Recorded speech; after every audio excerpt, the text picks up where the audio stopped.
Hello, this is a guy who likes fanfiction and is too lazy to read, so here is Son of the Sun in audio form. Check the description for the links to the author. Chapter 96. Genbia the Turtle Island. Or, not really a vacation. Hyagawa State. Okay, here we go. You ready? Yeah, let's get on with it. I should warn you that this might hurt. Like, a lot. I know. Come on, let's start already. If the pain becomes too much, tell me and I dash. Goddamn girl, do you ever shut up? Alright, sorry. I'll get started immediately. Truth-seeking ball. Inside a room of the Hyagawa compound were two women, Anko Mitarashi, lying on her belly on a bed, wearing nothing from her waist up, and Hinata Hyagawa, sitting beside her, having just created a truth-seeking ball. Afterward that Hinata had used her new powers to remove the what most people thought unremovable caged bird seal, the Hyagawa clan head got a visit from Anko, who asked if she could do whatever she did to the branch house members in order to remove the cursed seal Orochimaru marked her with so many years ago. While Hinata was a busy woman, she was able to make some time for such an important request. Okay, here we go, Hinata said. The blue-haired girl slowly lowered the truth-seeking ball towards the cursed seal on the base of Anko's neck. Even if it was in a less dangerous zone than the caged bird seal, and it wasn't linked to the brain, the neck was a delicate zone as well. Finally, the truth-seeking ball made contact with Anko's skin, and the orb started to erase the seal. There was a hissing sound that was quickly silenced by Anko's screams. On top of the screams, Anko started to trash wildly in place. Hinata was startled, almost fell from her chair as she quickly removed the black orb from Anko's body. Sorry. Hinata quickly apologized. Why did you stop, girl? Anko asked, as she tried to regain her bearings. You looked to be in a lot of pain, and you started to move a lot. Hinata replied. Yes, I admit it hurt like hell, Anko said, rubbing the marked spot. Did it hurt that much with the other seal? A little, but not as much as you say, Hinata said. Though, I can see that this seal is different. The caged bird seal felt inert, and this one, it feels like it's alive. Like it was trying to fight me, and wanted to preserve its existence at all costs. Like a cornered animal. Yeah, that's because this seal has a portion of Orochimaru's chakra and wool, Anko explained. As long as this seal exists, I'm linked to him. It has a mind of its own, and if I drop my guard, it will try to take over me. That's horrible, Hinata said, covering her mouth with her hands. Why didn't you come to me sooner, so I could take it away? I did come sooner. Anko replied. But you were always busy. Enough talking, come on, let's do it again. All right. But first, let me take some precautions. Lay still, Hinata said. When Anko was completely immobile, Hinata delivered a series of finger strikes at several points of Anko's body, near the arms and the legs. Ow! What the hell was that for? An indignant Anko asked. Hey, what the fuck? I can't move. Sorry, but I needed to make sure you don't trash again like before. Not even unwittingly, Hinata then placed a pillow under Anko's head. If the pain becomes too unbearable, bite this. Once again, Hinata lowered the truth-seeking ball, and the moment it touched the seal, it began all over again. Anko started to scream, though this time she bit into the pillow. Hinata continued to work on the seal, who was fighting to stay alive. Black markings started to spread around Anko as it tried to use her own chakra to sustain itself. However, the speed Hinata erased it was faster than the speed it regenerated itself. Eventually, the original mark disappeared, and with it, the black markings around Anko's body. Despite only taking a couple minutes, it felt like much longer, especially for Anko, who in her 27 years of life never underwent such an intense physical pain. Not even when she was training for torture and interrogation. There was a reddened spot of burnt skin where the seal once was, a spot that Hinata quickly healed with the mystic palm jutsu.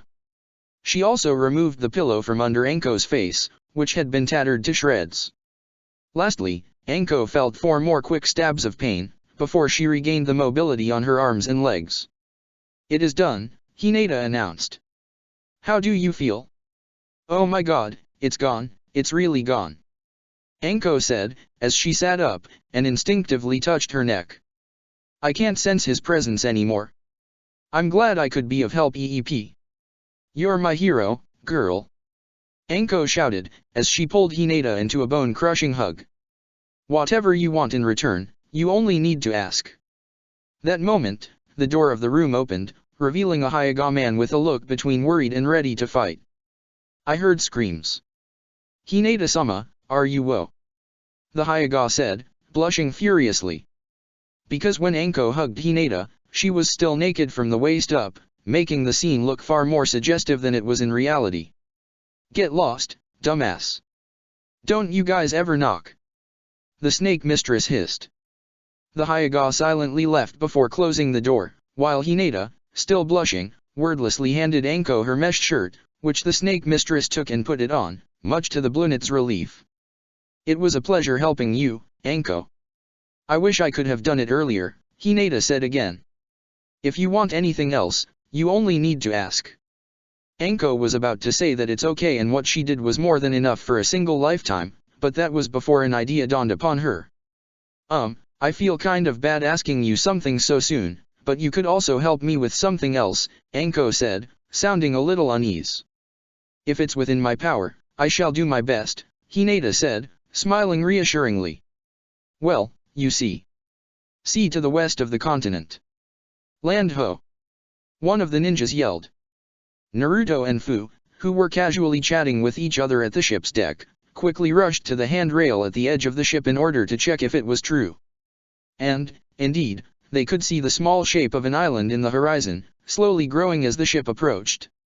Man, finally. Naruto said in exasperation. We've been on this ship for weeks. I want to start my training already. Yeah, me too. Fu agreed. Especially since they didn't even let us train in the ship. What a bunch of party poopers.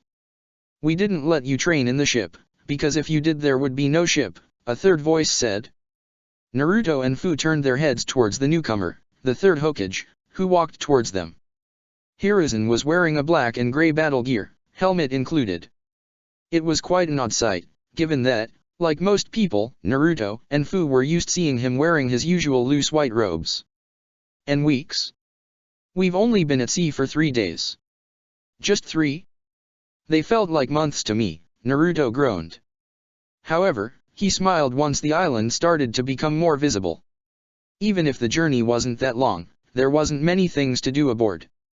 The only training they could do was senjutsu, and even that became old really fast. And even if they did have each other to make themselves company, they did miss their other friends and significant others. Fu deployed her wings as she hopped onto the railway. I want to see the island now.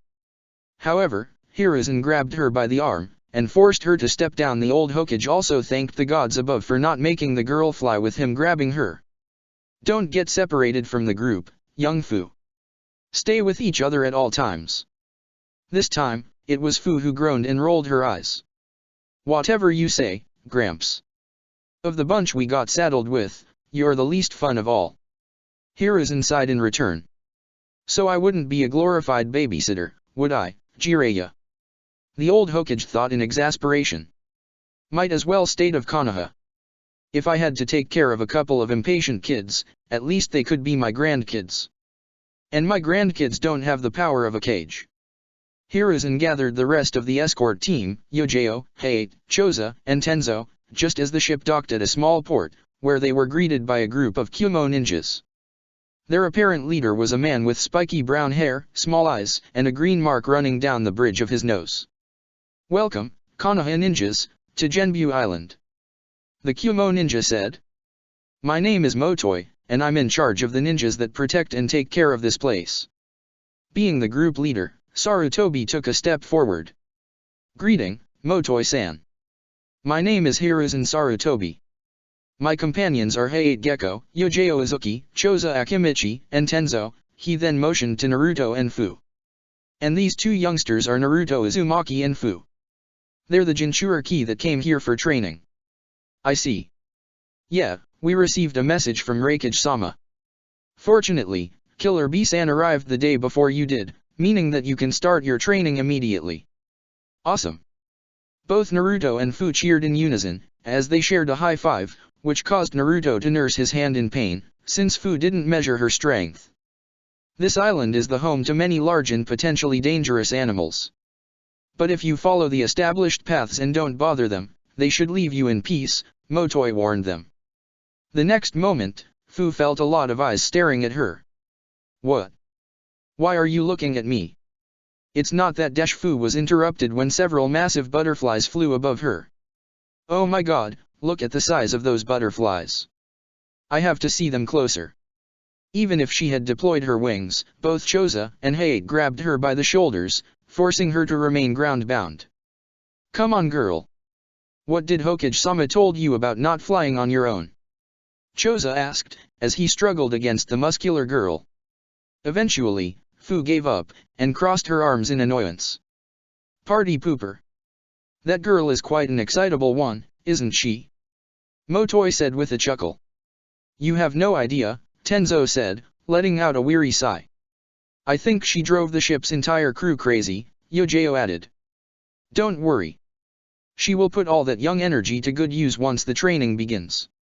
Anyway, let's get going, time is of essence, or so I was told, Motoi said, as he turned around, and started to walk into the jungle. The Konoha and Kyumo ninjas started to follow his lead as well. Killer Bee-san is now resting at his house on the island. We'll take you to him. The large group trekked through the lush jungle that covered most of the island. Fortunately, there were clear pathways that could be used for easy traversing, no doubt man-made. On top of the large trees and mushrooms that reminded Naruto of Mount Miyaboka, there were also extremely large animals. The butterflies that they saw before it was only a prelude of what they would see, as there were many giant lizards, frogs, parrots, toucans, sloths, and even tigers and gorillas. WTH, animals of that size, at least we won't risk dying of starvation if we have to stay here for long, hehe, Choza quipped. However, the fact that none of the animals seemed perturbed by the newcomers must mean that they must be used to the humans' presence. So, Tenzo began, as he walked beside Motoi. Is this place safe for Naruto and Fu? I'm talking about external threats. Trust me, there's no way Akatsuki will find this place, Motoi confidently assured the wood-release user. This is Kyumo's safest place so far. How can you be so sure? Hiruzen interjected, catching wind of the conversation. Akatsuki has proved in the past to be extremely effective at finding Jinchuriki. Because Genbu isn't a normal island, but a massive turtle, Motoi said, much to the two Konoha ninjas' shock. Every day we move Genbu to a different location to avoid detection. And that before considering that the enemy doesn't even know such creature exists. If you guys had such a safe place from the very beginning, why didn't you send your Jinchuriki here? Hiruzen asked. Well, Killer Bee doesn't take kindly to being confined to a single place, so we need to watch him constantly, Motoi explained. This place has plenty of spots that Killer Bee could use to fool us, and then escape into the mainland. That's why the Valley of Cloud and Lightning was deemed a better place to keep Bee there. And aren't you afraid that Bee might try to leave again? Hiruzen asked. I find that unlikely, not after the massive dressing down Raikage-sama gave him, Mota said, chuckling a little. Ah, I wish I was there to see it. As the third Hokage and Tenzo talked with Motoi, Naruto and Fu admired the massive and untamed fauna and flora surrounding them. More specifically, Fu was watching the gigantic ladybugs, beetles, dragonflies, and other large insects that flew around them. Boy, Shino would love this place, Fu stated, as he tried to imagine her boyfriend's reaction to seeing such huge insects. When this is over, I think I'm going to bring him here. I don't think they'll let you, Hayate interceded, before coughing a couple times. From what we've been told, this is some sort of super secret base, and the fact that they let us in is due exceptional circumstances. Ah, poop. Why is that when I find such an amazing place, I won't be able to return or show it to my friends? Fu childishly whined. We do have places like this in Konoha, Yojeo, who had been listening to the conversation, decided to chime in. The Forest of Death, for example. The Forest of Death? Naruto asked, joining the conversation as well. Where is that? You've never been in the Forest of Death? Hayate asked. Not even during the Chunin exams. Honey, they didn't use the Forest of Death for the exams the year Haku-kun's team took the exam here, remember? Yojeo reminded her husband. Since Zabuza was the proctor, he chose the ship graveyard for the second task. Ah, yes, I do remember now. It was quite the deviation from the usual, Hayate said, before coughing again. He then turned at Naruto and Fu. Anyway, to answer your question, the Forest of Death is Konoha's most dangerous training ground. Is a large and lush forest isolated by metallic fences. The forest's fauna include many giant animals, such as insects, leeches, bears, wolves, snakes, and other predatory beasts. Hayate had to stop do another coughing fit. Her wife noticed that, while he listed the animals living there, Naruto seemed to grow more and more uneasy, while Fu's eyes and smile grew each second. The perplet decided to continue the explanation. Its only safe haven is a single stone tower in the middle. Usually, Umbu and Jonin use that place to train for dangerous missions and hone their survivalist skills, though there are many times when it's used as the staging grounds of the second stage of the Chunin exams. Now I wish our Chunin exams took place there, Fu said, as she beamed when an idea dawned upon her. Oh. I know where I'm going to take Shino for our next date. The Chunin exams? Isn't that too dangerous for mere genin? Naruto asked. I mean, you yourself said it's a training ground for Umbu and Jonin. Perhaps, but it's a good way to show who's ready for the rank and who isn't, Yojeo replied. The fact that there are genin able to overcome the trials the forest throws at them is enough proof of it. And even then, we have many experienced ninjas watching the zone when there are genin to make sure that none of them die to the training ground, Hayate assured Naruto. The only deaths are those caused by ninjas fighting each other. Naruto felt thankful that, as far as he knew, nobody died during his Chunin exams. He was aware that being a ninja meant killing and seeing your friends die, and while Naruto hadn't killed anybody yet, he had seen quite some people dying, or being sent to their deaths, but felt that that was going too far for a mere exam. Still, his thoughts were snapped when he heard Motoi say something that drew his interest. Oh, look at that, we're almost there, the Kumo Jonin stated. The large group found themselves in front of a very strange-looking house. It was made of what appeared to be dark red dried mud, and was split in 3 sections, the middle one being half as tall as the 2 towers to the sides. On top of the front door was the head of an ox with one of its horns severed. Motoi took step forward, and knocked the door a few times. Killer Bee-san, come out. The other Jinchuriki are here. Motoi said. They didn't have to wait much before the door opened, revealed the famed Jinchuriki of the 8 tails, Killer Bee himself. The moment he did, Naruto and Fu felt something inside them shift. The kind of feeling they experienced when another Jinchuriki was near them. Needless to say, Killer Bee also sensed the other 2-tailed beasts inside the 2 youths. Without needing to ask, the Kumo Jinchuriki walked towards the blonde and the green-haired girl, and scanned them with a critical eye. Or they thought it was critical, it was hard to tell with him wearing those shades all the time. So, you guys are the last 2 Jinchuriki? Can't say I'm impressed. I don't think you can withstand the training, you might end up stressed, Killer Bee rapped, even if his tone was surprisingly solemn. Now, you know you're in front of the great Killer Bee, but I don't know who you are, so start with introductions, don't you agree? Yeah, Naruto uneasily said. I'm Naruto Uzumaki, and I'd be honored if you trained me, oh great Killer Bee sensei. Killer Bee looked at Naruto with a disapproving look, shaking his head. Wow kid, that was so boring. It's a miracle I'm not snoring. I liked the flattering, you know, but that's not good enough, you're too slow. What? Naruto asked, flabbergasted. What the hell was that? Are you going to train me or dash? Quiet. The eccentric Kumo ninja said, before turning at Fu. It was weird for the Taki ninja to be near somebody she didn't tower over. Now let's hear you, girlie, let's hope you don't make me any more surly. Fu cleared her throat, before adopting what appeared to be a dancing stance. My name is Fu, old man, try to keep up with me if you can. Taki was my home, but it got wrecked, yet I have many friends I seek to protect. So you better teach me how to tame my beast, or next time instead of my mouth I'll convince you with my fists." There was a moment of deafening silence after she finished her impromptu rap session. Naruto leaned towards her. "What the hell are you doing?" he whispered into her ear. "I'm trying to communicate in his native dialect," Fu whispered back. "It's a bit hard to understand him, but I believe this is some kind of test." Then, much to everybody's surprise, Killer Bee nodded and smiled. "You get it, girl, you're on a roll. Your rhymes may need some work, but they do have soul." "Yay!" Fu cheered, pumping her fist. "However, you also need to learn how to properly greet." "Extend your fist, let our thoughts meet," Killer Bee said, extending his fist at Fu.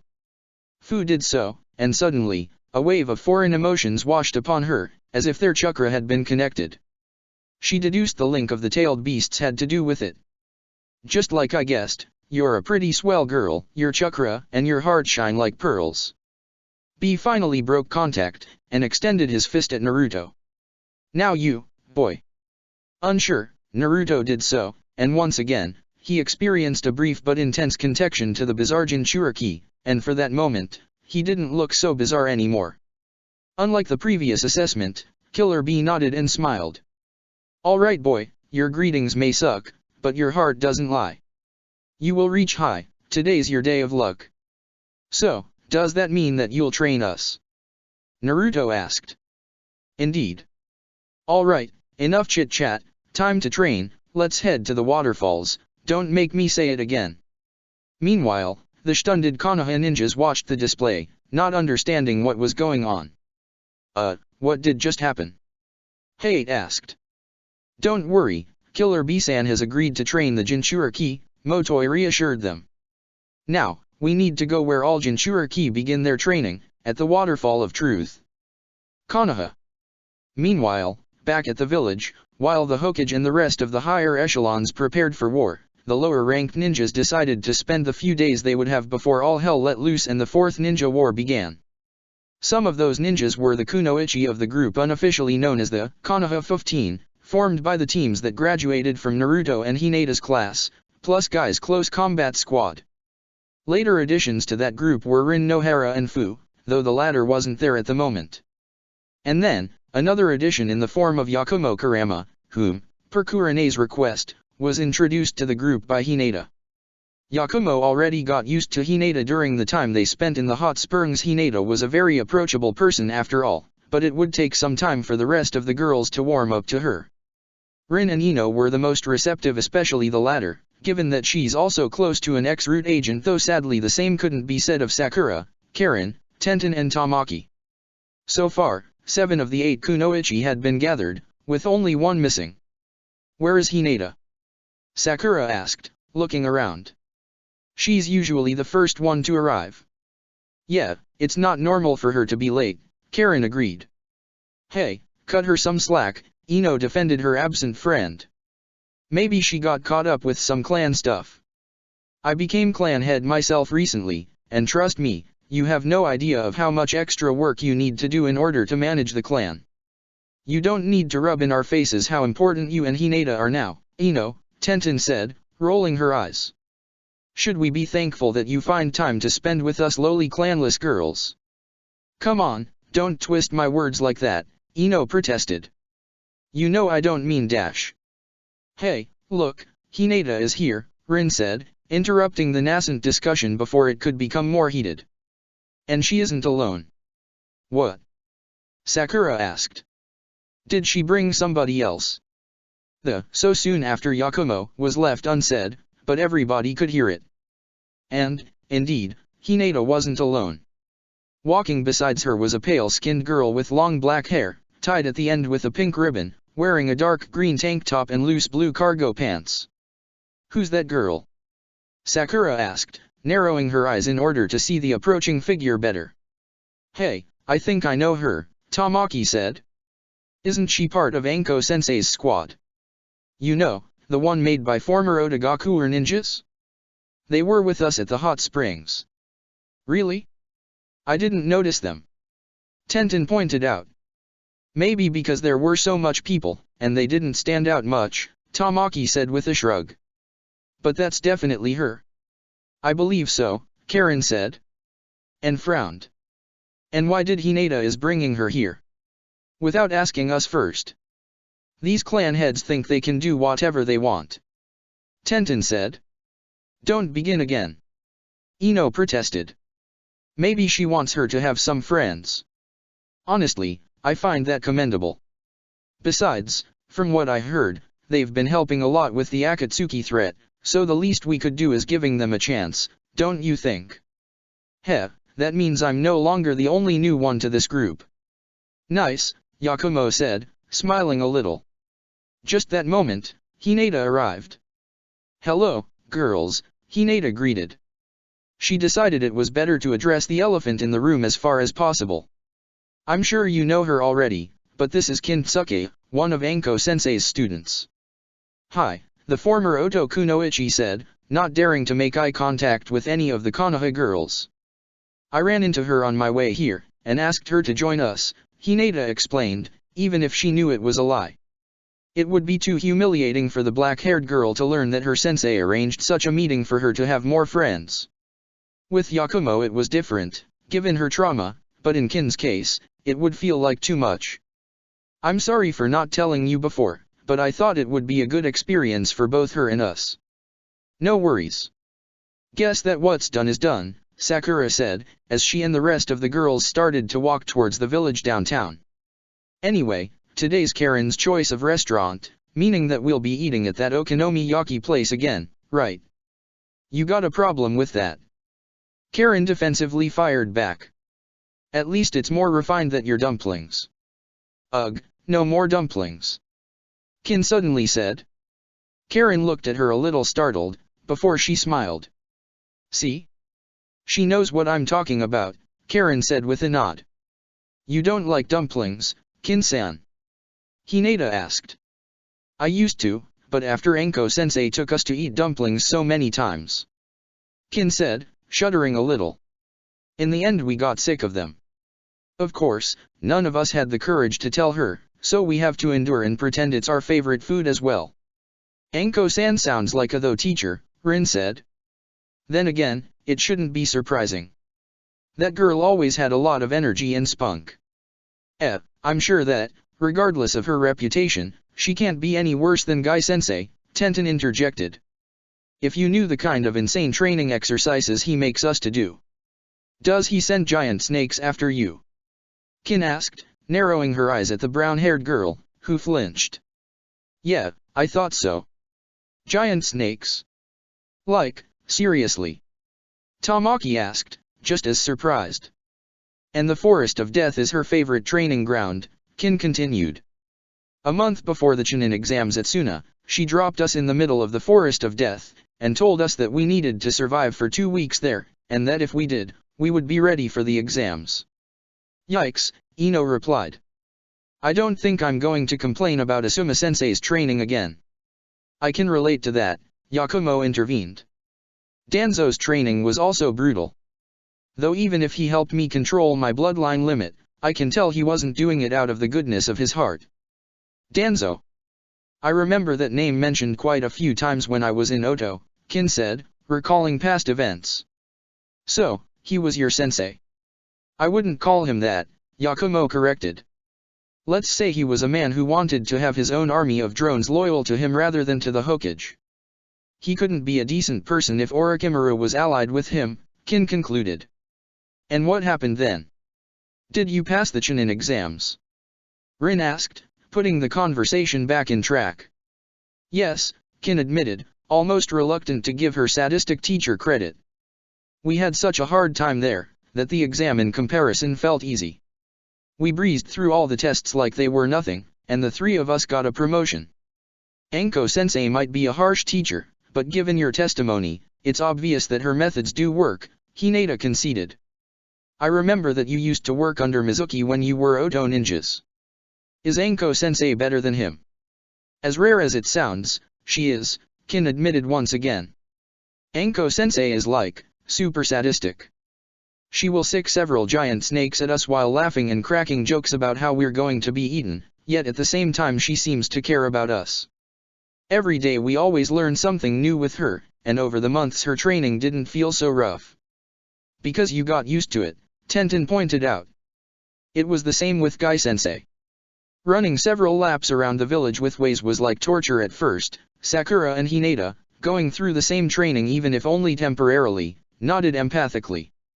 Yet it becomes a little easier every day, and in the end you're surprised that you used to struggle to begin with. That signifies that you're getting stronger, Ino added. Exactly, Kin admitted once again. Mizuki was nowhere near as harsh as Anko yet. I don't think we got very strong under him. I didn't see it at the time, but now I realize that he treated us more like his minions rather than his students. Had he given you proper training, I wouldn't have been able to beat all three of you by myself, Hinata added. Lee told me about how he defeated Mizuki, Tenten stated. He confessed that the reason behind his defection from Konoha and theft of the Forbidden Scroll was that he felt that he wasn't becoming as strong as he wished and blamed the village for keeping him down. Given his ego, I believe the guy was afraid that you would end up surpassing him.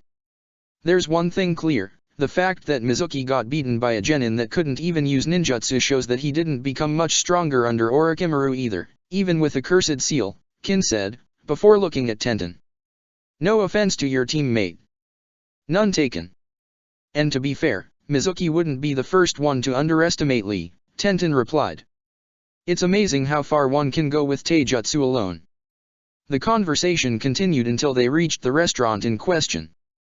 Karen's favorite, where she and Niji had their first date. Hey, I was thinking, Ino began, as she looked at Kin. Given that Yakumo and Kin are new, they should treat all of us today. You know, as her initiation into the group. What? Kin asked, outraged. You're only going to let me hang out with you if I pay for your food. Yakumo uneasily checked her coin purse. I don't think I have enough money to dash. Come on Ino, don't be so cruel. Sakura shouted, interrupting Yakumo, who was a little startled. Yes, that's not a very nice thing to do, Hinata added, nodding as well. Plus, we didn't even make anybody else do that either. Tamaki said. Kidding, kidding. Ino said, raising her hands defensively. It was just a joke, don't kill me. I know we're a lot of people for just two girls to treat all of us. In fact, I was thinking that we could be the ones treating Kin and Yakumo to something nice. You know, as a way to welcome them into the group.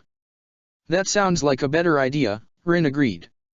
Plus with how many of us are, we won't have to pay much each. Ino happily chimed, which earned her a few unamused glares, but nobody said anything. Eventually, the girls sat on a large table, ordered their food, and started to eat. In silence at first, but it didn't take long until somebody struck up a conversation. Say, Hinata, Ino, Sakura began. You were in that meeting with the Hokage and the other clan heads. What did you talk about? Or is it something you can't tell us without killing us later? Karen added. Oh, it's nothing you should be too worried about, Ino told them. Hokage-sama told us about the agreement with the other villages, the war, and preparations. The army is going to be split on multiple divisions, some of support and the others being battalions. We spent most of the meeting discussing which ninjas should be on which divisions, Hinata explained. Her eyes rested on Sakura and Karen. For example, you two, as well as Rin-san, will be in the support medical division. Kind of expected, Sakura admitted. Though, you might be temporarily assigned to one of the 5 battalions if need arises, Hinata punctualized. Hokage-sama needs to discuss with the other Kages who are going to be the commanders of each division, but the medical division will more than likely be under Tsunade-sama's lead. What about the rest of us? Tamaki asked, visibly interested. You and the rest of your team have been placed on the 5th division, Hinata told the cat Kunoichi. She then looked at Tenten. And your team is on the 2nd division. Hinata will be in the 3rd division, while I'll be in the 1st, Ino continued. Yakumo is going to be part of the 4th division. Wait, Yakumo is going to fight as well? Karen asked, before looking at the brown-haired girl. No offense. It's not that I think you are weak or anything. But after the whole ordeal with Danzo. That's precisely why I need to fight this war, Yakumo interceded. If it wasn't for me, Danzo would have never been able to steal the Rinnegan. And if that didn't happen, Obito wouldn't have gotten his hands on it. I can't just stay here and not help fix a mess I helped to create. Nobody blames you for that, Yakumo-san, Hinata replied. We're aware you didn't have a choice in your role as Danzo's agent. Even if that wasn't the case, the stakes are way too high for me not to help in any way I can, Yakumo insisted. What about me? Kin asked. Where I'm going to be assigned. Ah, yeah. Sorry, I forgot about you, Ino said, half apologizing. I don't remember your name dash. Kin, the former Oto Kunoichi said, almost in a growl. But I do remember Anko being assigned to the 3rd Division, so you and your teammates will accompany her. That means that we'll fight together, Kin-san, Hinata said with a friendly smile. If anything, I know I'll be safe as long as I stick close to you, Kin deadpanned, as she continued eating her food. Man, I'm the only one here on the 5th Division, Tamaki complained, as she chewed her food slowly. I wish I got to be with any of you guys. Sorry. The consensus between the cages was to make all divisions as balanced as possible, so all of them could stand on their feet, Hinata explained Tamaki. At the very least, you will be with your sensei and teammates. Where is Sasuke-kun assigned? Sakura asked. She noticed that she and Karen were on the medical division, but there was no mention of the medical squad's only male member. Sasuke-san is on the 2nd Division, alongside his older brother, Hinata answered. Sakura looked visibly dejected. Guess we'll have to trust ninjas from foreign villages to cover our backs. We're allies with Suna and Kiri, but even if I have worked with Kumo ninjas, I still can't bring myself to trust them immediately. And that goes double for IWA ninjas. The rest of the girls agreed energically. The rest except Kin. Well, now you'll understand a little of what I felt during my first months in Konoha, Kin interjected. 6 pair of eyes turned at her, with varying shades of incredulity. Sure, I know getting used to another village is a bit hard at first, but it couldn't be that bad, right? Ino asked, a bit incredulous. Konoha is a very welcoming place. Eventually, I did learn to see it that way, Kin said, as a scowl developed on her face. But it took me some time to reach there. Come on, it couldn't have been that bad, Tamaki interceded. Fu also came to live here from Taki, and while she misses her home, she adapted to us almost perfectly. In that case, let me share with you something about myself so you can understand my point of view better, Kin began, her tone cold as ice. Imagine that you're a girl who is born in the slums of the capital of the Land of Fire. Your family doesn't earn much, but you get by. Then, one day your father gets murdered on his way back home from work for a few bills. This forces your mom to take a second job, since her actual job just doesn't cut it, and she has a little girl to feed. Then, your mom is so overworked, she literally dies of exhaustion, leaving you alone. The mood turned much darker. Nobody dared to say a word. Some of the girls, like Ino or Rin, placed their hands over their mouths in horror. Still, nobody dares to interrupt the story. For many months, you're forced to steal and dig in the trash just to have something to eat, Kin continued. But you aren't a very good thief, so you're caught many times, and find yourself at the receiving end of many beatings from uncaring adults. You even start to wonder doing prostitution for a living. This drew a collective gasp from the rest of the group. Still, Kin wasn't done. Then, one day, after stealing a loaf of bread and evading pursuers, you're found by a man. A creepy-looking man with unnerving eyes, but he doesn't look at you as if you were the scum of the earth. You have a lot of talent, girl. Have you ever thought in being a ninja? Join me, and I'll train you to bring out your potential. All I ask is for your loyalty, he says. With nothing to lose, you follow that man, and your training begins. It's rough and harsh, and the drill sergeant is merciless and prone to use physical violence, but you eat 3 times a day and sleep on a bed. During your stay there, you also learn who are your enemies you must beat.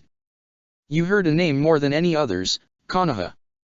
This is the place where the enemy lives. If a ninja from Konoha sees you, they will try to kill you without question.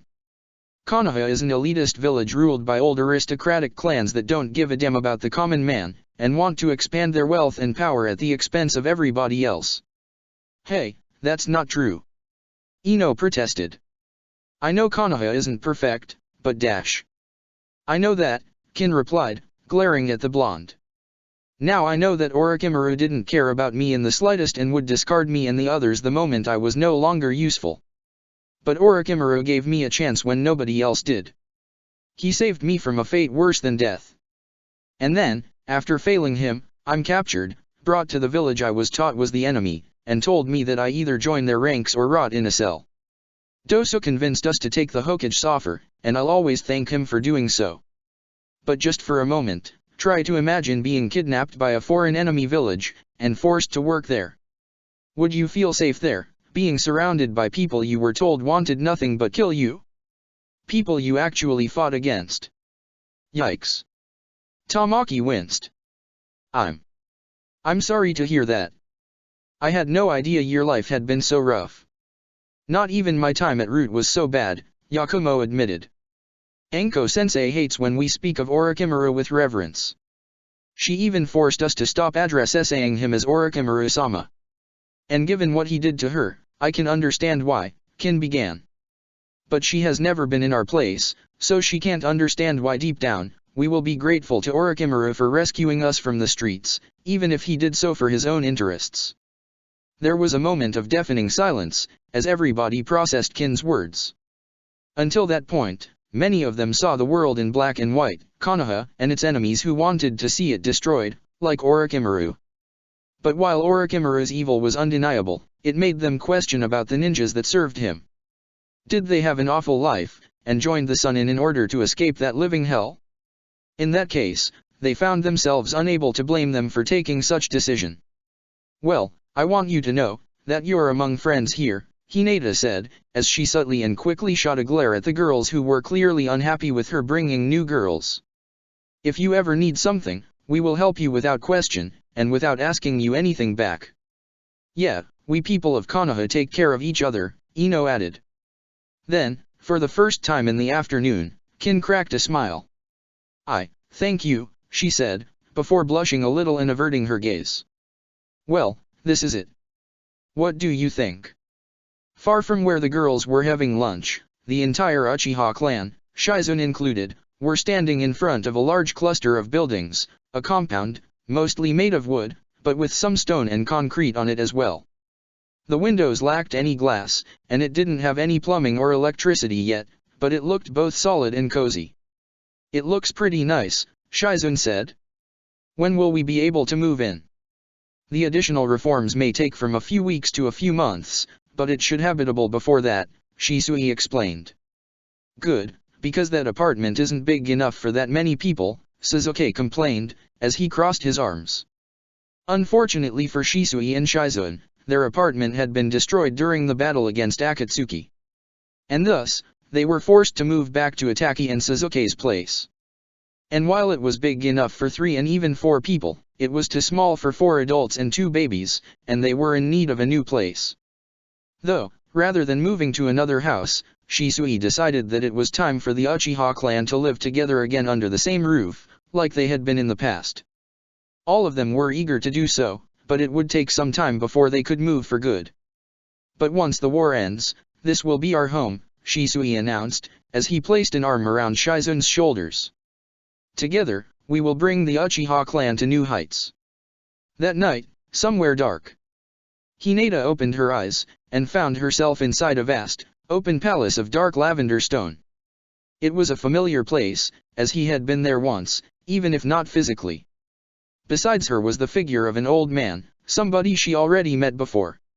She realized that this had to be some kind of dream, yet she didn't wake up. Hamura-sama, Hinata greeted the Atsutsuki elder. Hello, Byakugan princess, the man replied. His voice lacked the warmth it had the last time they spoke. As you can imagine, this is not a visit of courtesy. Yes, I know, Hinata said. Is this because of the war? In a way, yes, Hamura said. Though you won't be part of it. At least not now. There's another place that requires your presence. What? But I can't do that, Hinata said, shaking her head. It's not right for me to say it but I'm among the strongest Konoha ninja. Both my and Hanabi-chan's power will be needed to end this as fast as possible. Your power is needed, indeed. But in order to save this world, you need to travel somewhere else, Hamura explained. To the moon. What? Do you remember the Atsutsuki Civil War, and how the branch house won it, driving the main house close to extinction? Hamura asked. They built a weapon of untold power, Hinata said, trying to remember. Is that weapon in the moon? Hamura nodded. Yes. And Tonari plans to use it for this war. You need to travel to the moon, and destroy it before he gets the chance. Only one that carries my chakra will be able to destroy it for good. But, how I'm going to go to the moon? Hinata asked. She doubted her flight would cut it. The same way I went there for the first time, and how Tonari travels between the moon and the earth, through a portal, Hamura explained. Talk with the moon acolytes, they should have the same portal I created to travel to the moon. Hinata nodded. It shall be done, Hamura-sama. And everything turned to black. Next day, Hokage's office. Jiraiya and Tsunade were working tirelessly in order to make sure that the village would be in top condition before most of the ninjas left. Missions already approved needed to be complete as far as possible, and they had to organize a defense force with the ninjas that would stay in the village in order to defend it before the bulk of the army would left. This the list of the Suna ninjas and the division they have been assigned to, Tsunade said, as he placed a folder with many files inside in front of Jiraiya. Raza worked fast, Jiraiya said, as he began to glance at the list. What about the others? We can expect Mei's list to be here soon. I can't tell about Kumo and Iwa, thought, Tsunade said. Though for everybody's sake, I hope they don't take much time with them. Akatsuki could strike at any moment. Still, we didn't have any news of their movements. If they make a move, we will know in no time, Jiraiya reassured Tsunade. I wouldn't be so sure. During their last attack, they moved a force of 1,000 Zetsus and moon puppets through the land of fire, and we were none the wiser until they attacked. We can't let that happen again. This time they won't attack the villages, Jiraiya replied. First, they need to locate the Jinchura key, and I doubt they will dash. There was a knock in the door. Weird, since Jiraiya wasn't expecting any visits today. Still, if Sumbafi required his attention, then it must be important. Come in. The door opened, and much to their surprise, Hinata entered the office. The Sannin could tell that she was very worried. Whatever she was going to tell them, they had a feeling they wouldn't like it. Hokage-sama, Tsunade-sama, Hinata said, making a polite bow to both of them. I have something to tell you. Yesternight, Hamura-sama appeared to me in a dream, and tasked me with a mission of utmost importance. I'm afraid I won't be able to take part in the war. Their feeling turned out to be accurate. The war hadn't started yet, and they had lost one of their most valuable assets. Turtle Island. The day before Hinata had that fateful dream, Naruto and Fu were about to begin their training in order to master their Jinchura ki powers. Killer Bee and Moshio led the group of Konoha and Kumo ninjas towards an impressive waterfall that poured water into a lake. Here we are, Motoya announced. The Falls of Truth. On this place, you will take your first step of your training. I can't wait to begin. What are we supposed to do? Naruto asked. In order to tame the beasts inside, you must purify your heart, Killer Bee began to rap. If you fail to do so, they will tear you apart. Sit in front of the falls and close your eyes. You will find yourselves in a strange place, your inner darkness will be waiting for you to face. But power won't suffice, you will need to be wise. Understood, ya fools. Sit down and meditate, the waterfall will take us to another world, Fu began. There, our dark selves will be waiting for us. Beat them down, and return. Is that it? Naruto finished. Killer Bee gave them a thumbs up. You got it, pals, you're pretty quick. Now let's begin, and try to be slick. Naruto and Fu nodded. Wordlessly, they walked towards a small isle in the middle of the lake. The two Jinchuriki sat down, adopted the lotus position, and crossed their eyes. After a few seconds, the small island they were sitting onto disappeared, and they pummeled down to the abyss that appeared below them. Naruto screamed. Opening his eyes, he realized he was no longer on Turtle Island, but on some sort of endless black void. Fu was nowhere to be seen, but he couldn't care about the whereabouts of his fellow Jinchuriki. Naruto, wake up! A frantic female voice shouted. A voice he knew really well. Suddenly, Naruto was no longer falling down an endless abyss, but back in his home. More specifically, on his bed. He felt both tired and disoriented. What the? Naruto asked. Naruto, it's okay. Tsunade's voice said in a reassuring tone. It was just a nightmare. A nightmare. Naruto repeated, as his eyes rested on Tsunade. For some reason, his adoptive mother felt alien, strange. There was something about her that unnerved him, something that wasn't right. Once he calmed down, he was able to see where was the problem. Mom. Why are your breasts so small? And why are you wearing glasses? Because this Tsunade wasn't the busta woman Naruto was used to see. She had a much smaller bust, and for some reason she was wearing glasses. Said woman frowned, and crossed her arms. First of all, they aren't small, they're average. And your dad loves them. Not Tsunade protested. And I always wore glasses. Just what's wrong with you? She shook her head. This is the last time I let you eat that much ramen for dinner. You have nightmares that mess with your head. Anyway, now that you're awake, come down and have some breakfast. You don't want to be late for your team meeting, don't you? And not Tsunade turned around and left the room. Just, what the hell is this place?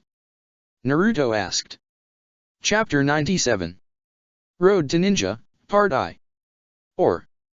Yep, we're adapting a non-canon movie. Just, what the hell is this place? Naruto asked. Because it did feel like his home back in Konoha. It was his room, just like he remembered.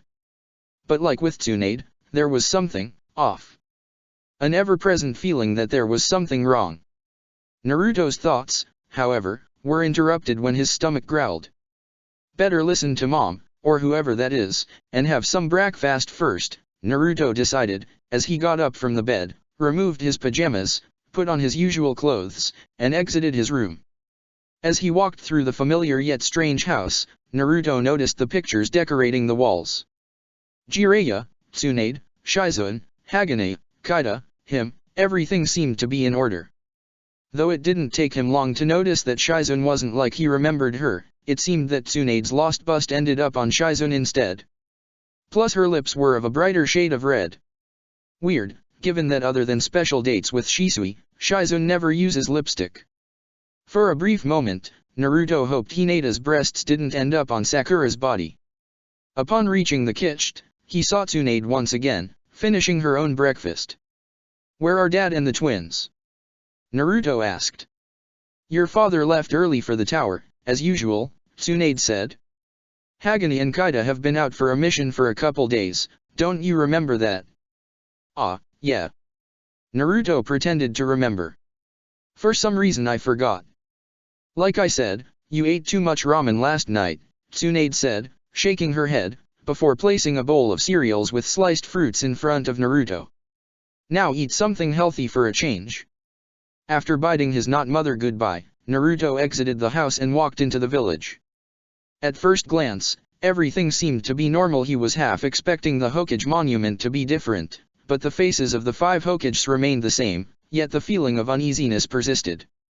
On top of that, he felt a strange pull towards one of the training grounds. Should I go there? The blonde wondered, before shaking his head. No, I should try to investigate this place first, gather some intel, the usual ninja stuff. Also, I need to know if Fu is still here, or if she ended somewhere else. Given that she's from Taki, she might be there right now. He decided to walk towards his team's usual training ground. Hopefully he would find some answers from his sensei and teammates.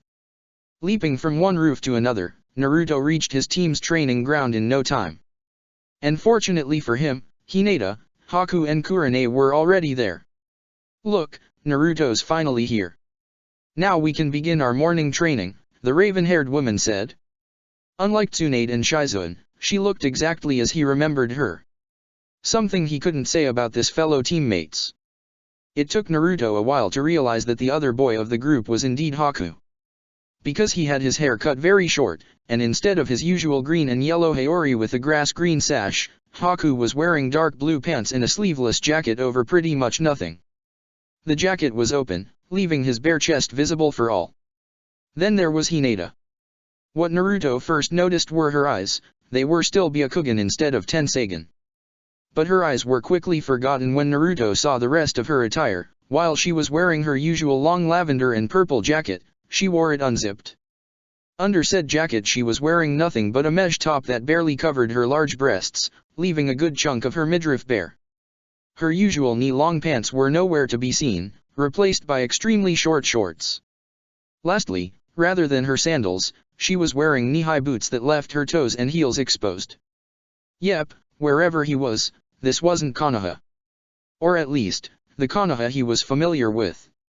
Hinata walked towards Naruto with a confident smile, placed her arms around his neck, and planted a kiss on him. "Hey there, handsome," Hinata said in a very seductive and sultry tone, one the real Hinata would never use.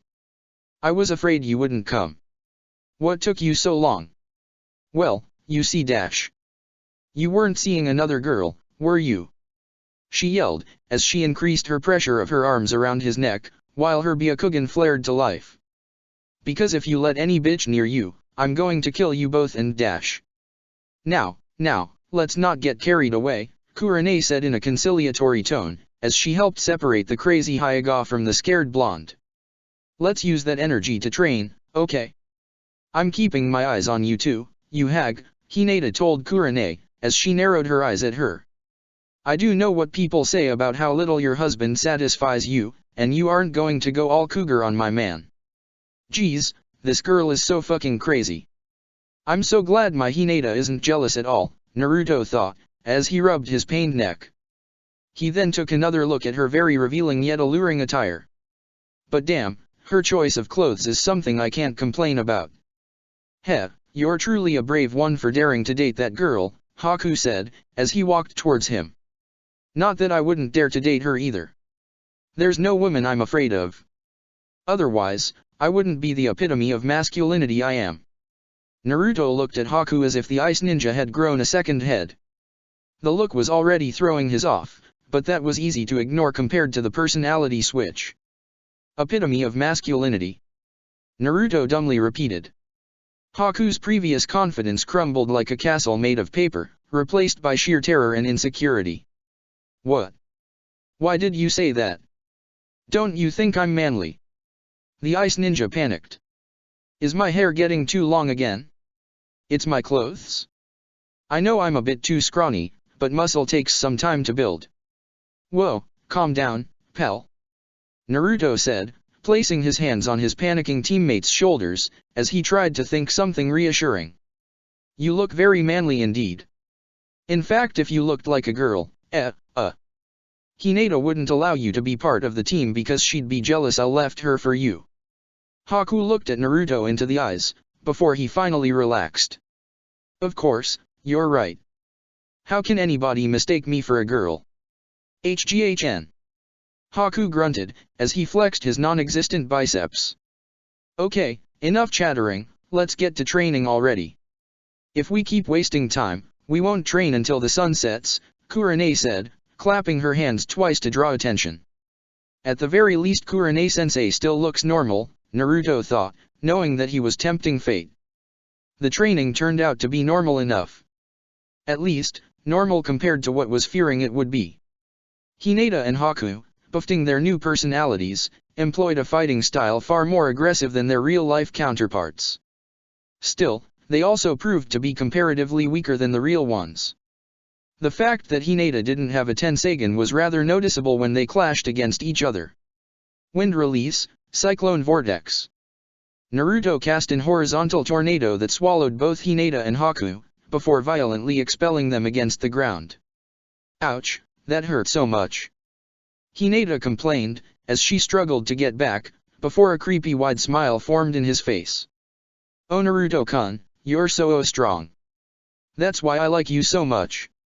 I'm pretty strong too. Haku quickly protested, as he got back on his feet as well. He started to make hand seals. Let's see what you think about this jutsu I developed. Ice release, testosterone blizzard. The temperature dropped suddenly, as a cold breeze started to blow. Snowflakes started to form in the air, as they formed a whirlwind around Naruto. In a few seconds, the blonde was trapped inside a freezing tornado, that covered the grassy ground around it in frost and snow. Let the manly embrace of my ice ninjutsu freeze you. Haku boasted, before his brain registered what he just say. Wait, manly embrace? No, that doesn't sound dash. Wind release, cyclone shockwave. Another tornado emerged from inside the first tornado Haku had summoned, undoing it and dispelling all the frost and snow. The tornado quickly expanded outwards in every direction, forcing Hinata and Haku to jump back. Look at the power of that wind jutsu, Hinata swooned. That's my Naruto. Okay, I've seen enough, Kurane said, interrupting the match, as she walked between her students. I don't remember you being that strong, Naruto. It seems that you've been training a lot on your own. Hehe, yeah, you know me. I love to train, Naruto said, chuckling awkwardly as he rubbed the back of his head. Kurane then turned at the other two members of her team. That means that you two should step up your training as well so you can shorten the gap a little. It's not good for a team if there's a big disparity between the members' skill and power. Yes, Kurane-sensei, Hinata and Haku replied. Meet me after lunch, and we'll go and see if there's a mission suited for us today, Kurane said, before leaping away, leaving the trio of teens alone. Not far away from there. While Naruto had decided to check this weird version of Konoha first, the blonde was somebody who could be on multiple places at once, so once he finished his training session with his not teammates, he created a shadow clone and sent it to follow that pulling feeling while the real one went to have lunch. After a few minutes of jumping from one roof to another, and some running through the grass of a few training grounds, he reached the place. In front of Naruto was a massive forest, walled by several fences, and a rather ominous warning sign. It said, Training Ground 44. The Forest of Death. Access to this training ground is forbidden unless explicitly allowed by the Hokage. Geez, I know Hayate and Yojao said that this place is dangerous, but come on, it is that bad. Naruto wondered aloud. Anyway, I better go and check what's so important, yikes. Naruto jumped back startled, as a couple kunai landed beside his feet. Shortly after that, a paid of Konoha ninjas Naruto didn't know landed in front of him. I'm sorry, Naruto-san, but access to this training ground is strictly forbidden, the first ninja said, as he pointed to the warning sign. I'm not even Naruto, but a shadow clone, Naruto said. Regardless of how dangerous that forest is, nothing of value will be lost if I get killed. I'm sorry, but our orders are strict. Nobody, clone or not, is allowed to enter, the other ninja said. I'm sure you won't have any trouble getting the Hokage's permission to send a clone there. While the Naruto clone was sure he could beat those ninjas, they didn't look to be higher than Sannin. He decided it was probably better not to do something so drastic so soon. So he instead opted to turn around and walk away. I'll be back, the clone said. The clone didn't get too far before somebody called him. They weren't those obstructive guards, but a girl, and the shout came from above. Looking up, the blonde smiled upon seeing Fu flying down towards him. She landed in front of him with a thud, raising a small cloud of dust when her feet hit the ground. Hey, Fu. Naruto greeted her, smiling widely. You're the real Fu, right? Technically, I'm a shadow clone, but yeah, I'm the same Fu from our world, the green-haired girl explained. The real one is with Shino and the others. Or weird people who look like them. This Shino speaks non-stop. He never shuts up. He talks constantly, never letting others speak. He goes on and on and on, and he will sometimes change topic mid-conversation, to top it off. By the way, on my way here, I saw an amazing pair of white boots that were not too expensive. Do you think there will be in the same store in the real Konoha when we return? I'm not a boot person, but dash. I can imagine how horrible being near this Shino can be, Naruto deadpanned, but let out a light-hearted chuckle. But I feel you. If you only met Hinata and Haku. One of the things I liked about Shino is that he was somebody who knew how to listen, you know? Now I can never talk, Fu complained, as her posture became slumped. It totally messes our dynamic. Man, this waterfall of truth has one mean sense of humor. Anyway, I guess you send a clone here because of a sensation that pulled you constantly. Naruto guessed. Fu nodded vigorously. I guess that, whatever we need to face, it's hiding inside the forest of death. However, it's guarded and the sentries won't allow us to pass unless we have permission from my dad. Guess we'll have to meet him, Fu concluded. Though not now. The real me is going to eat with Shino and the others. I believe the real me will eat with this team as well, as I often do after normal trainings, Naruto asked. Say, where are you going? Yakiniku-Q. Alright, I'll convince my teammates to go there, so we can stay in touch, Naruto decided. Fu nodded in agreement. Alright. See you soon. Both clones disappeared, transferring their memories to the originals. Yakiniku-Q. Both Naruto and Fu's teams were the first ones to arrive at the restaurant. Once there, Naruto could also appreciate the differences between Kakashi's animal squad from this bizarre reality and the real world. Before Kiba was slammed against a tree. Our training has been pretty good. Kiba and Tamaki didn't fight as much as they usually do, and guess what? When Kiba smashed his face against that tree, it broke its bark, and I managed to found several green beetles lurking underneath. Did you know that green beetles are extremely rare in the land of fire? And speaking of rare, I hope that this time they don't burn my order, since I only like medium. Just like Fu said, Shino would never shut up. Both his teammates and girlfriend tried to ignore him as he droned on various topics, but he didn't get the hint. Godmit, shut up already. Hinata screamed, much to everybody's shock. Not that the aggressive Hyuga cared. Next time you open your mouth and it's not because somebody talked to you first, I'll rip your vocal cords and shove them where the sun don't shine. You got that, bug boy? Shino whimpered something inaudible, as he nodded energically.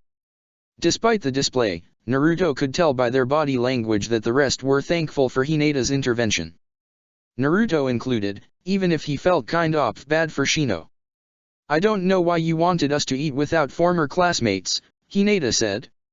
She then leaned against Naruto, and cooed, next time, let's eat the two of us alone. It will more romantic. Damn, her personality is scary, but how she goes from murderous rage to romantic mood is even more unnerving, Naruto said, trying to suppress a shiver. Well, I do think that multiple dates can be romantic, don't you think, my little kitty? Tamaki asked Kiba in a sickeningly sweet tone. Of course, my love. After all of us here has a mate, so nobody will left out, Kiba replied in the same overly mushy tone. While they talked and waited for the others to arrive, Naruto could also tell that Kiba and Tamaki weren't the same people he once knew. The fastest way to put it was that they have switched personalities, or more specifically, tastes when it comes to animals. It seemed that Kiba hated dogs and was a cat lover evidenced by his forehead protector, which he added a pair of fake cat ears, while Tamaki hated cats and loved dogs. In fact, Kiba had given Akamaru to Tamaki when they were in the academy, and Tamaki in return allowed Kiba to sign her family's cat summoning contract. All this led them to become a loving couple, as opposed to the real Kiba and Tamaki's constant bickering fueled by a feeling of unresolved sexual tension that was funny at first but ended up being kind of annoying over time. The door of the restaurant opened, and a new trio of teens entered. It was Shizun's medical squad, and just like with his teammates and Team Kakashi, they were also changed.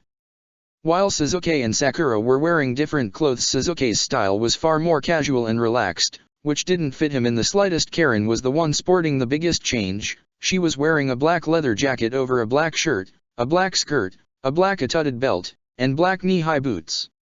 Her hair had several dark purple streaks. "Hello there, ladies, your man Sasuke is here," Sasuke said, winking at Hinata, Tamaki, and Fu in a very un-Sasuke way. You don't need to fight for me, there's enough Sasuke for everybody. Okay, that has to be the weirdest shit I've seen so far, Naruto threw, cringing at the Uchiha's ladies' man act. Don't begin. Sakura chastised. You know, if you dedicated half the time you spent trying to get on every girl's pants to become a better ninja, you would be Jonin already. Come on, you need to relax a little, and enjoy the finer pleasures of life, Sasuke said, as he tried to put an arm around Sakura, which she quickly pushed away. If you weren't so obsessed with training and being a better ninja so much, people would like you better. Ugh, listen, just drop it already, and let's try to eat in peace, Sakura said. There's no peace in such a place of death and blood like this one, Karen grimly said. A ninja village? Naruto asked, a bit uneasy. A restaurant that serves processed meat, Karen explained. Do you know that cows and pigs are force-fed untold amount of food laced with chemicals in order to fatten them, before being sent to a slaughterhouse, when they're not just killed, but dismembered, their parts being scattered around the world so we humans can consume them. Their life is suffering, we feed of their suffering, and they're denied the rest of a peaceful death. And this place is filled with the souls of the slaughtered pigs and calves, that have to watch how we eat their corpses in horror. If you listen closely, you can hear their anguished cries of agony. So, I take that you aren't going to order any meat. Naruto guessed. Hell no. I love meat. Karen replied back, sounding more energetic. As the three members of the medical squad took their seats and engaged in some light conversation with those already there, they were followed by another team, Asuma's tactical squad. And like the previous teams, one could tell these were different versions of the Inoshikacho Naruto and Fu knew. While Shikamaru looked the same, Koji was far more fit and muscular, and his eyes reflected iron-hard determination, a far cry from the carefree and easygoing junk food lover. Meanwhile, Ino dressed in a more conservative fashion than her real-world counterpart, and while she kept her iconic ponytail, she tied it at the bottom of her hair, as opposed to top. Her body language and the way she carried herself, her posture was droopy, she was folding her arms and was averting eye contact, suggested a meek and shy personality. Why did you drag me to this place? Koji complained. You know I hate the food that serve here. It's not just for the food, but all our friends are here, Shikamaru said. Why do you have to act as if you're better than everybody else?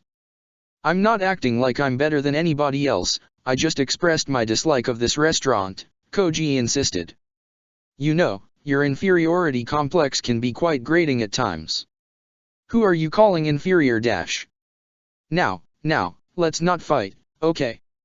Ino softly asked, placing a hand on each of the boys' shoulder. All of our friends are here, let's try to have a good time. This seemed to have a calming effect on her two male teammates. Still, that display told Naruto and Fu everything they needed to know about Asuma's students from this weird reality. At the point, Sasuke appeared before Ino almost as if he had used the body flicker. A rose appeared in his hand as he presented it to the blonde girl as a gift. Ah, my dear Ino, you always know what to say to defuse a problem, Sasuke said, trying to sound as seductive as possible. I know behind such shy personality lies a woman of iron. Thank you, Sasuke-kun. Ino muttered, as she backed from the Uchiha invading her personal space. Hey, back off, buddy, don't you see you're making her uncomfortable? Shikamaru said, forcibly pushing Sasuke away from her. You think that just because you're an Uchiha everybody should worship and fawn you? I can't stand you geniuses. Come on, I wasn't Sasuke tried to protest, but he was interrupted. Sasuke, stop embarrassing yourself and by extension, Karen and I and get back on your goddamned seat, Sakura threatened, her voice hard as steel. And then they'll ask me why I hate coming here, Koji grumbled under his breath, as he and his team took a seat. A few minutes later, the last team of the Konoha 15 arrived, Guy's close combat squad.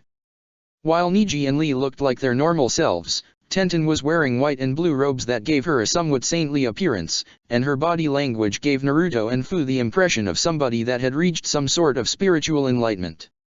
Even if on the outside they did look like usual, the finer details also revealed changes on Niji and Rock Lee. Niji's expression was unnerving, almost perverse, predatory. Meanwhile, Rock Lee displayed none of his usual youthful energy, and he moved as if the very act of walking required a massive effort. Which kinda reminded Naruto of Shikamaru. Tenten-chan. Haku jumped upon seeing his girlfriend, rushed towards her, and gave her a very passionate kiss. Hey everybody, my girlfriend is here. Yeah, I have a girlfriend. And I wouldn't if I wasn't so manly. Now, Haku-kun, we talked about this, didn't we? Tenten said in a mildly chastising but very gentle tone. If you let your insecurities rule your life, you shall never be happy. You need to learn to look inside, and find your inner beauty and strength. Which is what I did. Why yeah, sorry, Tenten-chan, Haku replied, rubbing the back of his head. His enthusiasm didn't disappear, though. Come on, sit beside me. While Tenten sat beside Haku as the latter requested, Lee and Niji sat beside her as well. Naruto wondered why Niji didn't sit alongside Karen, as he often did. Maybe they weren't a couple in this bizarre reality. So, tell me, how was your day? You've been training, yes? Haku asked. I've been training in my medical arts. Because why harm, when you can heal? It's much more rewarding, Tenten replied. Naruto raised an eyebrow. It's not that the real Tenten loved to bath in the blood of her enemies, but she was no stranger to violence, given her passion for weapons. Tenten continued, my teammates haven't trained either. Lee has been all the time sleeping under a tree, and I bet Niji has been using his Byakugan to watch other girls' underwear. Yep, that explains why Niji and Karen aren't together, Naruto thought. Tenten, you goddamn tattletale. Why do you have to tell them that? Niji protested, before realizing what he just said. I mean, how do you know I was peeping on girls? You were focused on your book all the time, you couldn't tell what I was doing. You were standing in the same spot for 2 hours straight, and you chuckled perversely from time to time, Tenten replied. One doesn't need to be a genius to know what you were doing. She's right, Niji, Lee added. Shut up. You were asleep the whole time. How can you tell if she's right or not? Niji protested again. How can you waste the time sleeping like that, Lee? Shikamaru intervened. You should use that time to train so you can soar to new heights. Man, if I only had a quarter of the talent you possess, with my hard work I'll be Konoha's top ninja. It's too tiresome. Why train when you're as strong as I am? Lee said with a shrug. Though Naruto could tell he wasn't really boasting, his laziness was really irritating Shikamaru. Besides, we're living in an age of peace. It's not like we're going to be needed for any future conflict. That's irrelevant. Hard work is a reward on itself. The satisfaction of achieving something with the sweat of your brow. Of moving forward. Doesn't that mean anything to you? Man, it's like they switched personalities, Naruto thought. I have to agree with Shikamaru, Sakura said. As ninjas, it's our duty to be as strong as possible and fulfill all our latent potential. Not just for the village, but for ourselves as well. Otherwise, we wouldn't have any self-worth. Everything else is secondary. That attitude of yours is why you don't have a boyfriend, Sasuke said with a mocking smirk. Didn't you think that maybe I don't want a boyfriend, you sorry excuse of a pickup artist? Sakura fired at the Uchiha. Being single, being in a relationship, why does it matter? Karen gloomily asked. Since all of us will perish sooner or later. It's pointless to care about such trivialities in the face of our impending doom. Come on guys, not again, Ino softly interceded. Let's not ruin this gathering between friends with a fight dash. Given that everybody is talking, can I talk too as well? Shino asked Hinata, breaking his silence. Because I kind of feel a bit left out, and I have plenty of topics to discuss with you guys, as well as many anecdotes to share, such how coming here I saw this guy who... But Hinata wasn't listening to the bug user, since she was currently hotly screaming at her cousin. And I'm so fucking sick of you right now. You're a goddamn embarrassment to our clan. All you do is prove all that people talking dirty of us right. The angry Blunet shouted. Come on, I've been a good guy. You can't believe what my lying teammate is saying. Niji replied. Eventually, the only thing that could be heard in the restaurant was the loud cacophony of the many arguments and discussions happening simultaneously. The only ones not part of the madness were Kiba and Tamaki, who were trading exceedingly sweet and corny compliments, and Ino, who tried, and failed, to stop the chaos. Guys, please, stop. She begged, but was unable to raise her voice any further. Naruto-kun, please, do something. However, when her visible eye drifted towards the spot the blonde Jinchuriki was in, she found it empty. Fu wasn't there either. Taking advantage of the chaos, Naruto and Fu had slipped out of the restaurant unnoticed. The two of them were enjoyed the relative peace and calm of the streets of Konoha, far away from the insanity of their not friends. The two of them were now walking towards the Hokage Tower. Do you think we did wrong leaving like that? Fu asked Naruto. Yeah, Naruto replied. I think we should have waited for the food to arrive first. I'm kind of hungry. Well, that too, but I was wondering if it was right to left our friends behind, Fu specified. They aren't going to be happy when they find out. Hell, Hinata might think you're cheating on her with me. Those aren't our real friends, and that girl wasn't my grill friend, Naruto stated, shivering a little. Listen, we both know that whatever's inside the forest of death is the inner darkness we have to defeat. We meet Dad, ask him to grant us permission to enter the forest of death, kick the ass of whatever's lurking there, and return to the real world to continue with our training.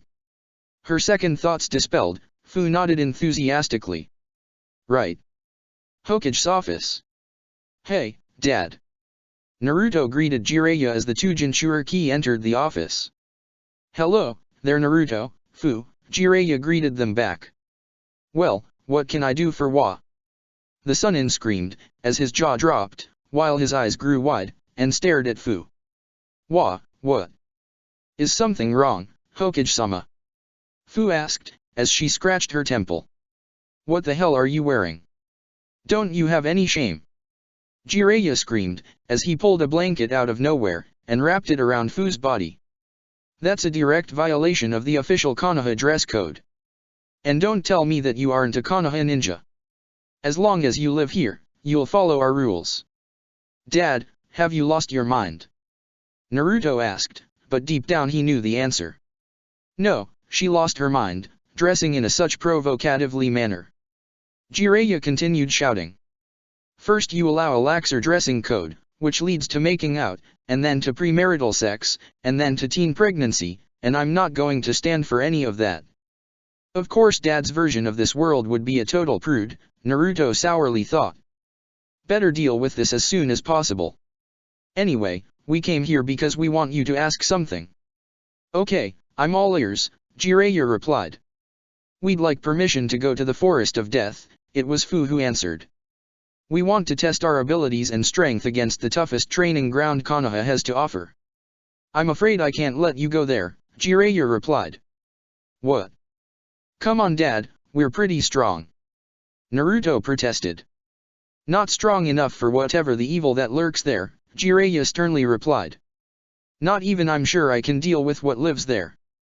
That's what the best thing I can do is to quarantine the area and pray that whatever's there decides to stay there.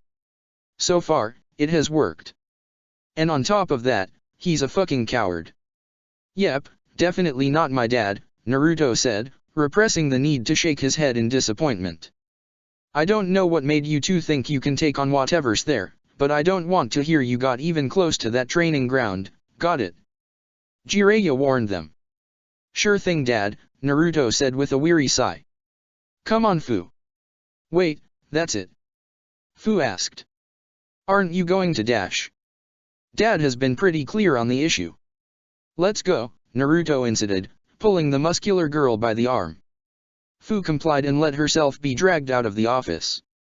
Naruto quickly dragged Fu out of the tower, the green-haired girl pulling her arm away until Naruto finally released it. It's not like you to give up so easily, Fu pointed out, as the two Jinchuriki exited the tower, and walked back into the streets of Konoha. What do we do now? Who said that I was giving up? Naruto replied with a cheeky grin. We're going to go into the forest of death, with or without his permission. But how?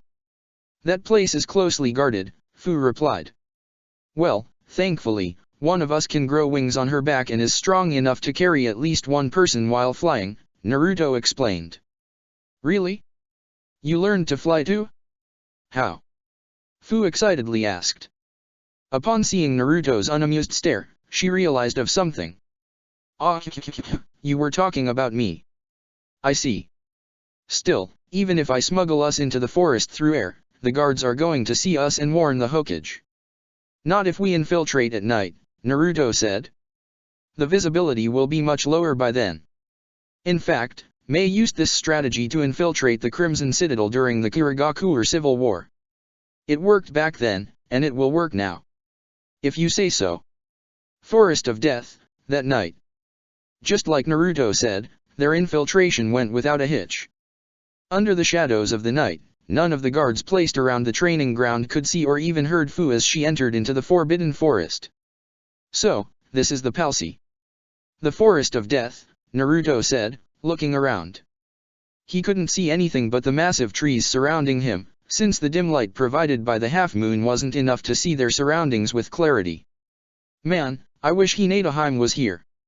She could guide us with her Tensagen. She knows bugs are pretty good for exploring as well as locating foes, Fu said, looking around, narrowing his eyes as she tried to discern her surroundings. I can hear many creatures lurking around, but I can't tell what they are. Other than that they're big.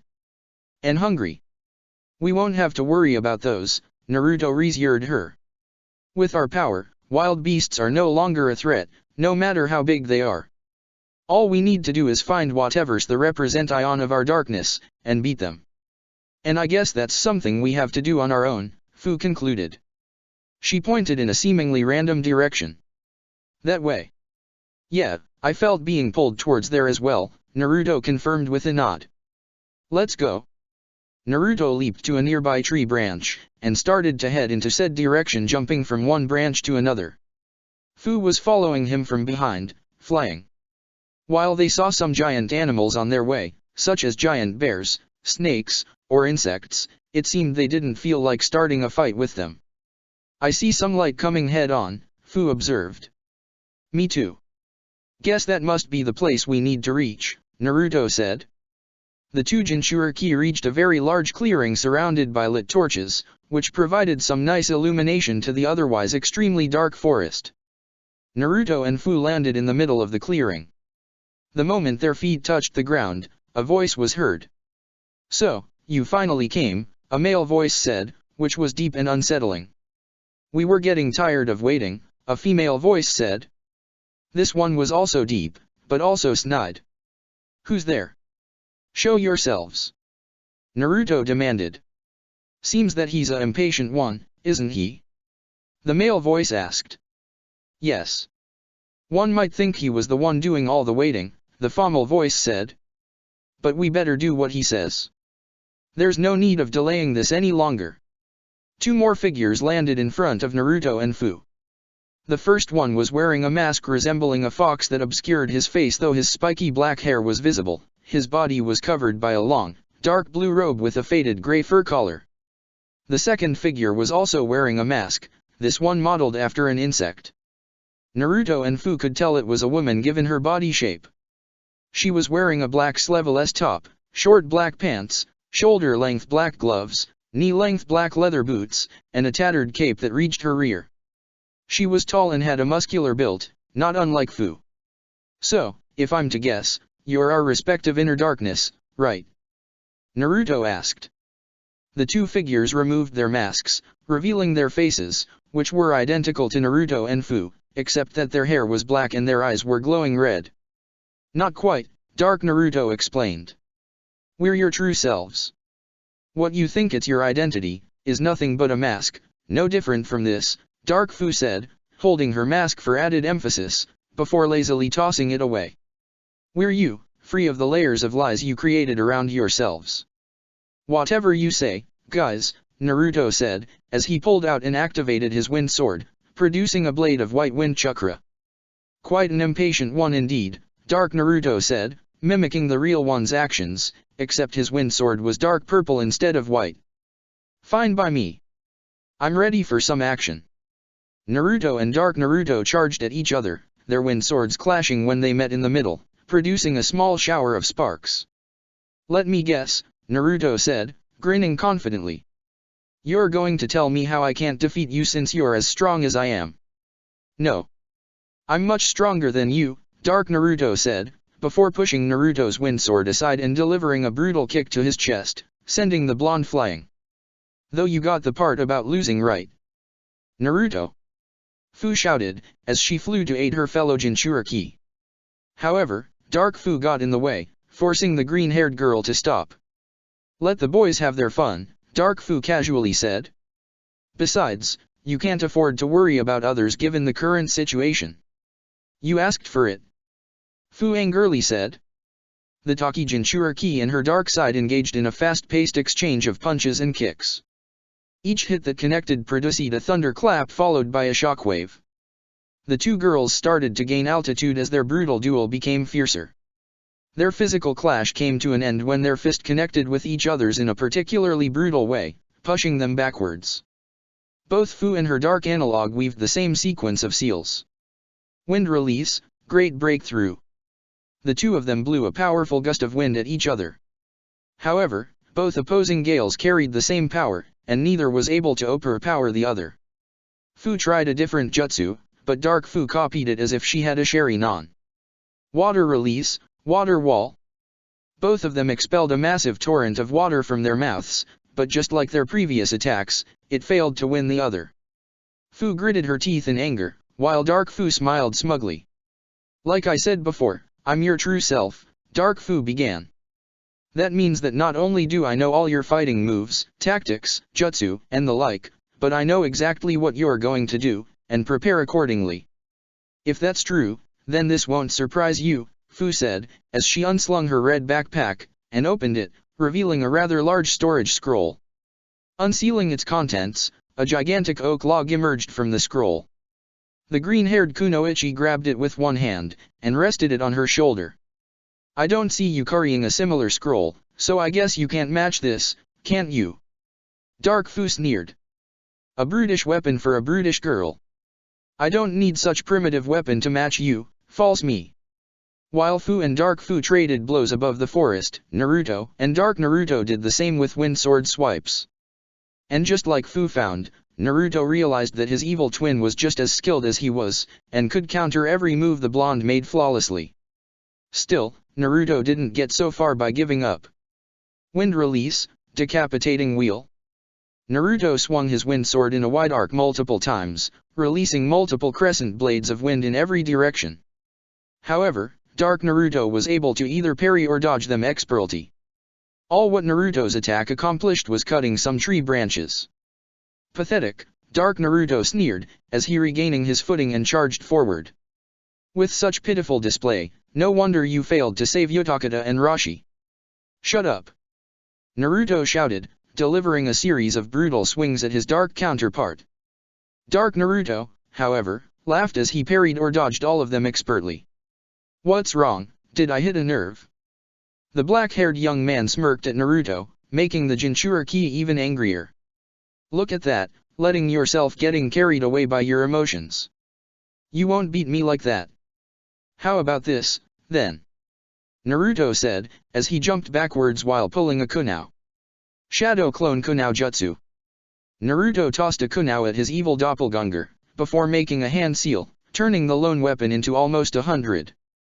This time, Dark Naruto didn't make any kind cutting remark, but several hand seals, in order to answer the rain of razor steel.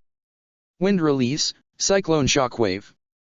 A tornado formed around Dark Naruto, and started to expand outwards, pushing the incoming storm of kunao away in every direction.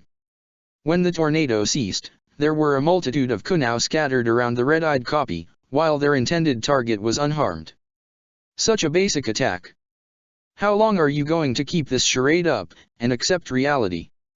Dark Naruto mocked. Naruto didn't acknowledge his evil counterpart's words.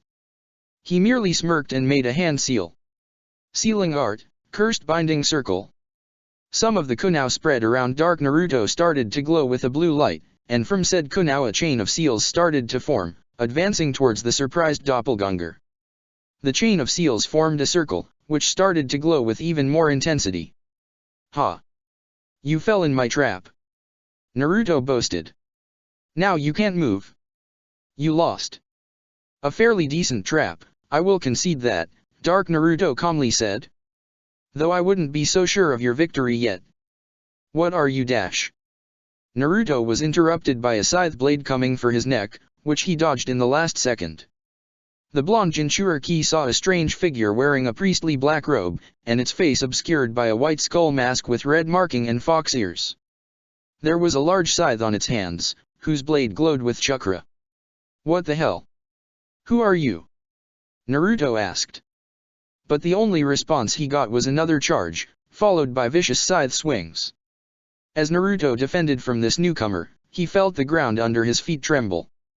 Years of experience and dealing with Earth Release users made him know instantly the ground wasn't safe anymore. And true to his instincts, something burst from underground seconds after jumping, a giant snake, also wearing a white and red mask.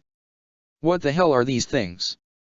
Naruto said, as he landed on a nearby branch. From his vantage point, he could see that Dark Naruto was still immobilized, but he knew those seals wouldn't last forever. He needed to get rid of these creatures as soon as possible. However, before he could formulate a plan, he was alerted by a low-pitched growl. Turning around, he saw a masked tiger leaping at him.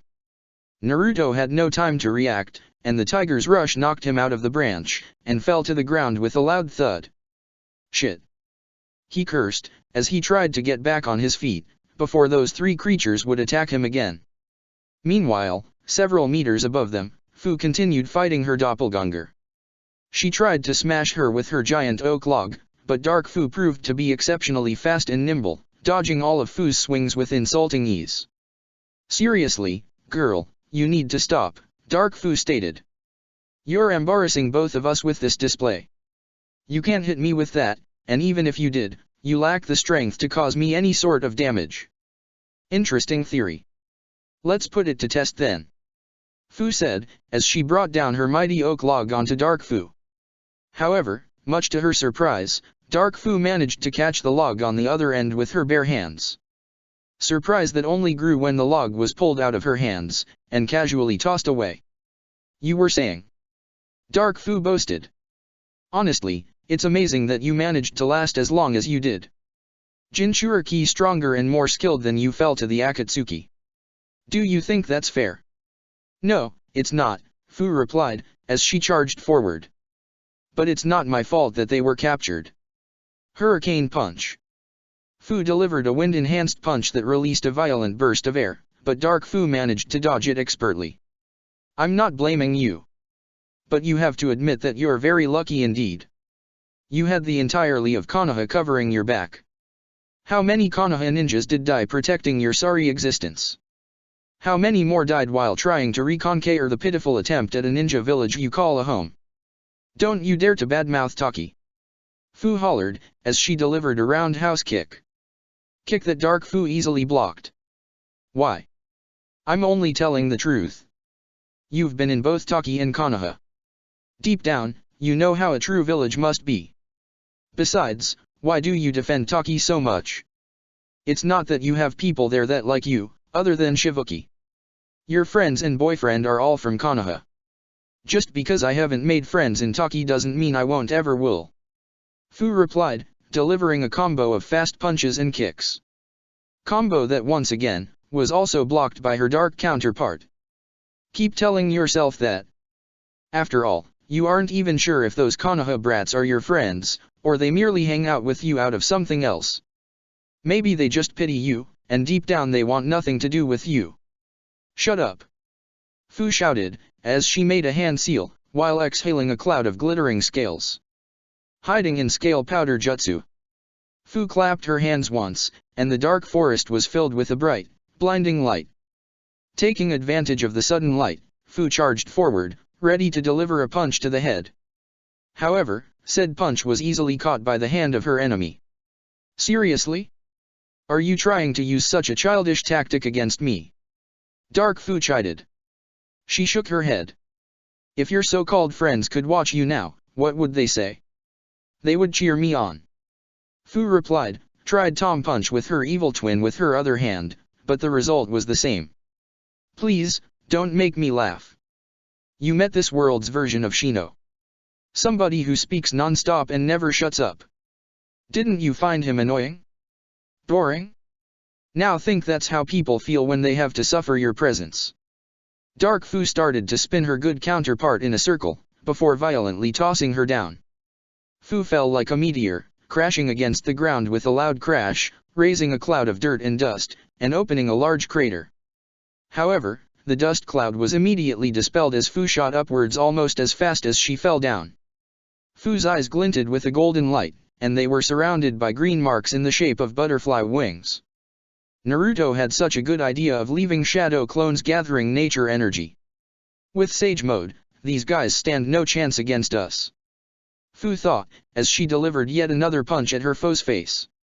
Once again, Dark Fu caught her good counterpart's fist with her hand. Fu expected the hand to be blown up from the rest of the arm due to the sheer force, but such thing didn't happen. Dark Fu's hand gripped Fu's fist firmly. What? How can you? Fu asked in shock. Sage Mode didn't work. Dark Fu teased, much to the green-haired girl's surprise. Look closely. Fu did so, and much to her horror, realized that Dark Fu's eyes were no longer red, but golden, and had green marks around the eyes shaped like butterfly wings. You have Sage Mode too? Fu asked in shock. Weren't you listening to me at the beginning of the fight? I'm the real you. Everything you do, I can do better. Sage Mode included, Dark Fu boasted, as her grip around Fu's fist tightened. It would do you some good if you listened once in a while instead of talking all the time. Dark Fu then grabbed Fu's wrist with her other hand, pulled her violently, and tossed her against a nearby tree. The impact was so brutal, it blew a hole on the tree, caused its upper part to topple down. Meanwhile, Naruto, already in Sage Mode as well, was fending off Dark Naruto's masked beasts, when he saw Fu being brutally tossed against a tree. He didn't see where she landed, though she could sense she was still alive. Fu! Naruto yelled, while kicking the masked tiger, hurling it against a tree. Spiraling Ring of Terror. Naruto saw a dark purple sphere of chakra with pure white rings circling around it flying against him. Pumping chakra into his feet, the blonde jumped just in time before the attack connected, creating a big explosion that carved a large crater into the ground, while obliterating the trees, rocks, and bushes around the blast zone. Wow, such power! Naruto said in awe, before landing on the grass. Impressive, isn't it? Dark Naruto proudly said. And that's nothing but a smidge of my actual power. Though I must thank you for using Sage Mode. With it, my jutsu can reach an even greater level. What the? Naruto asked, upon noticing Dark Naruto's golden eyes and orange marks around them. You can use Sage Mode too. I believe we already went through this, the evil doppelganger said. He made a hand seal. Time to end this nonsense. The 3 masked creatures from before landed behind Naruto, while 6 more landed around him. Some of them were more animals, like one who looked like a bird and another that resembled a mix between a dragon and a seahorse, though the others appeared to be human. If you think numbers are on your side, then think again. Shadow Clone Jutsu. Naruto made his favorite hand seal, and 100 clones appeared besides him. Albeit none of them had Sage Mode like the original. You must think I'm impressed, Dark Naruto deadpanned, as he mimicked Naruto, and created another 100 clones of his own. Everybody, attack! Both armies of clones and the 9 masked creatures charged forwards, clashing in the middle, resulting in a brutal melee battle. The air was filled by a cacophony of shouts, yells, and steel clashing against steel as both armies fought relentlessly. This is just a distraction. If I can reach the real one, it will be over, Naruto thought, before making several hand seals. Wind release, riding the hurricane. A tornado formed around Naruto's legs as he started to elevate above the crowd. However, before he could gain more altitude, a white translucent ribbon wrapped around his body, pinning his arms to it. What the? Naruto asked, looking at the source of the deceptively strong bind, and saw it was one of the masked creatures. This one, another humanoid dressed like a priestess. He tried to struggle, but was unable to. "Hey, a little help over here." Some of the clones heard Naruto's plea and tried to get closer in order to release him, but sadly they were cut down by the Dark Naruto clones and some of the remaining masked creatures. To add to his distress, he saw Fu's battered body crashing into the ground near the battlefield, with her evil counterpart happily landing beside her. Then, she grabbed the green-haired girl's neck, and in one swift motion, she snapped it. "No!" Naruto screamed. Fu's dropped with a thud, and it instantly turned into a cloud of glowing white dust that dispelled in a few seconds. "Guess that this one couldn't defeat the darkness within her," Dark Fu said in a mocking tone. She then looked at the ongoing battle. "So, are you going to finish him already, or what?" "Yeah, just give me a second," Dark Naruto said, as he walked towards the immobile Naruto. "This one can't beat his darkness either." "Shut up. This is nothing. I can still beat you," Naruto shouted as he futilely tried to break free of his bindings. "Because you're so good, right? Because you think you're the hero that will save your village," Dark Naruto sneered. "You abandoned your friends when you found them annoying. And ignored your father when he warned you that you'll only find death coming here. Those weren't the real versions of my friends or my dad. I would never do that to them," Naruto protested. "They're as real as I am," the black-haired young man said, as he extended a hand. Another purple sphere with white rings formed around his fingers. "Sorry Naruto, but you can't defeat me. Now perish." Spiraling Ring of Terror. In a split second, Dark Naruto crossed the distance that separated them and smashed his jutsu into Naruto's chest, resulting in a massive explosion. And after that, nothing. Real world. Wah. Ah. Naruto and Fu screamed, before scanning their surroundings, and realized that they were no longer in the forest of death. Instead, they were back on the small island in the Lake of the Falls of Truth. Naruto instinctively reached his hand to his chest, and Fu to her neck. Both of them found much to their relief that they were okay. "Hey!" Motoi's voice called, as he ran towards them. "You okay?" "Why yeah," Naruto replied, still processing what happened. "Hey, how is that it suddenly became daytime?" Fu asked, looking at the bright sky. Motoi couldn't help but chuckle. "Because in the mental world you've been in, time passes differently. I take you've been a whole day inside the mental world, right? However, from our point of view, only a couple minutes passed." "I see," Naruto replied. "Don't worry if you didn't got it on your first try, your inner darkness is no small fry." Killer Bee rapped as he joined them. "How did you know we failed?" Fu asked. "You sour faces are easy to read, it's easy to tell that you didn't do the deed," Killer Bee replied. "But you don't have to worry, you can try again, there's no reason to be sorry. But first you should try to rest a bit," Motoi helpfully offered. "The experience must have been draining. Trying immediately won't net you better results." "Sure thing, Motoi-san," Naruto said, as he got up and started to walk away. "Fu, you coming?" "Yeah," Fu said, her voice lacking her usual enthusiasm. As the Konoha and Taki Jinchuriki walked away, the two Kyumo ninja watched them. They could see their body language was nothing like how they were before taking the trial. The energy they carried themselves with was nowhere to be found. Whatever happened in that mental world had crushed them. Facing their inner darkness nearly broke them, Motoi observed. "Let's hope they can soothe with time. I don't think we can win this war without their power." The normally talkative Kyumo ninja remained silent, merely observing his fellow Jinchuriki walking away. Chapter 98. Road to Ninja, Part 2. Or Battle of the Fake Doubles.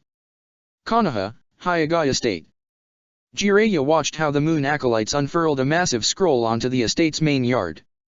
On the scroll was an equally large sealing array arranged in circular patterns, which formed a portal gate that would teleport whoever stepped on it to another portal, allegedly in the moon.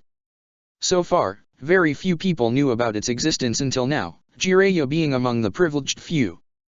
"I had my best seal masters study this scroll, but they were barely able to decipher it," Jiraiya inwardly lamented, as he saw the scroll completely unfurl.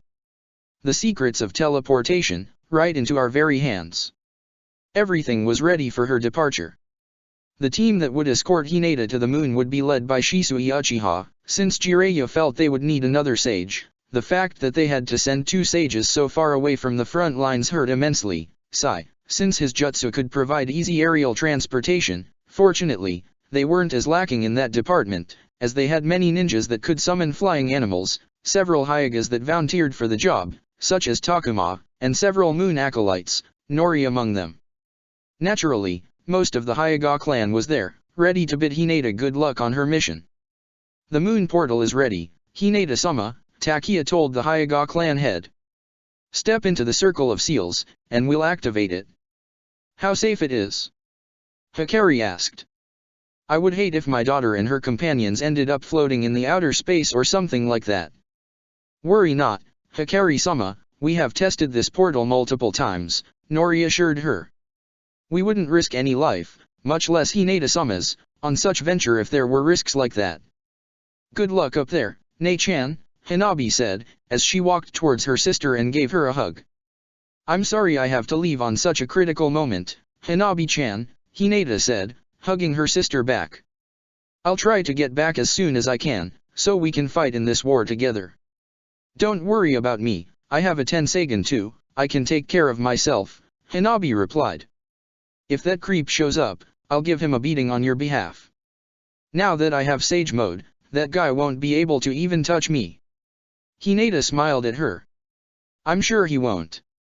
They broke the hug, and Hinata walked towards the rest of her group, who were already standing inside the circle of seals.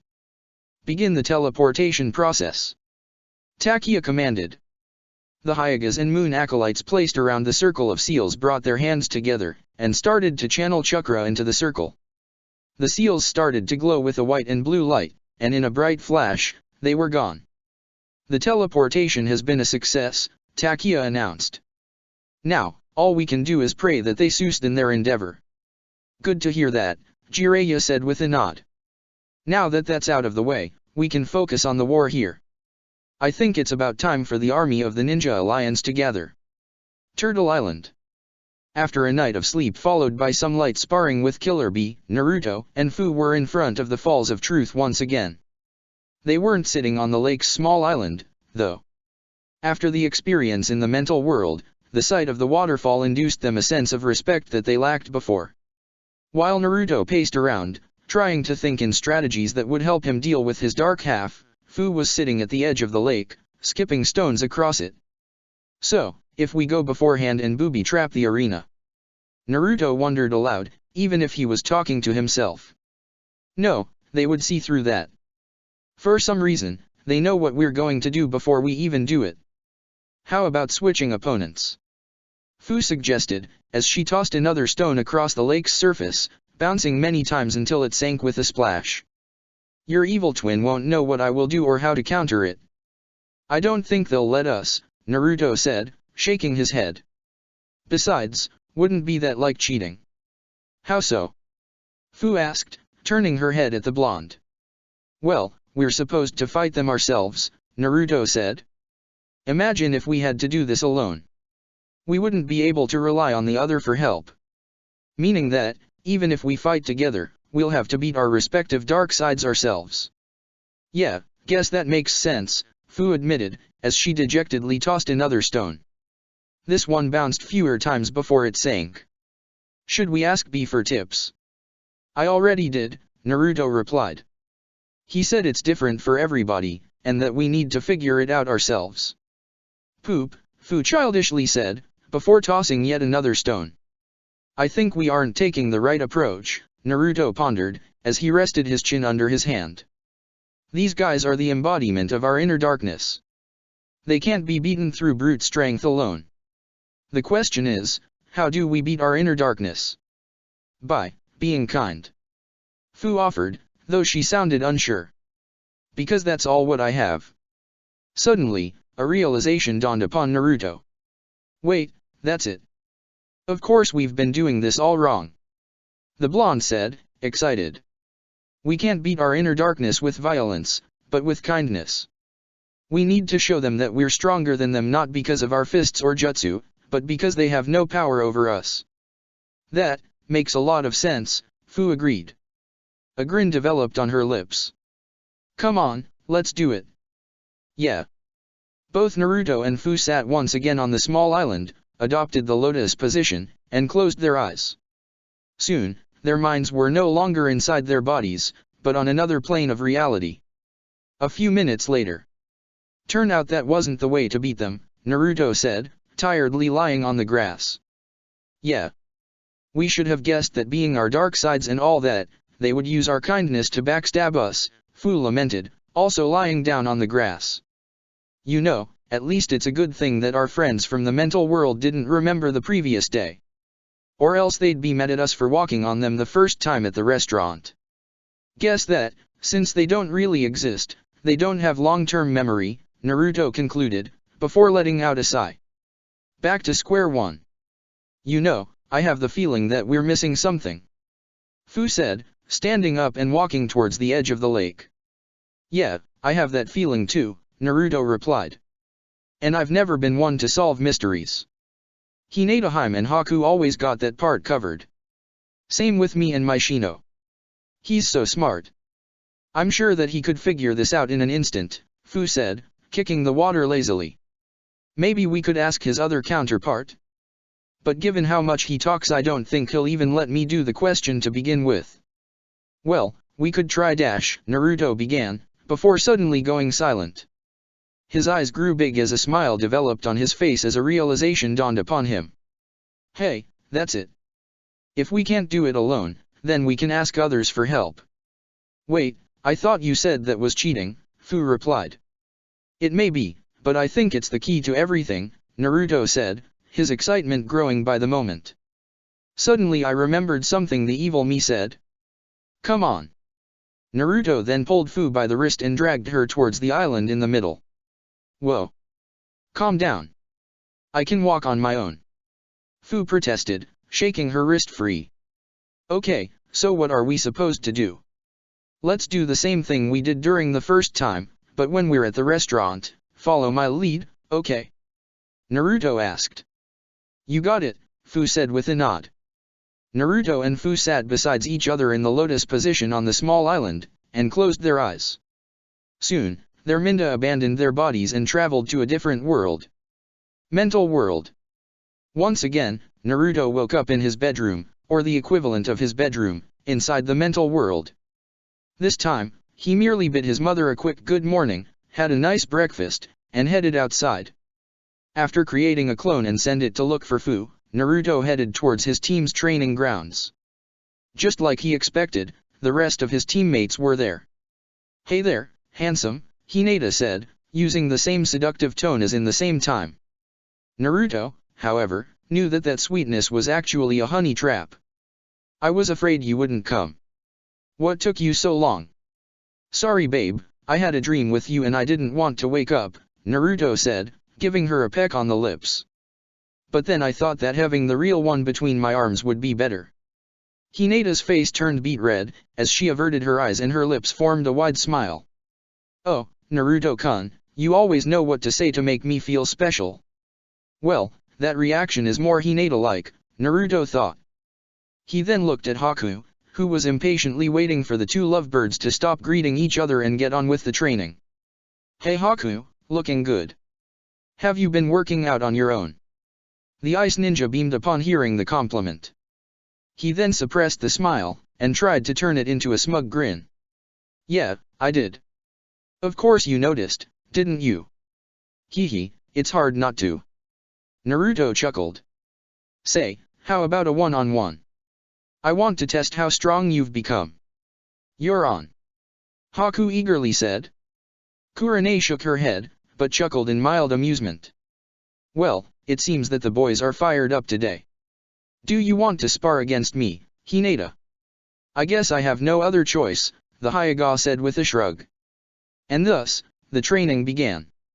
While Hinata fought against Kurane, Naruto faced Haku. Naruto made sure to compliment the ice ninja and to measure his own attacks, careful not to hurt the poor guy's fragile ego. After an hour or so, Hinata requested a change, and Naruto went to spar with her. This time, however, he decided that the aggressive Hyuga wouldn't appreciate if he held back against her. Which wasn't a very good idea either, since whenever Naruto landed a solid hit, Hinata would moan and gush about how strong Naruto was. Geez, let's hope the real Hinata isn't a masochist deep down, Naruto thought, cringing a little. After the second sparring matches, Kurane decided it was time for some teamwork exercises. Something Naruto was extra careful with, and made sure they went down without a hitch. When the sun was at its highest, Kurane decided to stop. Today has been a pretty productive training. You guys appear to be extra motivated. Good work, you three, the raven-haired woman praised. Her 3 students nodded and smiled proudly. Say, how about we meet again after lunch? In the meantime, I'll see if there are any missions for us to do. As you say, Kurane-sensei, Naruto nodded, as he saw his sensei walking away. So, you guys want to eat? Because I'm starving. Yeah, me too, Haku agreed. Ichiraku's. Sounds good, but I feel like eating with more people, you know? It's been a while since we did that, Naruto suggested. I could send a clones to our former classmates, and have all of them meet us at Yakiniku-Q. The place is pretty big. We almost never eat with our former classmates, Hinata pointed out. What's the occasion? Yeah, I can see why, Naruto inwardly deadpanned. I dunno. I feel like having a big meal with everybody else. You seem to be in a very good mood today, Naruto, Haku pointed out. Did something good happen to you today? What, can't I just happen to be in a good mood? Naruto replied, though trying not to sound too defensive. Hinata wrapped her arms around the blonde. If you're so happy today, I won't be the one to sour your mood. We'll eat with the others if that's what you want. Heh, I knew I could count on you, Hime, Naruto replied, smiling. An hour later, Yakiniku-Q. Just like the time before, the first team to arrive was Team Kakashi, with Fu in tow. And like the last time, Shino was telling his day to Fu. Before Kiba was slammed against a tree. Our training has been pretty good. Kiba and Tamaki didn't fight as much as they usually do, and guess what? When Kiba smashed his face against that tree, it broke its bark, and I managed to found several green beetles lurking underneath. Did you know that green beetles are extremely rare in the land of fire? And speaking of rare, I hope that this time they don't burn my order, since I only like medium. Naruto, sitting between Hinata and Fu, could see how both ladies were starting to grow exasperated, and just like before, Hinata was ready to tear the Abarame's head apart with her bare hands. However, before that could happen, he leaned onto Fu, and whispered into her ear. Hey, I know that you prefer to be the one to talks rather than the one who listens, but, could you try to humor Shino just this time? Naruto told Fu. What? Are you kidding me? Fu whispered back in shock. I know, but this is part of my plan. Trust me, if everything goes well, this will be of a huge help later, Naruto reassured her. Hey, what the hell are you two hole-sippering? Hinata screeched. If you say so, Fu said, unsure of what her fellow Jinchuriki was planning, but decided to play along. She turned at her not boyfriend, and smiled. That sounds mostly interesting, Shino. Can you tell me more about those new beetles you found? A huge smile developed on Shino's face. Seeing the normally stoic Abarame, the real one at least, making such a display was unsettling to the point of creepiness. Really? Wow, nobody really ever told me that. Shino excitedly said. He gathered his thoughts, and started his explanation. You see, these kind of beetles usually live in areas with a very specific climatological constituents, which happen mostly in the air between the land of waterfall and... Shino continued to talk non-stop, though he seemed to address solely Fu rather than everybody else, much to their collective relief. Still, Naruto knew that he wasn't out of hot water yet, since he had to address his temperamental and jealousy-prone not girlfriend. I was telling Fu that he should try to listen to her boyfriend a little more, Naruto said in a reassuring tone. Sorry if I made it look like something different. Hinata glared at him, but her scowl disappeared. It seemed she accepted the explanation. Well, given that she is his girlfriend, it should be her job to listen to that chatterbox of a boyfriend, and let the rest of us in peace.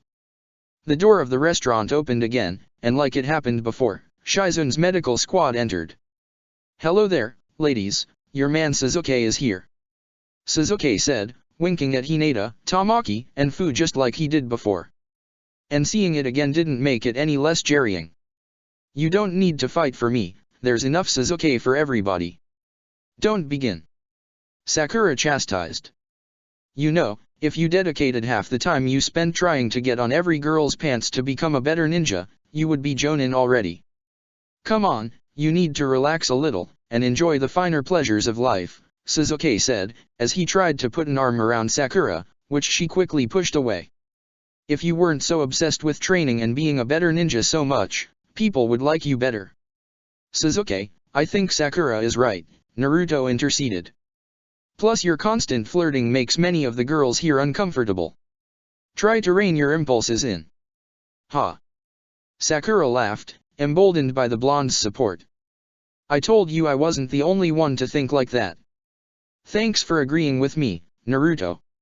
I knew a ninja of your skill would see that I'm the one in the right. Though, even if I find admirable how much time and effort you put into being a better ninja, nobody is forced to follow your pace," Naruto added. "There are other things in life besides training and missions. Like friends and having fun." "Heh, I knew my man Naruto wouldn't let me down," Suzuki replied, now being the one emboldened. Naruto cringed upon hearing the Uchiha calling him his man. "You had to, otherwise you wouldn't be dating that blue-haired wild beast." "Wanna see how much of a wild beast I am, Uchiha?" Hinata seethed, as she activated her Byakugan for added emphasis. Naruto merely grabbed Hinata's hand, and the temperamental Hyuga quickly calmed down. "Please, let's try to eat in peace," Fu intervened, briefly pausing his conversation with Shino. "There's no peace in such a place of death and blood like this one," Karen grimly said. "Come on Karen, I'm sure that there are places far worse than a mere barbecue restaurant," Fu said, before the redhead could go on a gloomy and long-winded rant. "Plus, we all know you love meat." Karen wanted to say something in response, but she merely shrugged and sat down. Alas, disarmed before I could even begin an argument. Like a little chick tragically killed before it can grow up into an eagle and learn to fly.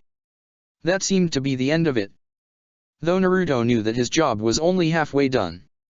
And the next challenge appeared when Asuma's tactical squad entered the restaurant, with Koji and Shikamaru arguing about something, and Ino trying and failing to play the peacekeeper. "Why did you drag me to this place?" Koji complained. "You know I hate the food they serve here." "It's not just for the food, but all our friends are here," Shikamaru said. "Why do you have to act as if you're better than everybody else?" "I'm not acting like I'm better than anybody else, I just expressed my dislike of this restaurant," Koji insisted. "You know, your inferiority complex can be quite grating at times." "Who are you calling inferior dash?" Now, let's not fight, okay?" Ino softly asked, placing a hand on each of the boys' shoulder.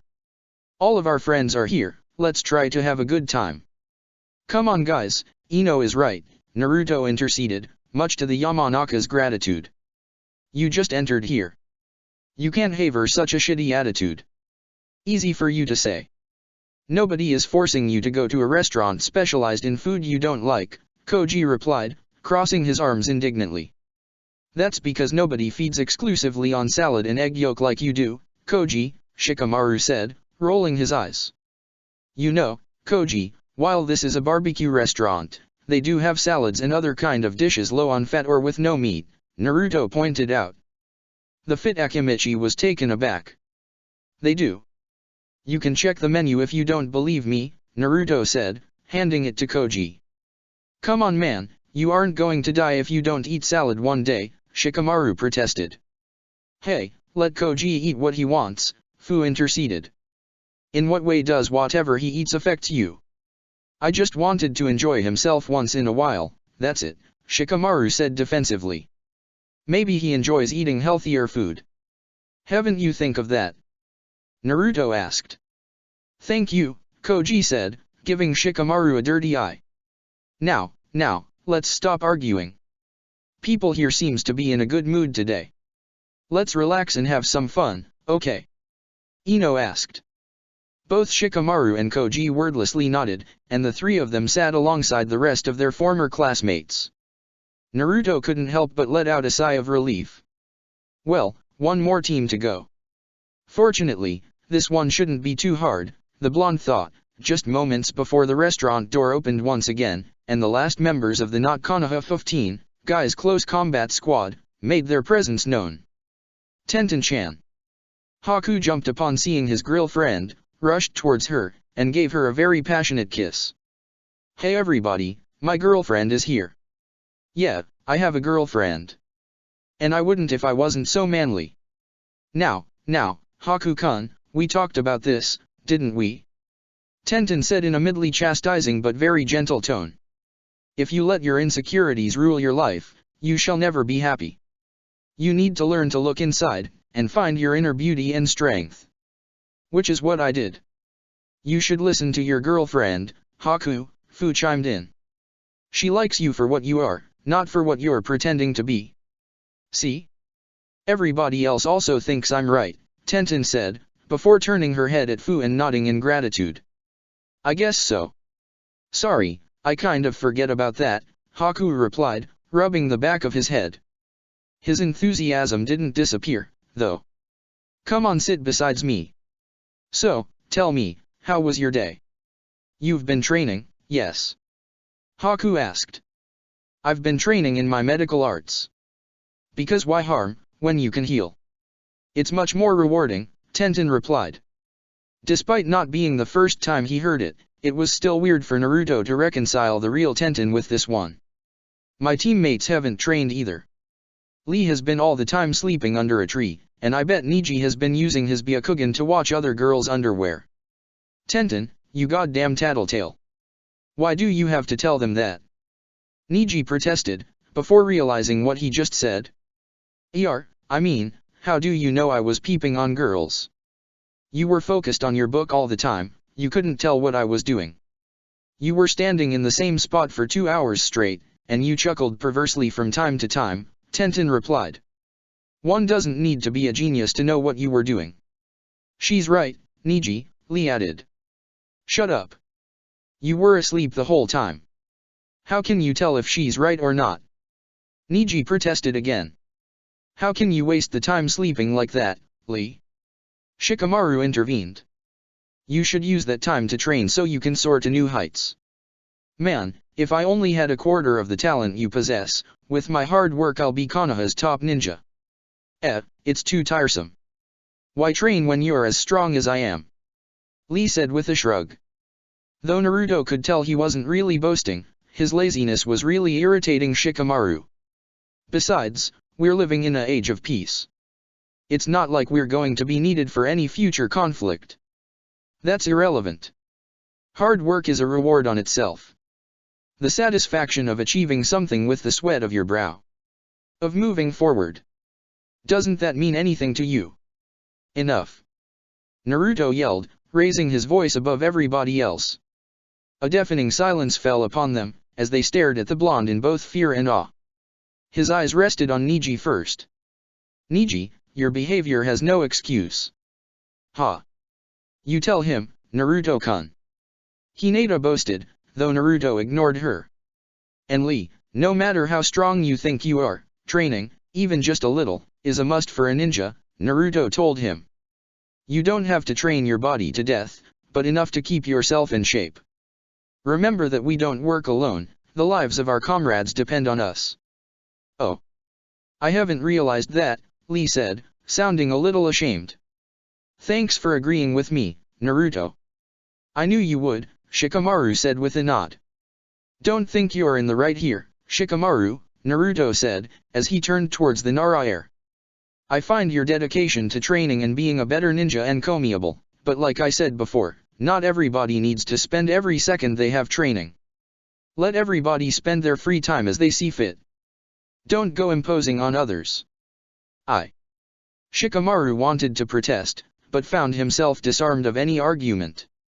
Yeah, you're right. That wasn't very nice of me, was it? Hey, it's okay, just don't do it again, Naruto replied, smiling reassuringly. Now come on, let's sit, eat, talk, and have a good time. Unlike the first time they were there, the meeting didn't devolve into a cacophony of screaming contests. And whenever it threatened to, Naruto and sometimes Fu were quick to play the peacekeeper role before things could escalate. But overall, everybody ate in peace and had a very good time. Now that Naruto had finally set the proper mood, it was about time to set his plan in motion. He hoped that it would work. "Hey everybody, may I have your attention?" Naruto asked, as he stood up. Everybody dropped what they were doing, and looked at him. "Let's say, Fu and I had a little Jinchuriki problem, and we were hoping that you could help us with it." Forest of Death, that night. Just like they did the previous times, Naruto and Fu landed on the arena marked by a circle of lit torches. Unlike the other times, their dark counterparts were already there, rather than waiting to make a dramatic entrance. "Hey look, they came back for more," Dark Naruto chuckled. "You guys think third time's the charm? So, what's going to be this time?" Dark Fu jeered.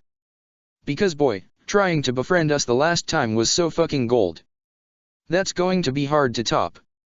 You know Naruto, he thinks he can talk his enemies into surrendering and being friends," Dark Naruto said, shaking his head. "Yeah, that was dumb on my part, trying to be kind to the literal embodiment of my evil," Naruto admitted. "That's why we decided to go back to the first idea and give you a good ass whooping." Their dark counterparts merely chuckled. "Well, it works for us," said Dark Fu said with an evil grin, as she cracked her knuckles. Dark Naruto, meanwhile, made the tiger seal. "Though this time, let's skip the warm-up and jump directly into the fun." 9 Masked Beasts. A massive mandala appeared behind Dark Naruto, with 9 kanjis inside 9 rings, arrayed in a cross pattern. The circled kanjis started to glow, turning into portals that summoned the creatures that Dark Naruto had used during their previous fight. "Come on, I'd love to see what kind of strategy you guys came up with in order to desperately close the gigantic gap between you and us," Dark Naruto chuckled. "Attack!" The 9 masked monsters all lunged at Naruto and Fu, who made no effort to dodge or defend, much to their dark counterparts' bemusement. Not just that, but they looked fairly confident in their chances. That moment, Naruto quickly made an arm wave. Vacuum Palm Wall. Fire Release, Great Fireball Jutsu. Ice Release, Testosterone Blizzard. The 9 charging monsters were hit by a destructive wave of fire, ice, and vacuum that resulted in multiple blasts that knocked them backwards. It wasn't enough to put them down for good, but the attack did some serious harm to them. "What?" Dark Naruto asked in shock. "Just how?" "You can come out, guys," Fu called, clapping her hands twice. That moment, the rest of the alternate Konoha 15 left their hiding spots, and landed besides Naruto and Fu. All of them were in fighting stances, ready to battle. "What? You brought those guys into the battle?" Dark Fu asked in shock. But, you can't do that. That's cheating. Says who?" The green-haired girl challenged. "The fact that they can stay here and that their attacks can harm you tells me that we can use their help to take you down. Otherwise, the waterfall wouldn't allow it." "What was that thing you told me during our first encounter?" "That they were as real as you are?" Naruto asked in a mocking tone. "Thanks for the advice, by the way." Dark Naruto didn't say anything in response. He merely gritted his teeth and growled something inaudible.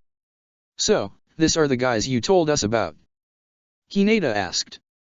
"Your dark sides?" "Yep, that's them," Naruto confirmed. "That raises a lot of questions," Shino began. "Like how they came to exist, for starters. Were they always living inside you, or did they exist as separate entities? Do we need to kill them, or should we keep them alive in order to seal them back into the originals? The metaphysical implications to such dash." Fu stopped Shino's rambling by placing a finger on his lips. "Shino, honey, forget about irrelevant questions. Just help us beat them. That's all we need to do." "Okay. But I want an explanation after this is over," Shino demanded. "So, Hinata, ready to take down the evil me?" Naruto asked his not girlfriend. "Ah, but he just looks like you." Such a handsome face. I don't think I can't bring myself to hurt him when he looks so much like you, Hinata said with a somewhat dramatic pout. In that case, try to imagine he did something that infuriated you, Naruto said. Maybe a version of me who cheated on you with Sakura. Hinata didn't have to picture such scenario in her mind in order to make her blood boil. You're so fucking dead. Hinata bellowed, as she activated her Byakugan and leaped at the black-haired Naruto. Hinata, wait, oh shit, she's going to get herself killed, Naruto said, shaking his head. Everybody else, attack. The rest of the alternate Konoha 15 members leaped into the nascent battle. The 9 masked beasts had completely recovered, and rushed to aid their masters. However, both Dark Naruto and Dark Fu knew that they no longer held the advantage in this battle. Naruto and Fu had found the key to victory. Shit, there's no way we can beat so many people. Dark Fu said in panic. She turned at her partner in crime. What are we going to do? For the time being, fight. These guys don't matter. If we can kill Naruto and Fu, victory will be ours. Dark Naruto said, as he charged forwards while creating an army of shadow clones, with Dark Fu reluctantly following him. Try to focus on those creatures while we take care of our evil selves. Naruto told the alternate version of his friends. Though if you can lend us a hand against them, we would appreciate it a lot. Fu added. And thus, the huge battle began. Fu deployed her wings in an attempt to fly above the incoming army and reach her evil counterpart, but was stopped when a piece of cloth tightly wrapped against her legs, and pulled her down. It was one of those masked beings, the one who looked like a priestess. That's it, until a swarm of angry beetles descended and bit the cloth until it was cut, releasing the green-haired girl. Thank you, Shino. Fu said, giving her not boyfriend a thumbs up. Anything for you. Now go and kick that fake's ass. Shino encouraged her. Though, if you're as strong as she is, how are you? Shino was interrupted when one of the masked creatures, shaped like a strange bird, swooped at him.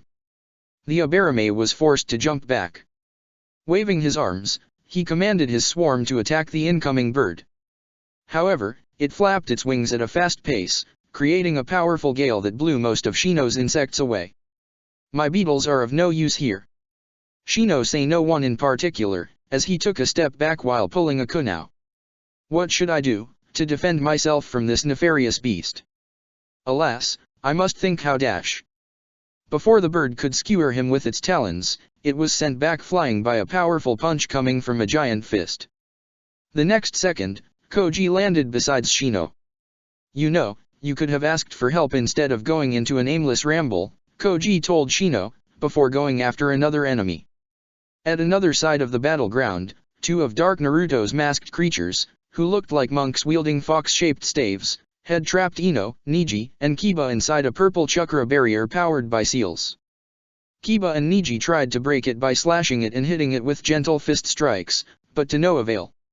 What the hell this barrier is made of? Kiba angrily cursed, as he continued delivering swipes. Guys, watch out. Ino warned, pointing to one side. The 3 ninja could see the scythe-wielding being leaped at them, and reared its scythe back, which started to glow with chakra. Can its attacks bypass the barrier? Kiba asked incredulously. So it seems. Niji said, as he prepared to take the hit. However, just before the creature could attack, several chains wrapped around its body, immobilizing it completely, before he was violently launched against a tree. The chains then retracted back into their caster, Karen. Following that moment, Tamaki rushed towards them, followed by Akamaru. Come on Akamaru, let's save my boyfriend. Tamaki happily shouted. And Ino and Niji, I guess. Fang passing Fang. Tamaki and Akamaru turned into living drills and lunged at the 2 staff-wielding masked men, who were forced to jump back, undoing the barrier in the process. Thank you, Tamaki, I got them now. Ino said, pointing her hands at them. Mind disturbance jutsu. The masked creatures were paralyzed on the spot. They struggled to break free, but they were unable to overcome Ino's mind control. 8 trigrams, 64 plams. Niji dashed towards the twin enemies, ready to unleash his most powerful combo. 2 strikes.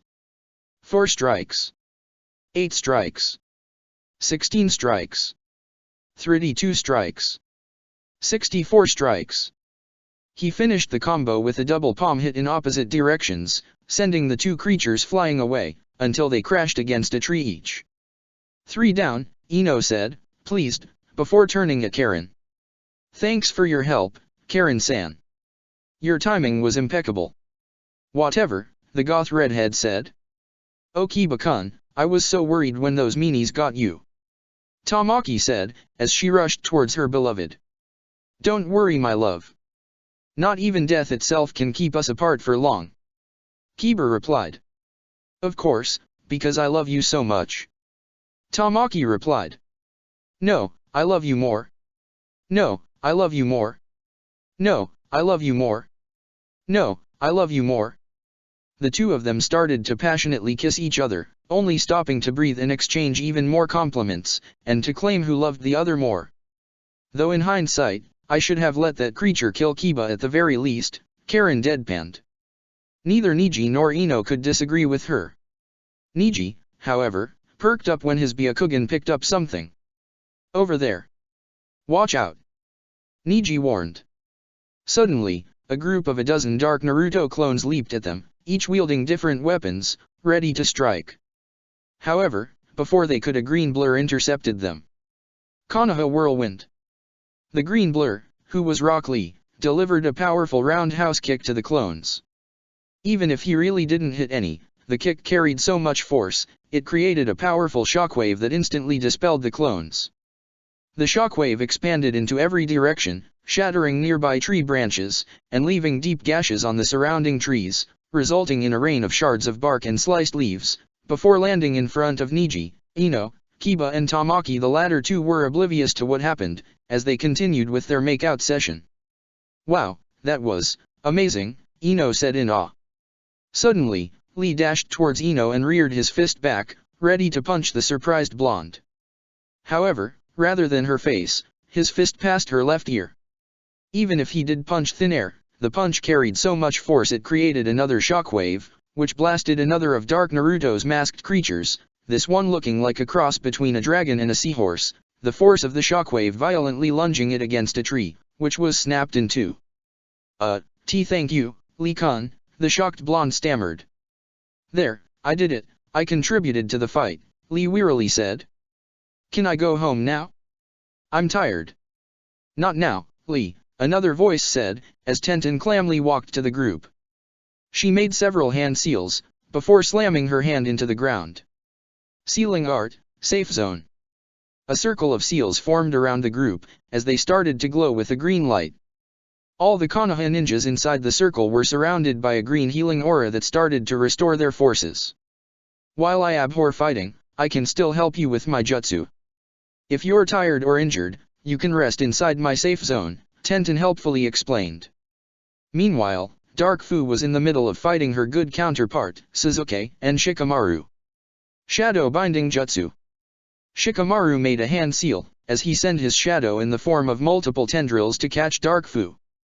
If this enemy is as strong as Fu, then it's going to be a fight worth remembering. I'm so pumped right now. Shikamaru's excitement caused his shadow tendrils to grow larger and travel faster, making Dark Fu's attempt to dodge them all the harder. Goddammit, I preferred you when you were a lazy ass. The black-haired girl complained. She was then alerted by the sound of 1,000 birds chirping. Looking around, she saw Suzuki diving at her with his hand coated in electricity. Chidori. Before she could be impaled, Dark Fu managed to grab his wrist and using his own momentum, tossing him against a tree. However, Suzuki was able to land on his feet. The hell? How do you know how to use Kakashi's jutsu? Dark Fu asked, incredulous. Interested? How about if you let me treat you to dinner tonight at a fancy place, and I tell you? Suzuki asked, as he winked at her in a suggestive fashion. Goddammit Uchiha, that's the embodiment of my inner darkness you're trying to flirt with. The real Fu protested. Suzuki merely shrugged. Hey, I don't judge anybody. Especially not pretty girls. And given that you have rejected all my advances for Shino's sake of all people, you can't blame me for trying my luck with your lovely doppelganger. The black hair and red eyes combo makes a nice contrast. Very Uchiha-like. That's a sign meaning that we belong with each other. Fu is right, you can continue your inane flirting once we're done with this. Shikamaru hotly shouted, as he changed his hand seal. Shadow Sewing Jutsu. The shadow threads emerged from the ground, forming sharp edges, as they tried to impale the evil Jinchuriki. She deployed her wings and tried to evade them by gaining some altitude, but that's what Sasuke was expecting. The moment Dark Fu took off, he leaped at her from his standing point, ready to impale her with another Chidori. Sorry beautiful, but no pretty girl escapes the Uchiha sex god, Sasuke cooed, winking at her again. Dark Fu managed to spin around herself and successfully avoid the electrical attack aimed at her gut. But by doing so, she left her wings exposed, which took the brunt of Sasuke's jutsu, and were instantly shattered. As a result, Dark Fu pummeled to the ground. My wings. No. She cried, before crashing down with a thud. She rubbed the spot where her wings used to be. Ow, this is going to hurt tomorrow. It ain't going to hurt more than this, I can assure you as much. Fu shouted from above. Dark Fu looked up, and saw Fu diving at her, the giant oak log between her hands, like a meteor made of wood. Given her speed, dodging was impossible. Oh she dash. The giant log slammed into Dark Fu, resulting in an explosion of earth and dirt, opening up a massive crater, and most importantly, ending Dark Fu's existence. Meanwhile, Dark Naruto was trying to evade Hinata's aggressive assault. He tried to put some distance and counter-attack, but the angry Hyuga wouldn't let him any time to breathe. She was relentless in her attack, each blow carrying loads of anger. What the hell, is this Hinata's dark side or what? How is she so goddamn brutal? Dark Naruto said, as he tried to evade her blows. Heh, I doubt the real Hinata is that vicious, Naruto chuckled, mostly to himself. Minions, to me? Dark Naruto called. However, no help came. Half of his masked creatures have already been destroyed, and the remaining few were busy fighting against the alternate Konoha 15. Dark Naruto noticed this, much to his desperations. Minions, come to me this instant. He yelled. Shut up already. A new female voice said. Between dodging Hinata and trying to locate his minions, Dark Naruto didn't notice Sakura getting closer. When he turned around, he saw the pink's fist a few centimeters from his face, before it impacted, sending the black-haired Jinchuriki flying, and crashed against a tree. The evil doppelganger said, coughing some blood, while trying to stand up. That was, ice release, iceberg of manliness. Just as he was standing up, ice and frost started to quickly gather around the evil Jinchuriki, encasing him inside a block of ice, leaving only his head exposed. What the hell? Dark Naruto yelled. You have been trapped inside my iceberg of manliness. Do you know why I call it that? Because you need to be manlier than I am to break out of it. Haku boasted, waving his arms in a taunting fashion. And since you can't break it, that means I'm manlier than you are. How does that feel, huh? Huh? Huh? But Dark Naruto had no time to address Haku's boasts, as he heard an horrible, whirring noise. Looking in the direction of the noise, Dark Naruto saw his good counterpart, in Sage mode, flanked by a couple of clones and a Raisin Shuriken above his head. Good job guys, I'll deal the finishing blow. Naruto told the others. No, no, no. This can't be happening. You can't beat me. You can't. Naruto's evil counterpart yelled. You're right. I can't beat you. Not alone, at the very least, Naruto admitted. But guess what? I don't need to beat you alone. I don't need to beat any of my enemies alone. I used to think that I had to protect everyone, all by myself. And that it was my fault if things went wrong and people I cared for died. But guess what? I can let others protect me as well. As long as I have them, I won't have to face my darkness alone. So that's it, huh? You're going to let others do the heavy lifting. You're an useless brat that can never succeed on his own, so he needs to go crying to others for help. You can't win unless somebody else helps you. Dark Naruto screeched, both out of anger, but also in an attempt to escape his predicament. That's the beauty of it. Alone, we are weak, but together, we're strong, Naruto replied. Power might give you strength to do things on your own, but love allows you to join your strength with those of others, and form part of something greater than you are. Not that I expect you to understand it. Now die already. Wind release, Raisin Shuriken. The Chakra Shuriken flew at the trapped evil clone, resulting in an explosion of razor-sharp wind gusts that destroyed him almost instantly. When the dome was finally dispelled, there was nothing left but a crater.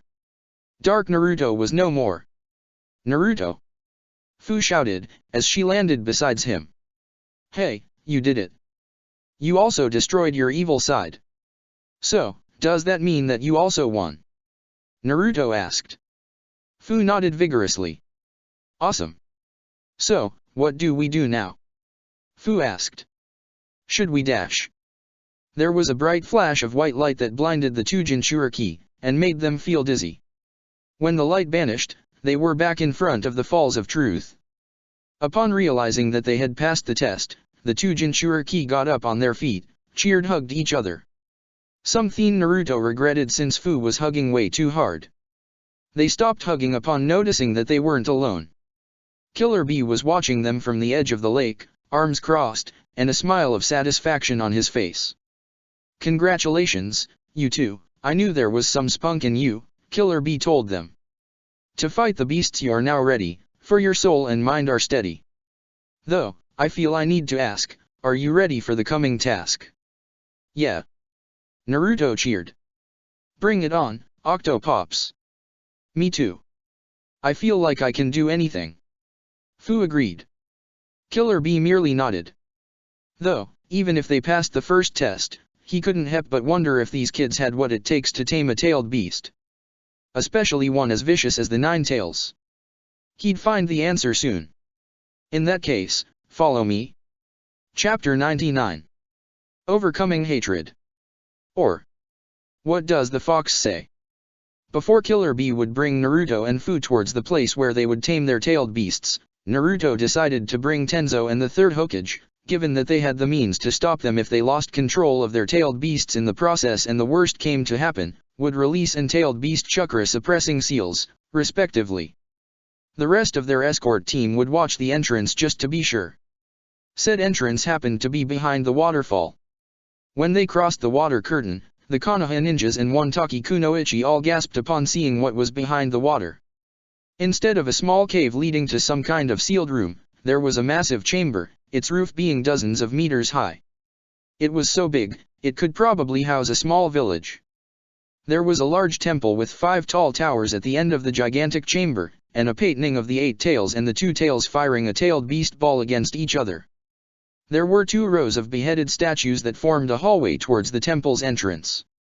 Here we are, the tailed beast temple, a very special place. It will be here where the tailed beasts you two will face, Killer Bee started to rap. What's so special about this place?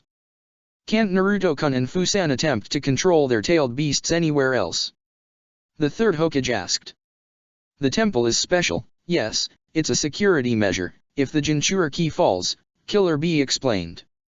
If the beasts attempt to escape they will be held inside these walls. Of course. With a place like this, a Jinchuriki can train without endangering other lives and let the tailed beast out, Tenzo agreed. If only we had a place like this in Konoha. Maybe with some time, and enough fuinjutsu, Dad, and I can cook up something, Naruto offered. Though sadly it will have to wait until the war is over. We're here, Killer Bee announced. They reached to the entrance of the temple, a very large gate within sculpture of the 2 tails head with its jaws opened. The Kyumo Jinchuriki introduced his arm into the mouth, and activated a hidden switch inside. The gate slowly slided open. Whoa! Naruto said, looking at the room. What is this place? Fu asked. Because the room that had been opened didn't look like a room at all. It was more like a vast, endless space that spread in every direction. There was no floor or walls, just a sky of multiple colors. Come on, no time to waste, get into the chamber, make haste, Killer Bee urged them as he entered the room. Apparently, There was a solid floor, even if it couldn't be seen. The 3 Konoha ninjas and 1 Taki Kunoichi followed the rapper inside. It's time to begin. Who's going to be the first to go in? Naruto looked at Fu, and smiled at her weakly. Ladies first. Actually. Fu began, rubbing her arm, uneasy. I feel a little nervous. Would you mind going first?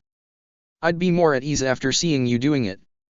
I'm scared as hell too, Naruto admitted. But guess we're not going anywhere unless one of us take the first step. Okay, I'll do it. A sigh of relief escaped Fu. Killer Bee nodded in approval. He made a hand seal, and the gate closed with a loud boom, leaving all of them trapped inside the room. Now there's no danger to the outside world if the Nine Tails breaks free. Of course we would die, but it's the better option, don't you agree? Killer Bee rapped, as he sat down, action which was mimicked by Naruto. The two of them bumped fists, and closed their eyes. Okay, this is the plan, let's face the Nine Tails, I'll guide you as best as I can. Understood, Naruto said with a nod. Nine Tails seal. When Naruto opened his eyes, he was no longer inside the tailed beast temple, but in front of the massive gates that held the giant fox.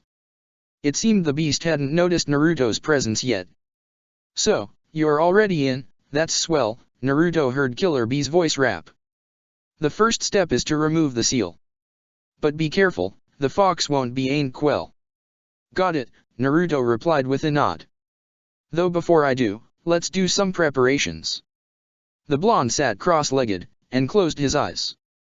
Despite the fact that he was inside a mental world, Naruto could still feel nature energy around him.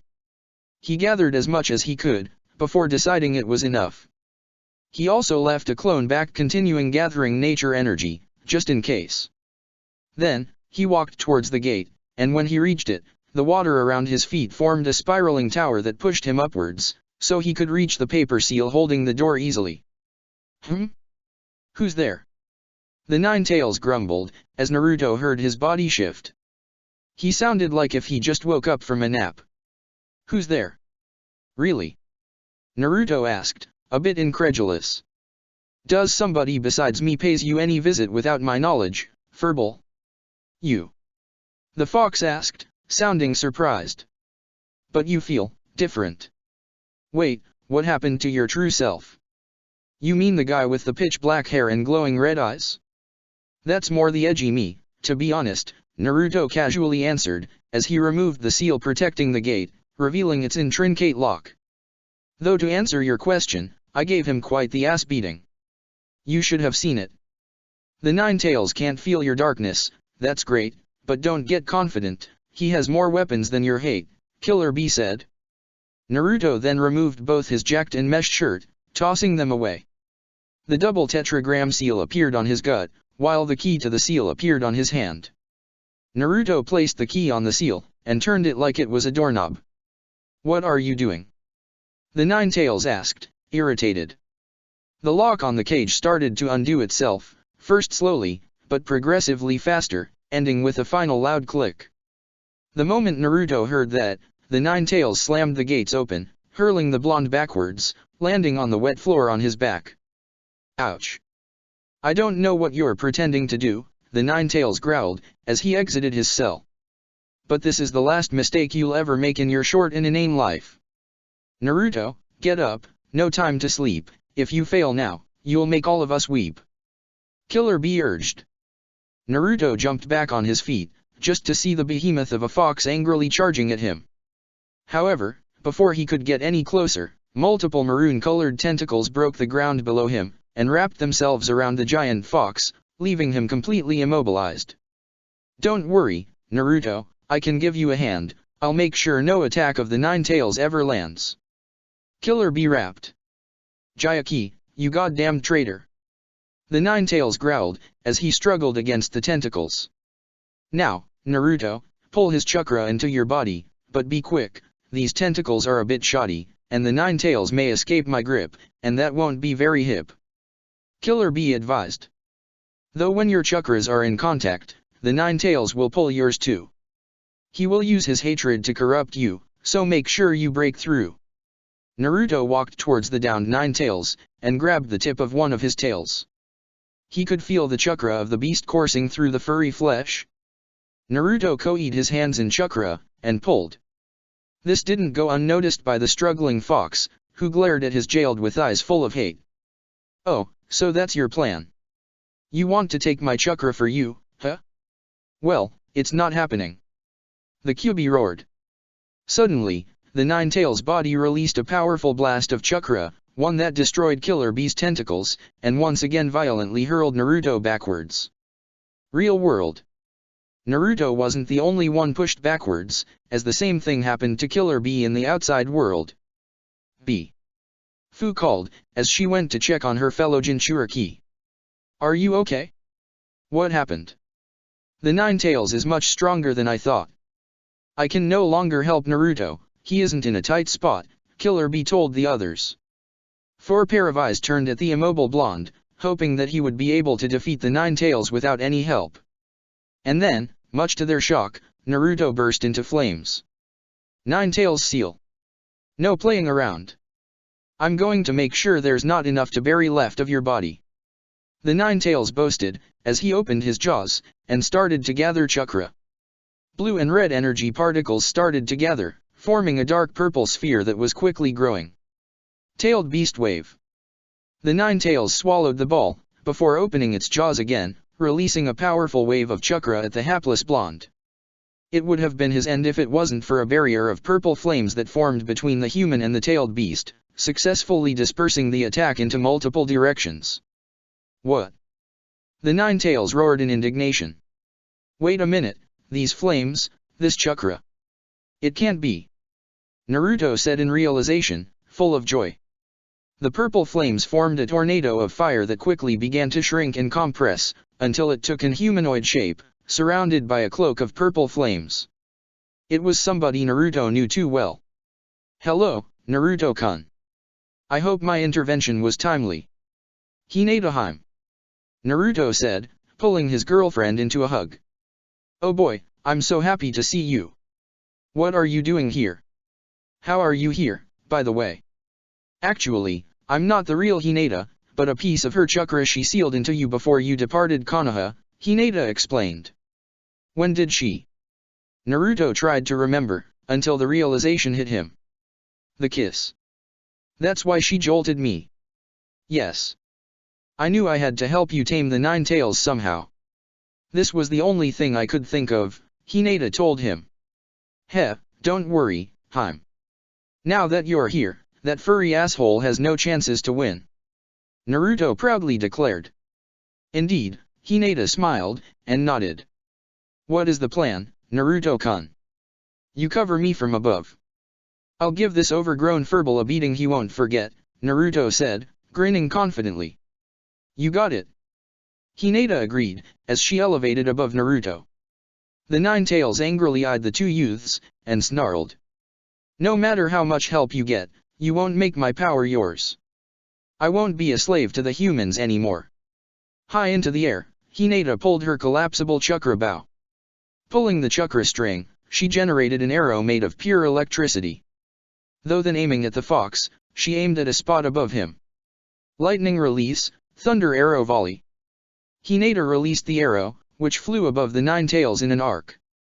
However, when it was above his head, it exploded into a multitude of smaller lightning arrows that rained upon the giant fox like the lightning storm. He wrapped his tails around him like a dome for protection. "Naruto-kun, now!" Hinata shouted. The Nine Tails heard a loud whirring sound, and saw that Naruto had just thrown a Raisin Shuriken at him. Still, the beast proved to be faster than he appeared, as he moved his tails just in time to intercept the Chakra Shuriken. There was a massive explosion of chakra and wind that pushed the fox backwards and all of his tails in different directions. However, he did manage to avoid the worst part of the explosion. "Heh, not bad, brat, but you can't hope to dash."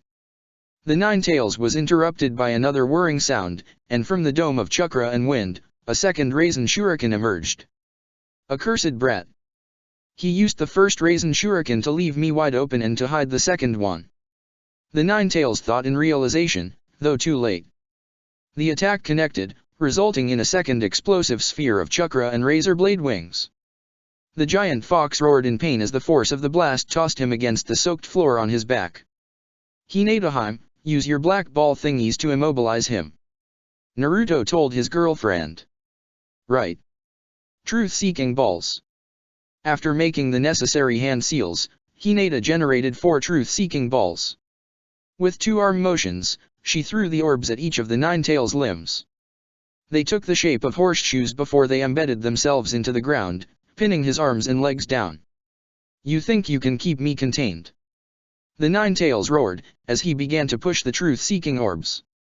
Just because you have a Tensagen you think that makes you Hamura? You're barely a shadow compared to him. Hinata was chosen by Hamura to carry his legacy, Naruto said, as he made several shadow clones, which positioned themselves around the fox in a circle. And she isn't the only one who's going to contain you. Sealing art, cursed binding circle. The Naruto clones stabbed a kunai with a sealing tag on them into the ground. The seals were activated immediately, generating more chains of seals that formed multiple concentric circles. Once said circles were complete, the Nine-Tails felt his body go completely rigid. I can't move. The fox grunted. Between the binding seals and the truth-seeking balls, he couldn't barely speak. Now that the Nine-Tails has been subdued, try to take his chakra, Naruto-kun. Hinata told him. You don't have to tell me twice, the real Naruto said, as he walked towards the central tail, and grabbed its tip. Alright, here we go. Naruto started to pull the Nine-Tails chakra out, which took the shape of a blue energy current, and pushed it into himself. You bastard. The Nine-Tails grumbled. Anger started to well up inside him as he felt Naruto slowly draining his chakra.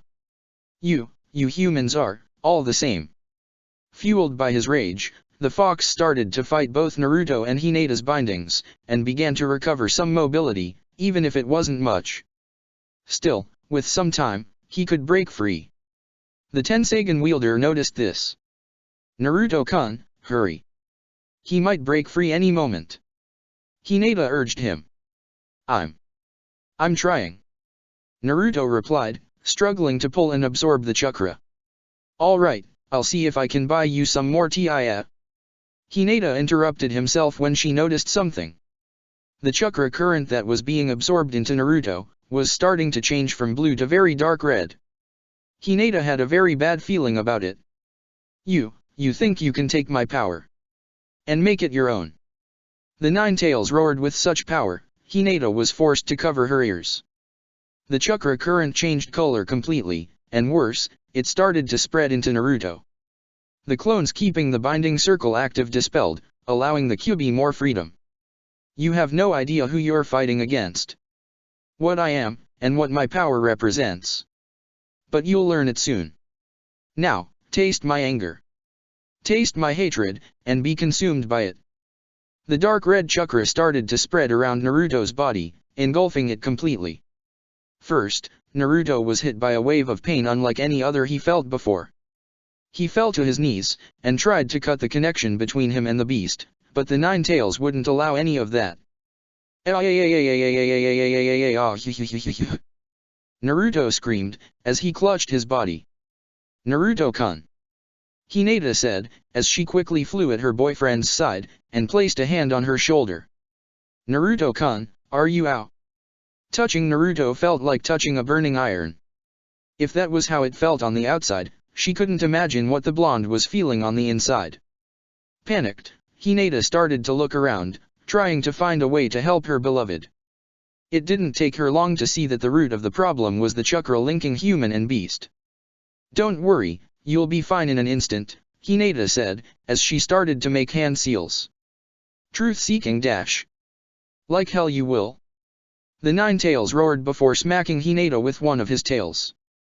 The Hyuga clan head was so focused on Naruto and his suffering, that she didn't notice the fox until it was too late, and the poor girl was hurled away. She screamed, before falling into the nearby water with a splash. Such a violent act against Hinata would enrage Naruto beyond reason. But the Jinchuriki was in so much pain, he didn't even notice what was happening around him. The pain was too great. Being tightly chained to a giant rock, with spikes piercing your limbs and chest, it was too much. Then it came the anger. Rage so pure and undiluted, it felt unreal. Not even when pain almost killed Hinata and Haku, nor when Akatsuki abducted several Jinchuriki under his nose did Naruto felt such fury. Anger at all the people responsible for this. That despicable Madara Uchiha. The loathsome first Hokage and his equally worthless wife, Mito. Kushina Uzumaki. And lastly, Kushina's spawn, and current jailer, Naruto Uzumaki. Wait, there's something wrong. Naruto said, in a moment of clarity. He quickly realized that the pain and anger he was feeling wasn't his, but the Nine Tails. Not that this helped him in any way, as he was soon overwhelmed by the inhumane pain and anger, while desperately clinging to his last bits of sanity. For 16 years I've been languishing inside your body. And now, you will be the one inside me, Naruto. Goodbye. The Kyuubi shouted, as he proceeded to absorb Naruto once and for all. Help. Naruto said, his voice being a whisper, before the fox consumed him. Back in the real world, people were worried. When Naruto burst into purple flames, Fu instantly recognized them as Hinata's Tensagen chakra cloak, not to mention that thanks to her connection to Naruto, she could sense that chakra as if it was hers, meaning that Hinata must have transferred some of her chakra to Naruto. However, another kind of chakra, this time dark red, put the purple flames out as it started to slowly spread around Naruto. This is bad, the beast is winning. The Nine Tails chakra grows while Naruto's is thinning.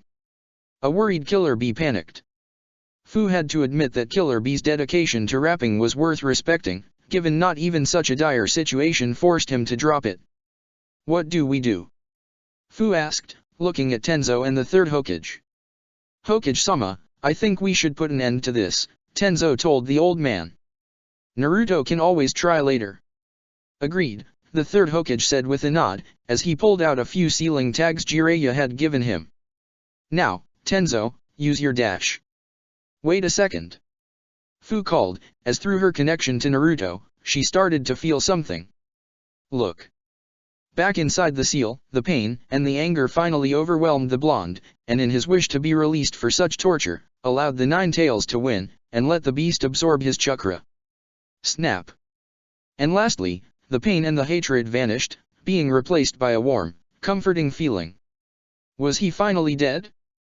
No, he wasn't dead, he could still feel his body, his feet standing on that soaked floor. The connection broke. The Nine Tails said in alarm. He could no longer feel his connection to Naruto. It was as if something was filtering his chakra from corrupting the blonde any further. My hatred was pushed back. What is this feeling? Tell me, Nine Tails, a new male voice Naruto never heard before began.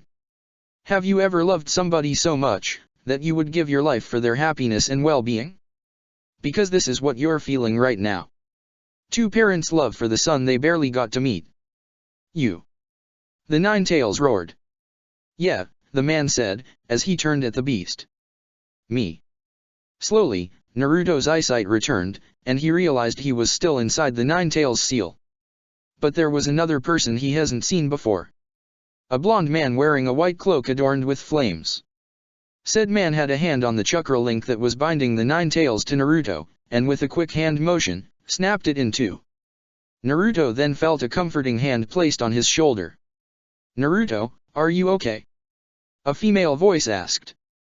Yet that voice didn't belong to Hinata. Naruto realized there was a red-haired woman standing beside him, her lips curved into a welcoming smile. As his mind started to recover, he put two and two together. Wait, you two, you guys are the fourth Hokage. Naruto heard Hinata's voice. He turned around, and saw that the Hyuga was slowly floating back to him. What are you guys doing here? Naruto asked. The fourth Hokage merely smiled at him. Don't worry. I know you must be confused, and have plenty of questions. There will be time for that. Let us help you put that oversized furball in his place. You don't have to do this alone, no. The woman added. Minato. Kushina. The Nine Tails growled, as he glared at the two newcomers. First the Hyuga girl, and now you two. I don't know why or how are you here, but this changes nothing. No amount of humans will stop me from claiming my freedom. We'll see about that, Minato confidently replied. His eyes moved towards Hinata. Your name is Hinata, right?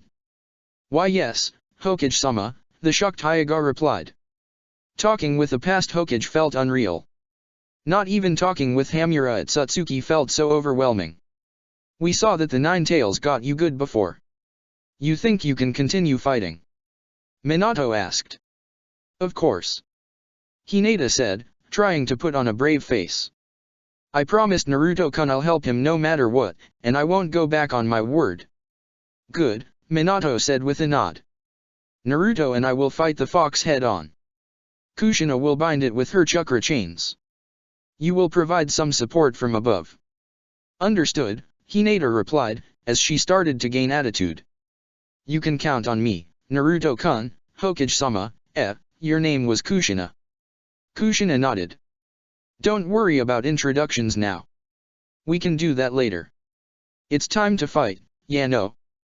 Back on his feet, or better said, paws, the Nine Tails stomped towards the four humans. I'm so going to enjoy killing you a second time, Minato, Kushina, the Nine Tails threatened, as he gritted his fangs. Though I don't know if I should kill you first so your son can see you die this time, or if I should kill the brat first in front of your eyes. We'll see about that. Kushina said, as a chain shot from her body.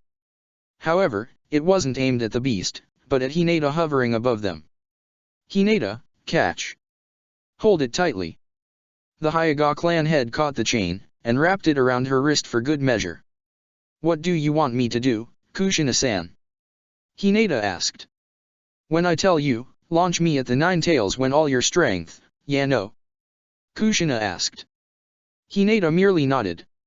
For the time being, let the boys go first. You heard your mother, Naruto, let's go. Minato said, as he rushed forward. Prepare a Raisin Shuriken. You got it. Naruto replied, while summoning a. Minato pulled out multiple tri-pronged kunai with seals on their handle, and tossed them all around the place. Let's see if you can keep up with me. Minato said, as he charged towards the Nine Tails, Raizan in hand. You stupid, insignificant human. You weren't able to beat me back then. What are you going to do? Seal me again. The Nine Tails said in a mocking tone, as he brought down his paw down. Minato, however, quickly teleported to a nearby kunai. The Kyuubi attempted to crush him with his other arm, but Minato was faster. Eventually, the fox was forced to play a very frustrating game of whack-a-mole with the teleporting Minato.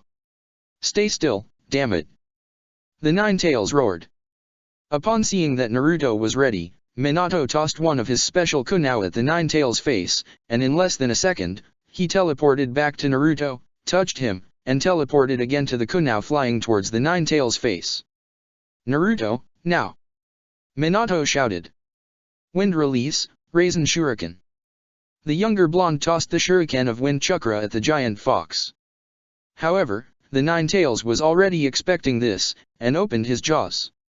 You won't be able to charge a tailed beast ball fast enough. Naruto claimed. But the Nine Tails had more weapons than the tailed beast ball.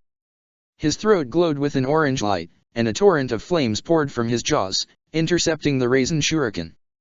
Naruto's jutsu detonated prematurely, exploding in a dome of razor-sharp winds, and upon absorbing the fox's fire attack, a massive ball of fire that quickly expanded.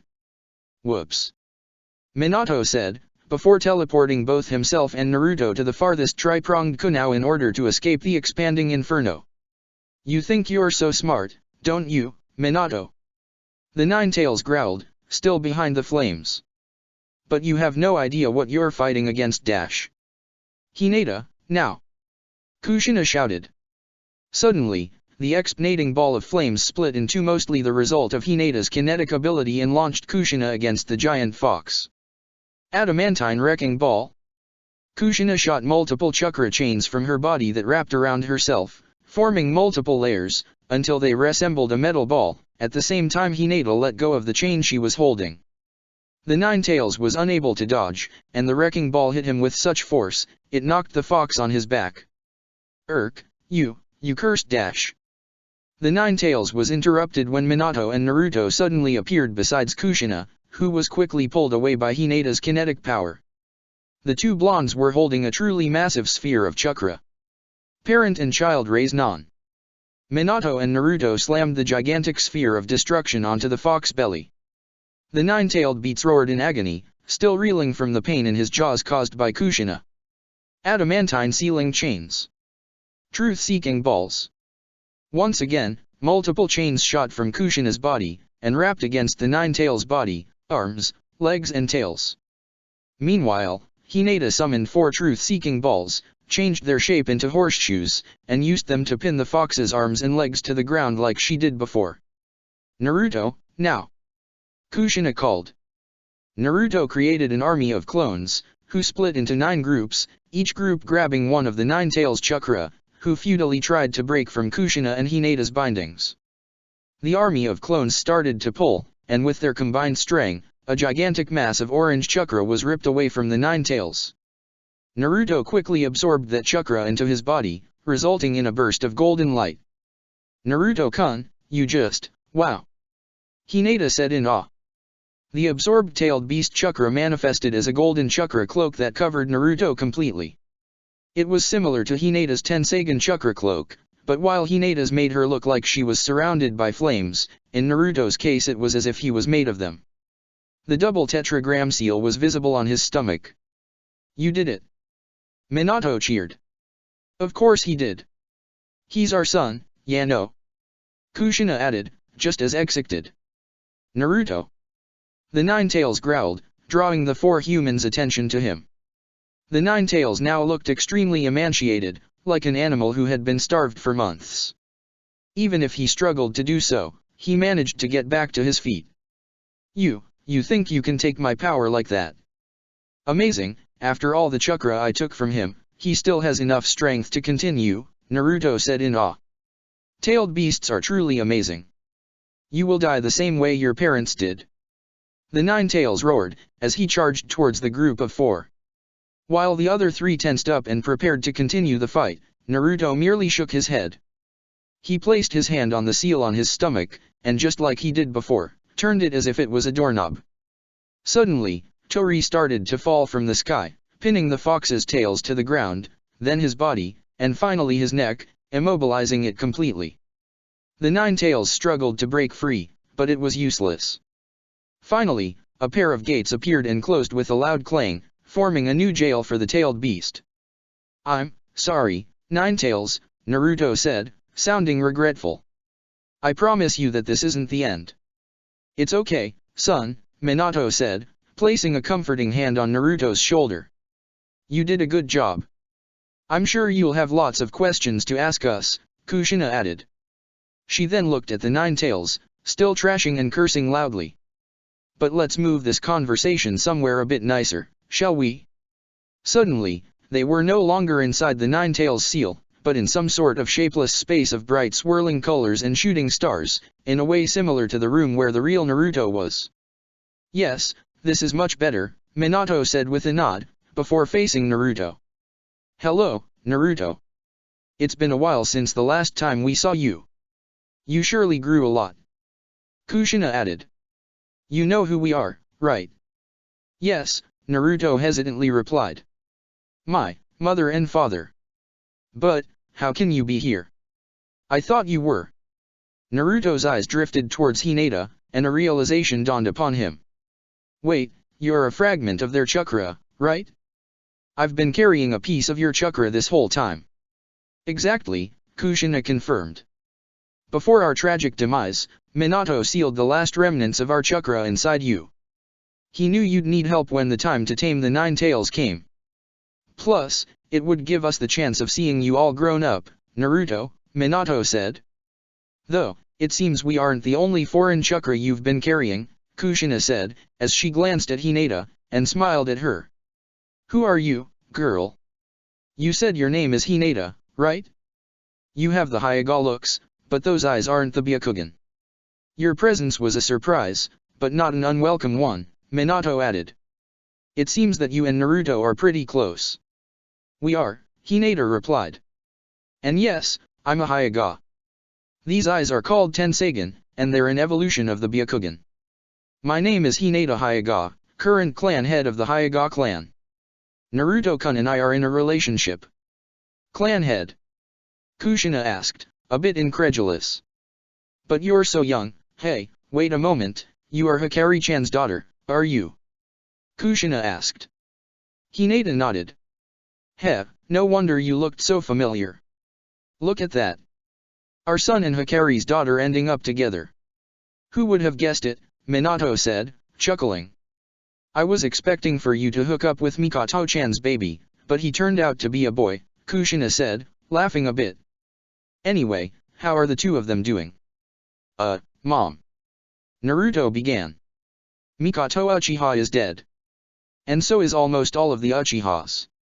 Both Minato and Kushina were frozen in shock. What? No. Kushina cried in horror. Just, what happened after we died? Minato asked. It's a pretty long story. So I better start from the beginning. Naruto said. And thus, Naruto began narrating as well as he remembered the events after his birth. How Jiraiya and Tsunade returned to take care of him. Their marriage, and the birth of Kaida and Hagen. And Naruto used two transformed clones to show Minato and Kushina how they looked. Kushina couldn't stop gushing for whole 5 minutes. The gushing stopped when Naruto reached the part of the Uchiha insurrection, which ended with most of the Uchiha clan dead, as well as many Konoha ninjas, among them Hinata's father, Hiashi Hyuga. To think Mikoto-chan would be willing to go along with such insanity. Kushina began. I can't believe that Fuyugaka would do that either, Minato added. I knew the man. He was serious and practical, and above all else, always looked for the best for his clan. To send his clan into such a suicidal folly. Naruto continued his story. Jiraiya's ascension to Hokage after Hiruzen couldn't continue anymore. How Naruto graduated the academy and was assigned to a team with Hinata, and Haku as his teammates and Kurenai Ui as his sensei. The mission to the land of the rice fields, now the land of sound. The Chunin exams, Orochimaru's invasion, and Kaida and Hagena's kidnapping attempt. And finally, the revelation that the masked Akatsuki member, who claimed to be responsible of the Nine Tails attack and the Uchiha insurrection, was no other than Obito Uchiha. Both Minato and Kushina felt like they've been hit in the gut by a sledgehammer. Obito? No. No. It can't be him. Even if he somehow survived the Battle of Konobe Bridge, there's no way that he could have committed such atrocities. Minato said, shaking his head, clearly disbelieving what he was hearing. First Mikoto-chan and now Obito. Did the world turn crazy? Kushina screamed. Hokage-sama, Kushina-san, Hinata spoke, drawing their attention. I know it must be hard to believe, but that man is indeed Obito Uchiha. Kakashi-sensei and Rin-san confirmed his identity multiple times. Wait a minute. Rin. Minato asked, his confusion growing. Is she alive too? Well, no, but actually yes, Naruto replied. Rin died the same way you remember, but Obito brought her back to life. Somehow. And probably with lots of the first Hokage cells. Good to hear that something nice came out from so many catastrophes, yeah no, Kushina said, letting out a heavy sigh. Her death broke my heart. Still, if I knew that the man who attacked us the day of your birth was Obito. Minato began, clenching his fist in anger. Maybe I would have been able to stop him in time. I just can't imagine what moved Obito to attack us so coldly. He was like family to us. Nobody knows what happened to Obito after his disappearance during the Third Ninja War, Hinata said. Who knows who he could have met? Speaking of which, what happened that day? Naruto asked. I tried to ask Old Man Hokage and all the people who were present the day of the attack, but they knew very little. Minato and Kushina proceeded to tell the couple about how the happiest day in their lives turned out to be one of Konoha's biggest tragedies. How Obito infiltrated the secret location where Kushina was giving birth, using newborn Naruto as a distraction so he could get away with Kushina. Then, Kushina told them how Obito extracted the Nine Tails from her body, bound him to his will through his Mangekyo Sharingan, and teleported him to Konoha, where he summoned him in order to cause mass destruction. Minato moved Naruto and Kushina to one of his several safe houses in the outskirts of Konoha while he went to deal with the Nine Tails. However, he was unable to do it, given that Obito forced him away from Konoha and into a battle. Minato managed to win, but while he was busy, the fox continued his rampage, killing dozens of people. Eventually, Minato teleported the beast to Naruto and Kushina's location, both to move the fox out of the village, and to seal it again. Kushina wanted to seal the Nine Tails within herself again, even if she was about to die. Minato, however, decided that Konoha needed the fox's power, and that Naruto should be the one to inherit it. Since the whole Nine Tails would be too much for a baby, he sealed half of his chakra with the Reaper Death Seal, while sealing the other half inside Naruto. The Nine Tails attempted to kill Naruto before he could be sealed again, but his parents blocked the attack with their own bodies, and with his last breath, Minato sealed the Nine Tails inside Naruto, alongside what remained of their chakra. There was a moment of silence, as Naruto and Hinata processed the story they just heard. "What a tale," Naruto finally said. "I'm sure Mom and Dad, Tsunade and Jiraiya will want to know what happened. Jiraiya in particular might find some closure." "You can call them Mom and Dad, Naruto," Kushina said, smiling reassuringly. "They were the ones who raised you, after all." "Yeah. That's why we appointed Jiraiya-sensei as your godfather." "Though Tsunade-sama wanting to take care of you was quite a surprise," Minato said, chuckling a little. "And they did a really great job, yeah no?" Kushina said. "I mean, look at you. You're a Jonin at 16, who just tamed the most powerful tailed beast in existence, and most importantly, you have a cute girlfriend." Both Naruto and Hinata blushed, and averted their gazes. Drop it, Mom," Naruto whined. "You're making Hinata feel embarrassed." "Just Hinata," Kushina said, raising an eyebrow in a taunting manner. "Naruto, I need to ask you something," Minato said. "I sealed the Nine Tails into you because I knew that his power would be needed when the masked man, Obito, returned. The fact that you were trying to control his power now means that time has come already. Am I wrong?" "Unfortunately not," Naruto said. "Obito recruited multiple S-class criminals and formed a terrorist group named Akatsuki, with the goal of capturing all nine-tailed beasts. We managed to kill or capture several of them, but we couldn't stop them from claiming no less than 6 tailed beasts. On top of the captured tailed beasts and his Akatsuki allies, Obito has revealed to have an army of artificial humans called Zetsu at his disposal, and declared war on the entire elemental nations unless he is in possession of the remaining 3. Those are terrible news," Minato said. "Not even in my worst nightmares I'd imagine that Obito could start a war of such magnitude. So far, the 5 great villages, and a few minor ones, plus the land of Iron Samurai, have joined forces in order to face Akatsuki. I'm on a secret island alongside the other 2 remaining Jinchuriki. One of them can already control his tailed beast's power, and he'll teach us to do the same. The other one will try to subdue hers once I'm done." "Who are these 2 Jinchuriki, Naruto?" Kushina asked. "Fu, from Takigakure, and Killer Bee, from Kumigakure," Naruto told his parents. "I'm afraid I don't know who this Fu is, but I'm familiar with Killer Bee," Minato said, nodding. "I fought both him and his brother A during the Third Ninja War. B might be an unorthodox person, but he's a powerful and skilled ninja. With him as your teacher, you will learn to control your newfound power in no time.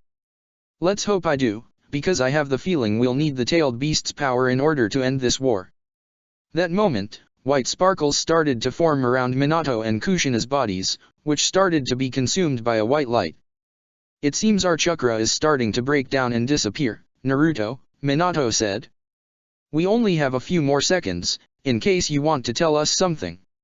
"I do," Naruto began.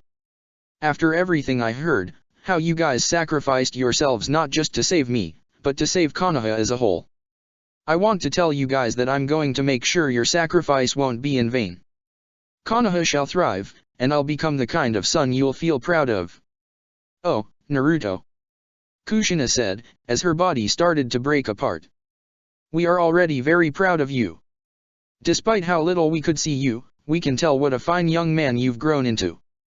Tell Jiraiya-sensei and Tsunade-sama that we're very thankful for raising you into such a great man and ninja, Minato said, as he started to disappear as well.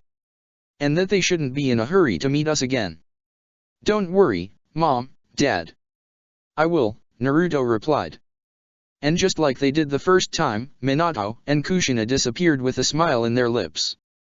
Goodbye, Mom, Dad, Naruto said to no one in particular. Even if it was for a short time, I was glad to meet you, as well as fighting alongside you. Naruto-kun, Hinata called him. Naruto turned around, and saw that his girlfriend was starting to break down into white sparkles as well. It seems my time here is over as well. It's okay, at the very least, I know I'll get to see you again, Naruto said with a sad chuckle. Thanks a lot for your help. I'm glad you were at my side at such moment in my life, Haim. Hinata smiled at him. Don't sweat it. Now make sure we both make to the end of this war alive. See you soon. With that, Hinata disappeared as well. Now that Naruto was alone, there was no more reason to be inside the Nine-Tails seal at all. The others might get worried, given that the Nine-Tails had been close to winning a couple times. Real world. Naruto opened his eyes, and saw that Tenzo, Hiruzen, Killer Bee, and Fu were staring at him with various expressions. Tenzo and the third Hokage were looking at him in shock, Killer Bee was happy, and Fu had her eyes very open and her jaw dropped, completely in awe. It took Naruto a couple seconds to realize that he was also wearing the golden chakra cloak. So hey, what do you think? Naruto said, as he got back to his feet. Pretty cool, huh? It's amazing. Fu said, almost in a whisper. I'm not even a sensor, yet I can feel the sheer power you're radiating. It's like being close to the sun, except, the heat feels pretty nice.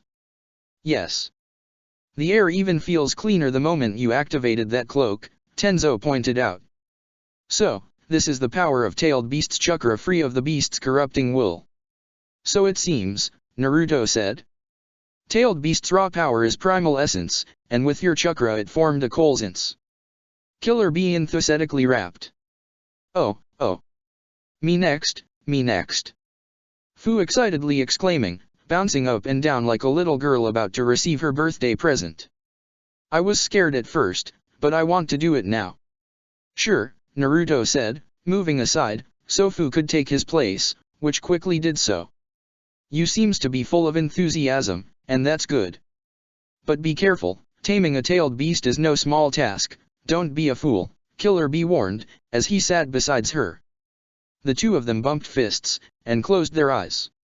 By the way, excuse me for a second, I need to do a little something, Naruto said, as he exited the room, leaving Tenzo ANF the third Hokage alone with the entranced Jinchuriki. Just like his fellow Jinchuriki, Naruto sat down cross-legged, and closed his eyes. When he opened them again, he found himself inside the seal. Behind the red-colored prison gates was the Nine-Tails, still immobilized by the Torii. Hey there, Nine-Tails. Naruto called. The giant fox grumbled, not noticing Naruto's presence at first. He narrowed his eyes at the blonde. What are you doing here so soon? Did you come here to gloat your victory over me? Naruto then switched his seal once again, and much to the Nine-Tails' confusion but happiness the Torii pinning his body against the ground disappeared, and the gates of his cell opened again. What are you doing? The confused fox asked again. What's the meaning of this? Don't you feel better now? Naruto asked. Because you appeared to be very uncomfortable before. You know exactly what I mean. Stop playing games with me, human, the Nine-Tails growled, as he stretched his very sore limbs. I see you're in no mood for small talk. Guess it can't be helped, Naruto said, as he sat down. I want to talk with you. And make you a proposition. You know that I could attack you now, the Nine-Tails threatened.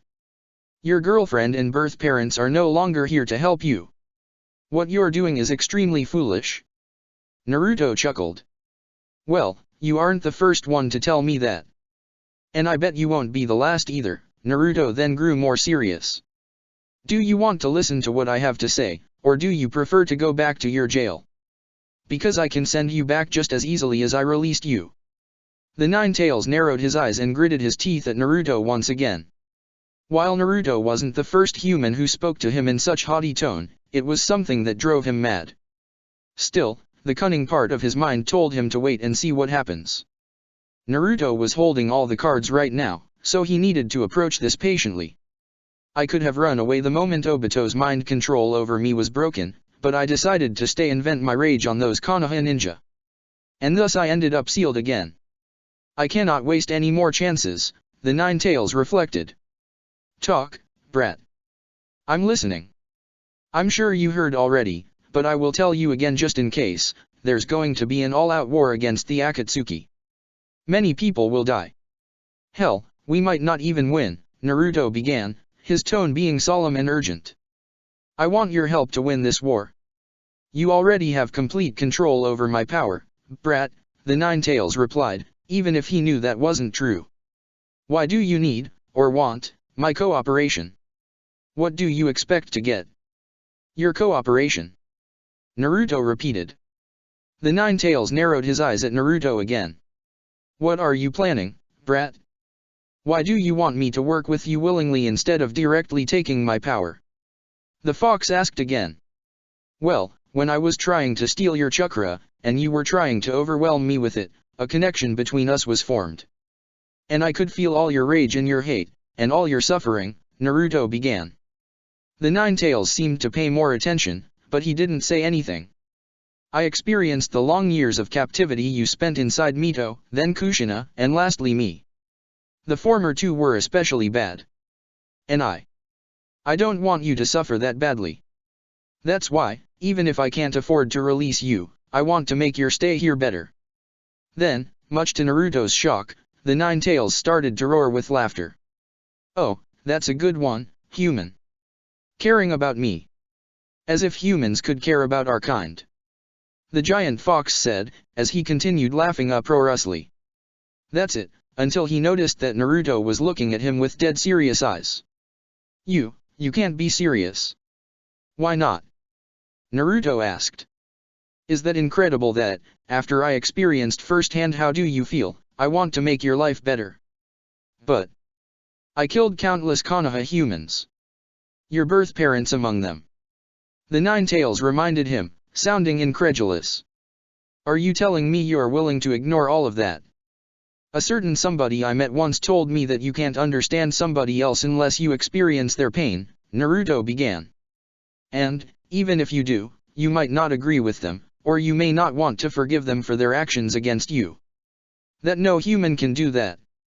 But in the end, if we don't do that, all what we'll accomplish is to perpetuate the circle of hatred that keeps us embroiled in wars. And tailed beasts are no different to us on that regard. Sure, I could make your life a living hell while you're sealed inside me, but what good would be? Someday, I'll die, and you might break free, your hatred for humans stronger than ever. If I had any hopes of curbing that hatred, I need to forgive you. I need to show you that there are humans you can trust. And even call your friends. You want to be friends with me? The Nine-Tails asked, before letting out a mirthless laugh. Heh, now that's a good one. We don't have to be friends right now, Naruto replied. All I ask is for you to work with me in good faith. But Mom and Dad say that I have a knack for making friends, so I expect that in the end you'll also fall to my irresistible charm. The blonde said, half joking. The Nine-Tails stared at Naruto with a critical eye. At first he thought that maybe it was some sort of trick to make him lower his guard, but to what end? The human already had complete control over his chakra. Could this blonde moron mean his words? The Nine-Tails had a hard time trusting humans, given his experiences with them. You tailed beasts are simply servants of those with the blessed eyes. Now obey me, you filthy animal. Your power is too great. Regrettably, I can't let you run loose. When you exert your power, you draw hatred towards you. Please stay quiet inside me. You might be here to keep the world in check, but I'm here to watch you. Yet here was this brat, talking nonsense about forgiveness and friendship. Almost treating the Nine-Tails like a living being rather than a mindless weapon. Could this boy be different? The fox hated the fact that he was even entertaining the idea. But then again, he had made the seal far more tolerable, and he wasn't planning on giving up that. For the time being, it would be best to play nice, and see what happens next. It seems I don't have much of a choice. But a choice nonetheless, the Nine Tails said in defeat, much to Naruto's joy. You have a deal? Excellent. Naruto happily cheered, as he jumped to his feet. If you want anything tell me. Now I need to go with Fu, she's about to face her tailed beast. See you later, Nine Tails. Naruto, the Nine Tails called before the blonde could leave. Don't call me Nine Tails. I have a name. It's Kurama. You have a name? Naruto asked, looking surprised. Why didn't you tell me before? Only those who I deem worthy may use my name. So far, only my father and my idiotic siblings know my name, so consider yourself fortunate, the Nine Tails said with a huff of self-importance. A wide, taunting grin formed on Naruto's face. So, I'm worthy in your eyes? Heh, I knew you'd warm up to me. Don't push your luck, human. Now go already, you're unbound, youthful energy is like plunging a searing dagger into my eyes, the Kurama said. Naruto opened his eyes, and found himself back in the real world. Despite he had spent a few minutes talking with the Nine Tails, only a second passed in real time. He stood up, and walked back into the special room, when Fu was about to begin her greatest challenge. Hey guys, did she dash? Suddenly, there was a huge burst of chakra coming from Fu. The green-haired girl opened her eyes, and smiled. And done. She cheered. What? So soon? Naruto asked in shock. How could you beat a tailed beast so easily? Oh, I didn't beat Kome by the way, the Seven Tails has a name, and it's Kome, isn't it cool? We just sat down and have a nice talk. We have a lot of things in common. For example, we both have the same favorite genre of music. We also hate the same genres of music. Fu excitedly explained. And since then, we decided it's for the best to work together. She helps me, and I'll try to make her stay inside me as pleasant as possible. Naruto looked defeated. Man, I had to fight a goddamn death match against the fox, and needed the help from 3 people to win, and you only had to talk to your tailed beast? Speak about fair. Don't fret about it, boy, Hiruzen told him. The important part is, the 2 of you have successfully tamed your tailed beasts, and their power is at your disposal. Speaking of which, check this out. Fu said, as she started to build chakra around her. Soon, a dark teal armor formed around her body, leaving only her eyes visible. The armor appeared to be organic rather than made of any kind of metal, and reminded of an insect's carapace. And that's not all. She said, and suddenly, spikes started to grow all around the armor, a huge Y-shaped horn grew on her helmet, blades that looked like the jaws of a stag beetle grew from her wrists, and lastly, 6 wings sprouted from her back. The Kome Chakra armor. I bet you haven't seen anything cooler in your life. Naruto crossed his arms, and averted his gaze in a somewhat disdainful manner. I think my chakra cloak is much cooler. So, now that their training is over, I guess that we can send them to the battle, right? Tenzo asked. Sorry pal, I'm afraid it won't be the case. If you send them as they're now, it will be a disgrace. First thing they need, is to train a lot, master their new powers, if they want to have a shot. Killer Bee told the Konoha ninjas. Guess it can't be helped, Naruto said, a little dejected. How long do you think the training will take, Killer Bee-san? Hiruzen asked.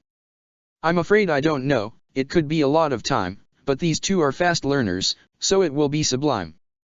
Killer Bee replied. I think we should start our training right now, Naruto suggested. Seconded. Fu chimed in. I want to know what I can do now that Kome and I are synced. Alright then, let's head outside, show me what you can do, and fight with pride. Killer Bee replied. Their job done, the group headed outside of the temple, where Naruto and Fu would begin their tailed beast control training.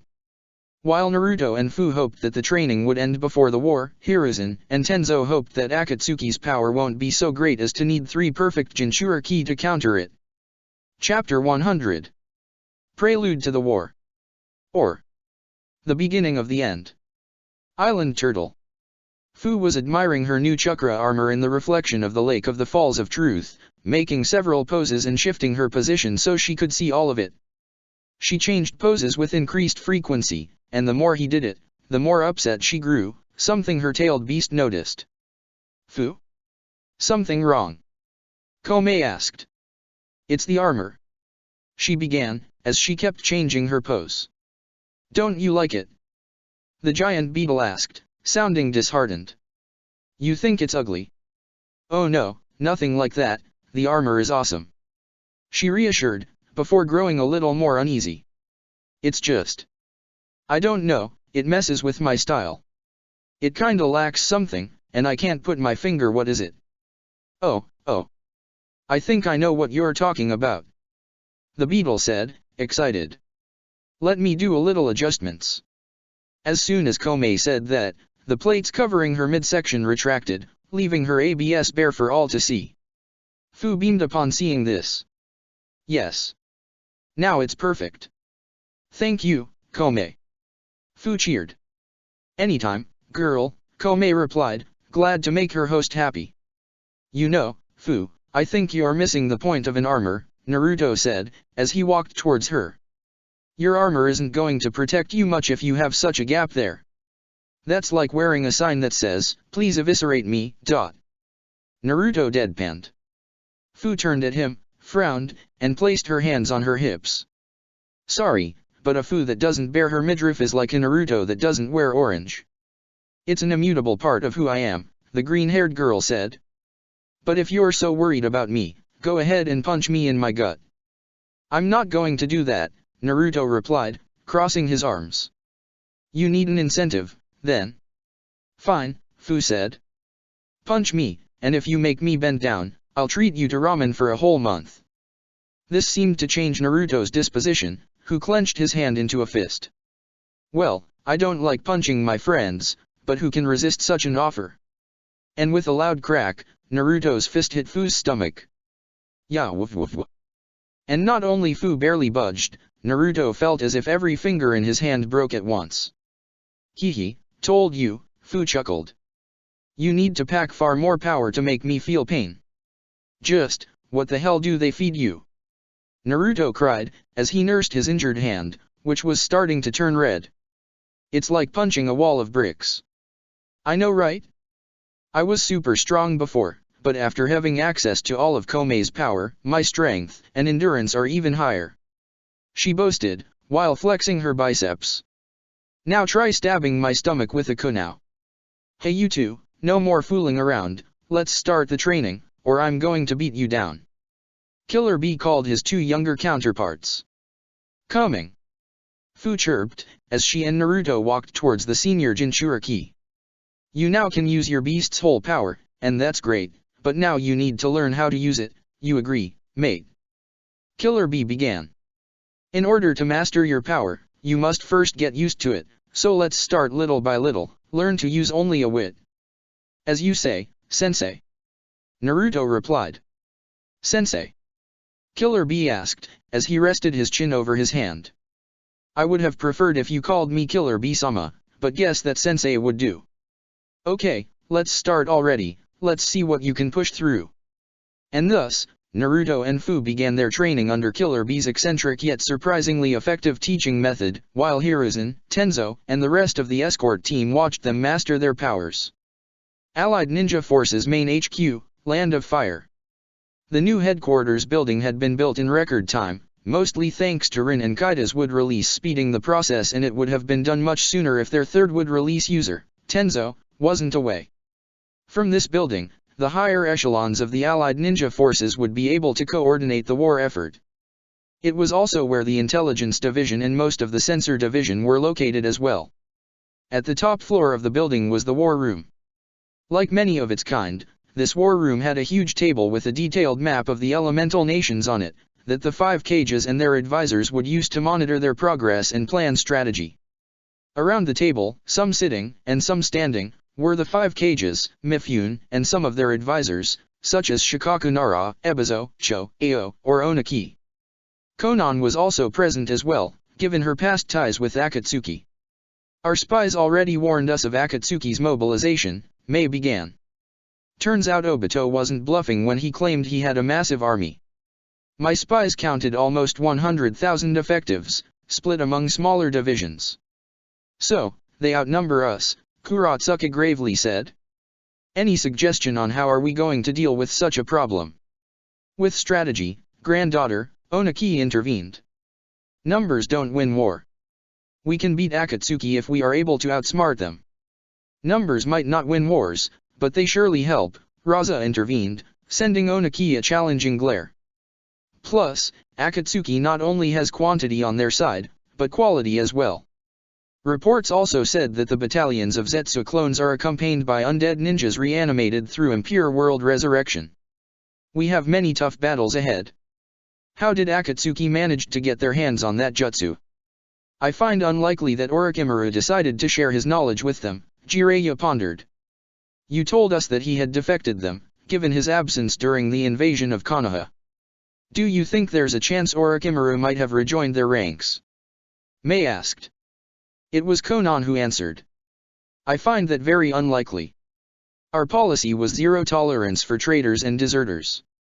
We were planning to send a team to kill Orochimaru for good, but our failure in capturing the Jinchuriki of the Eight Tails forced us to drop such course of action.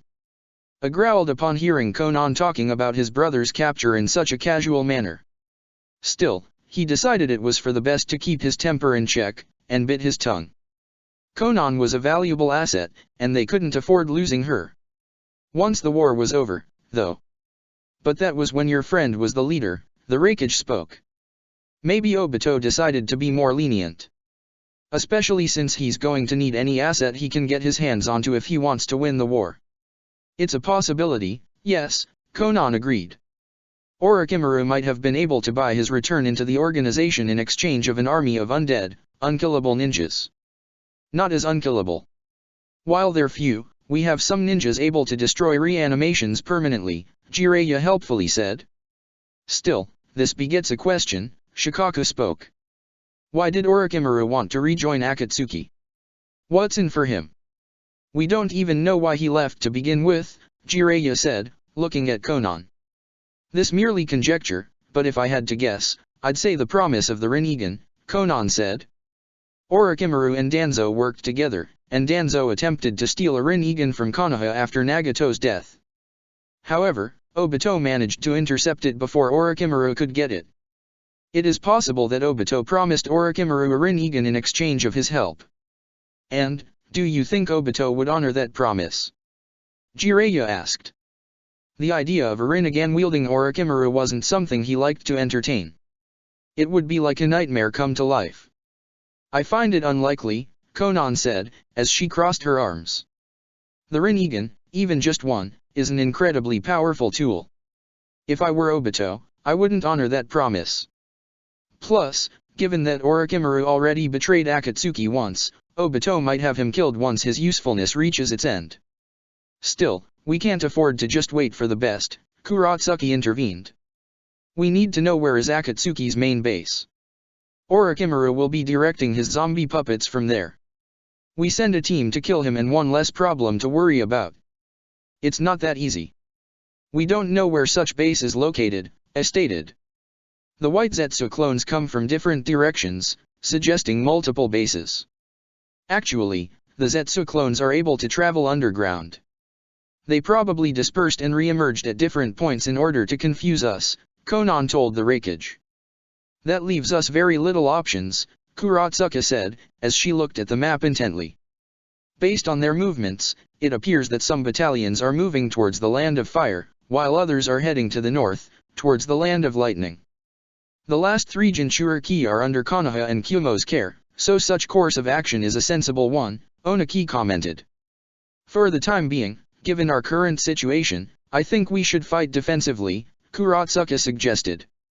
Reinforce our positions, let Akatsuki come at us, and stall them in a war of attrition until their resources bleed dry. A good idea on paper, but I'm seeing some holes, Mei interjected. We don't know how fast the Akatsuki can produce their Zetsu clones. If we aren't careful, it may be Akatsuki the ones bleeding our resources. The fact that they didn't use them until now suggests that they do take some time to be produced, Raza deduced.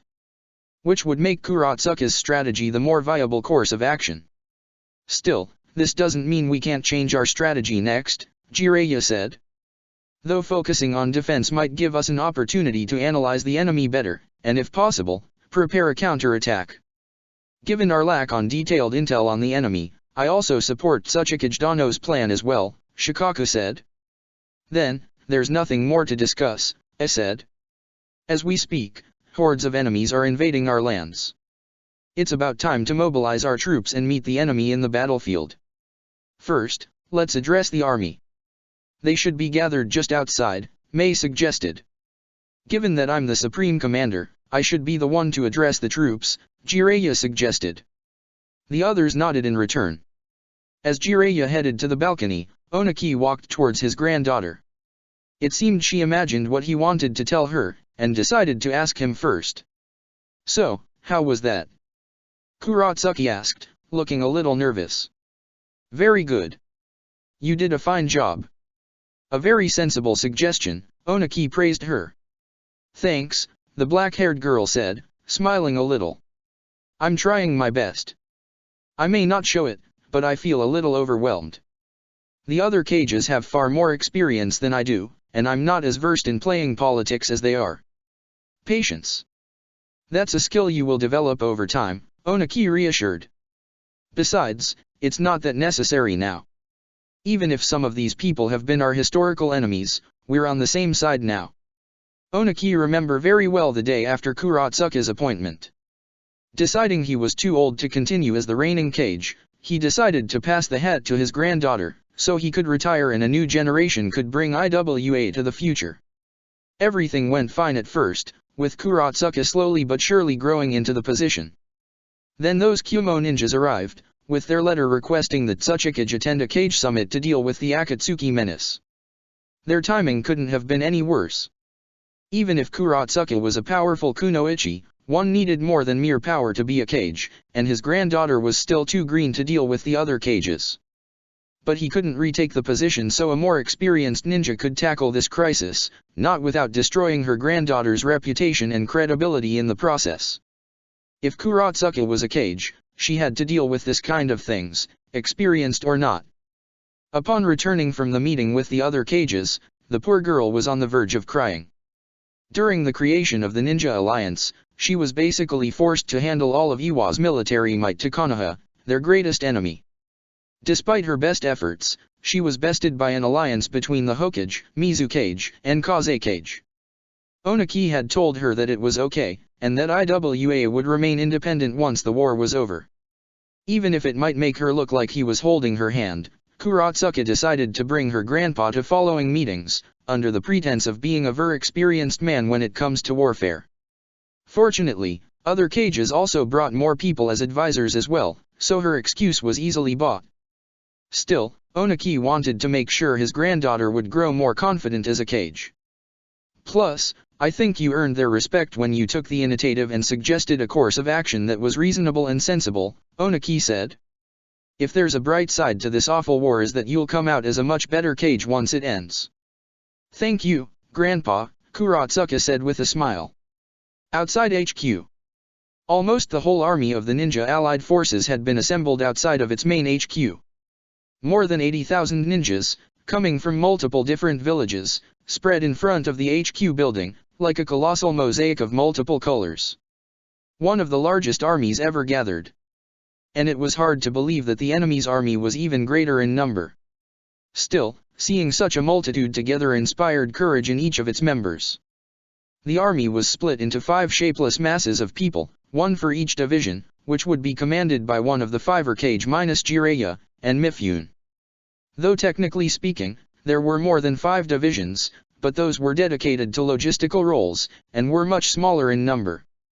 Given the size of the groups, it was only logical that many people who were close or at least have some friendship with each other ended up in the same division together. Koji. Karui. The Konoha ninja and the Kumo kunoichi quickly went to greet each other, and shared a loving embrace, as Amwa and the rest of the tactical squad walked towards them. Heh, it's so good that we ended up in the same division. Koji cheered. Now we can fight side by side. Indeed. Kurui agreed, but her expression then became deadly serious. Though, given that we're going to fight a war of such scale, you better don't let me down. If your performance in battle is poor, I'll break up with you. Koji's face paled upon hearing it. What? Ignore her, Amwa stated, as he walked towards them. It's a coping mechanism. She tends to get like that when she's nervous or scared. Shut up, you dummy. Kurui lamely told her male teammate. No, I mean, if you threatened to break up with me, does that mean that we're a couple? Koji asked. Amwa chuckled as Kurui's hands flew to her mouth, upon realizing what she just said. I mean, well, it's that. I guess not, given that we haven't gone on any formal dates yet, you know. The redhead nervously explained. You two went to eat together a couple times when we were in Konoha, Ino pointed out. And I don't mean going out with other people. The two of you alone. That sounds like a date to me, Amwa agreed with a nod. Kurui let out an exasperated sigh. Okay, fine, we've been going on dates. And yes, that means we're a couple. Will you dumbass shut up now and stop meddling in my private life? Was it that hard to admit? Amwa said with a smirk, as he left his teammate alone with Koji and his team.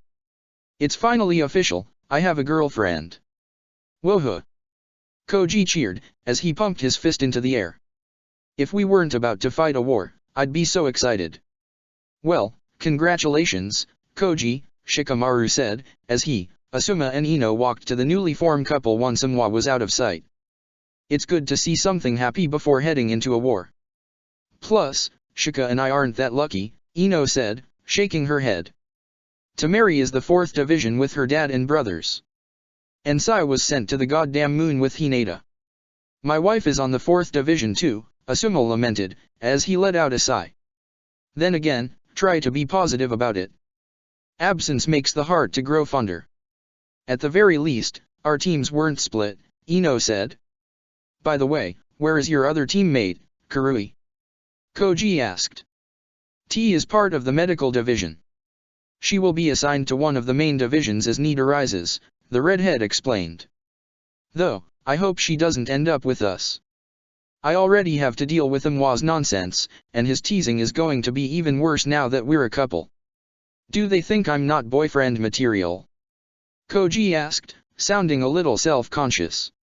Nah, there's nothing wrong with you, Kurui said nonchalantly.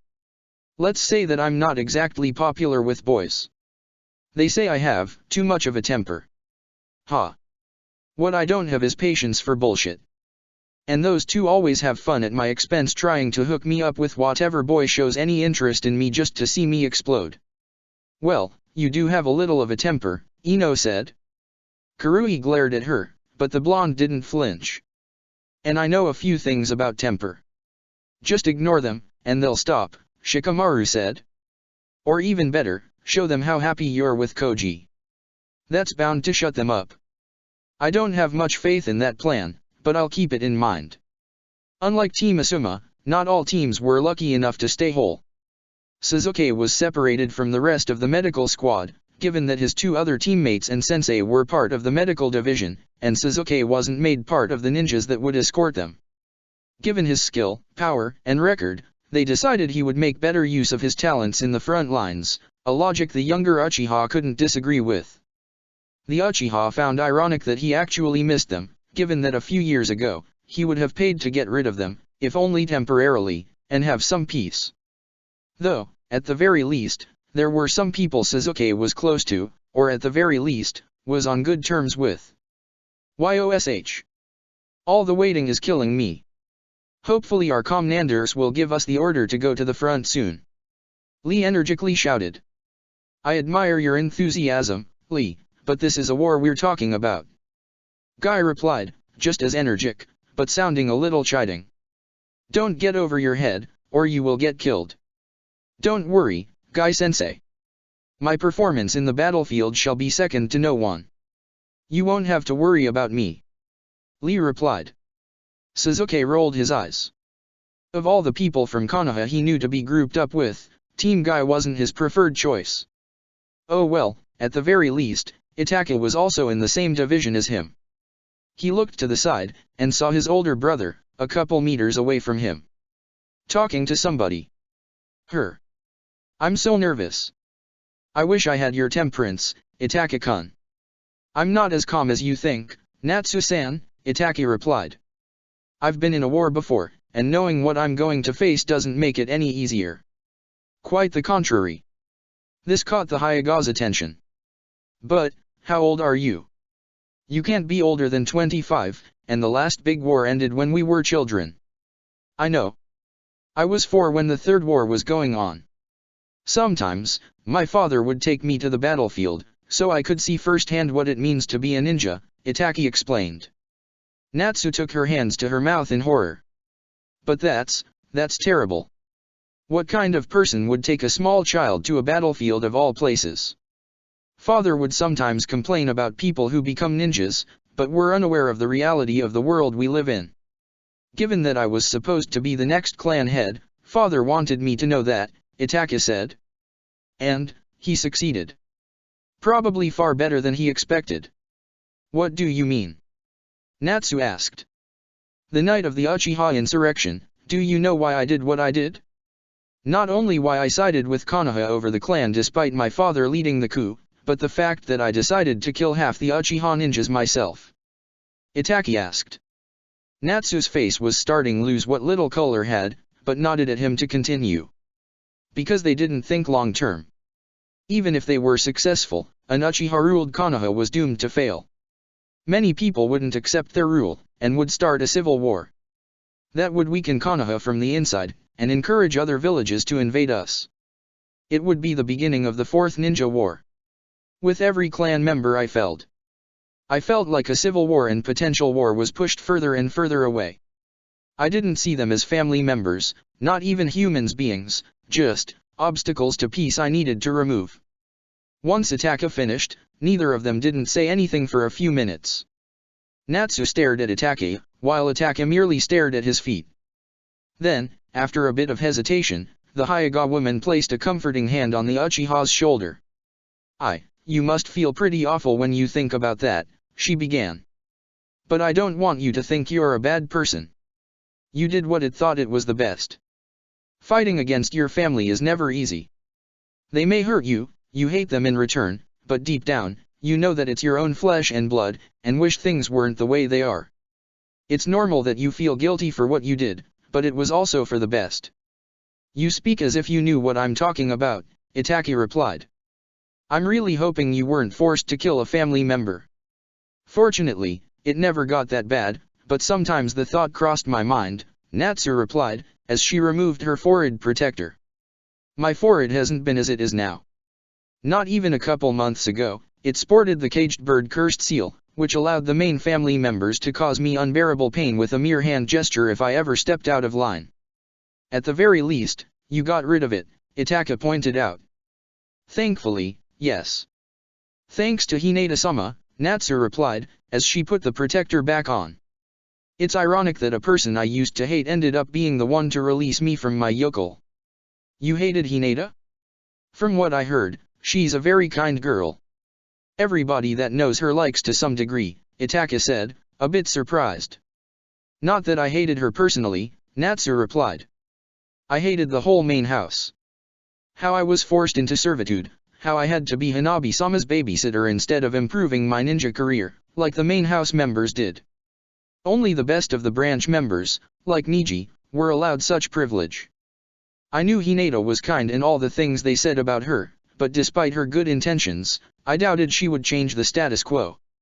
Any other clan head with such power would have used it to consolidate their grip on the clan. Right now, I'd love nothing more than swapping my place with a babysitter, Itaka noted, chuckling a little. It might sound stupid and naive, but I don't. I want to make a difference in a way that involves my ninja training, Natsu said, as she looked at her Konoha-chunin uniform. Though I do feel a little odd right now. I'm so used to the maid uniform, these clothes feel strange on me. I think your maid uniform also looked better on you, Itaka said, smirking a little. Natsu smiled back at him. Why do I have the feeling that there's a hidden meaning to those words, Itaka-kun? Once again, Suzuki rolled his eyes.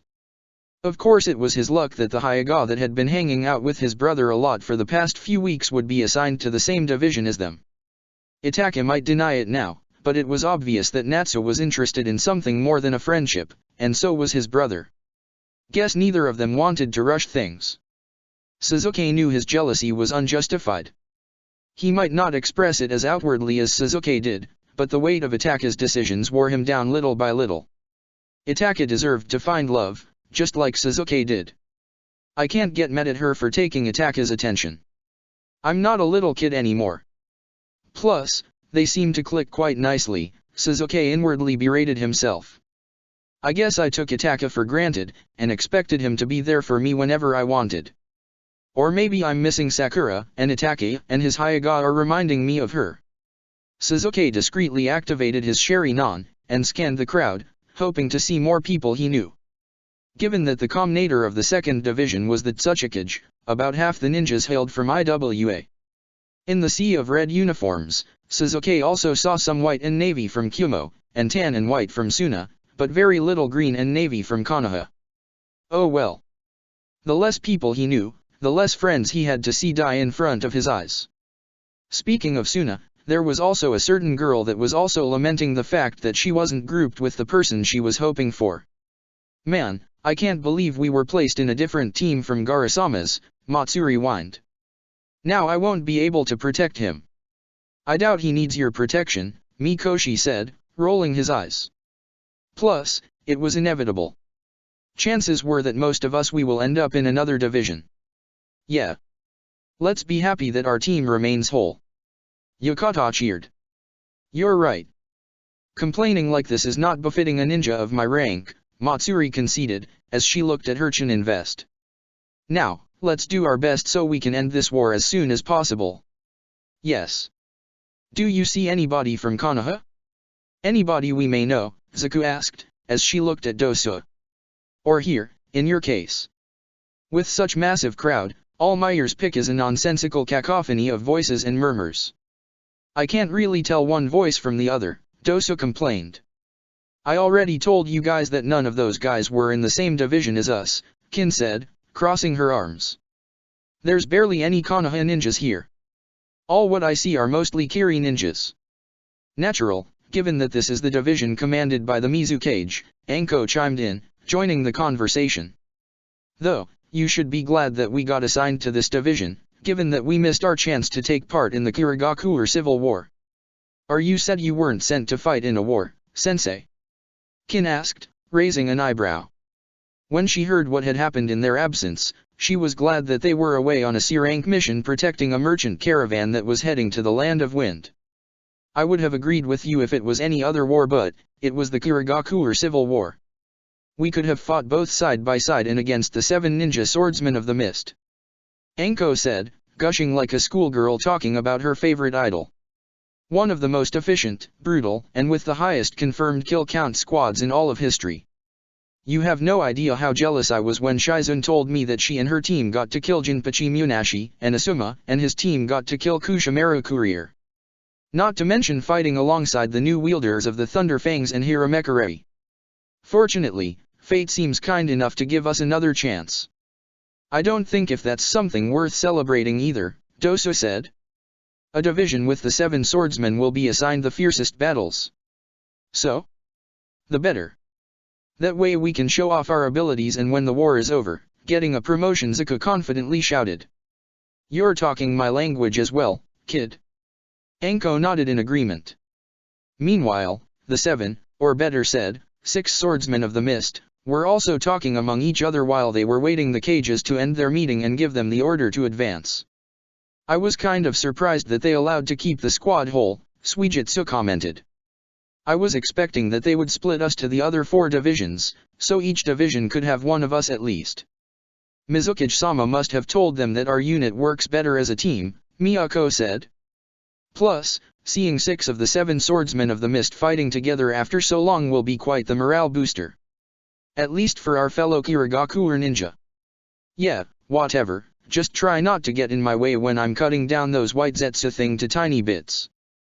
Ameirai said, making a couple swings with the Thunder Fangs for added emphasis, nearly cutting Kojuro, who jumped back with a yelp. See? This is why you guys need to keep your distance. Don't try to play lone wolf, girl, Zabuza chastised, glaring at the redhead. Wars aren't won by individually. No matter how strong you are, you will end up facing an opponent you can't beat on your own. And then, you'll find you have no backup to rely on. I thought you'd be on my side, Zabuza Teiko, Ameirai said, sheathing her swords before crossing her arms. You're somebody who tends to fight alone as well. While that's true, I fight alone because my sword has a long range and I can hurt my allies if I'm not careful, so my concentration isn't split, Zabuza explained. That doesn't mean that I don't disregard my allies, given that I may need them at any moment.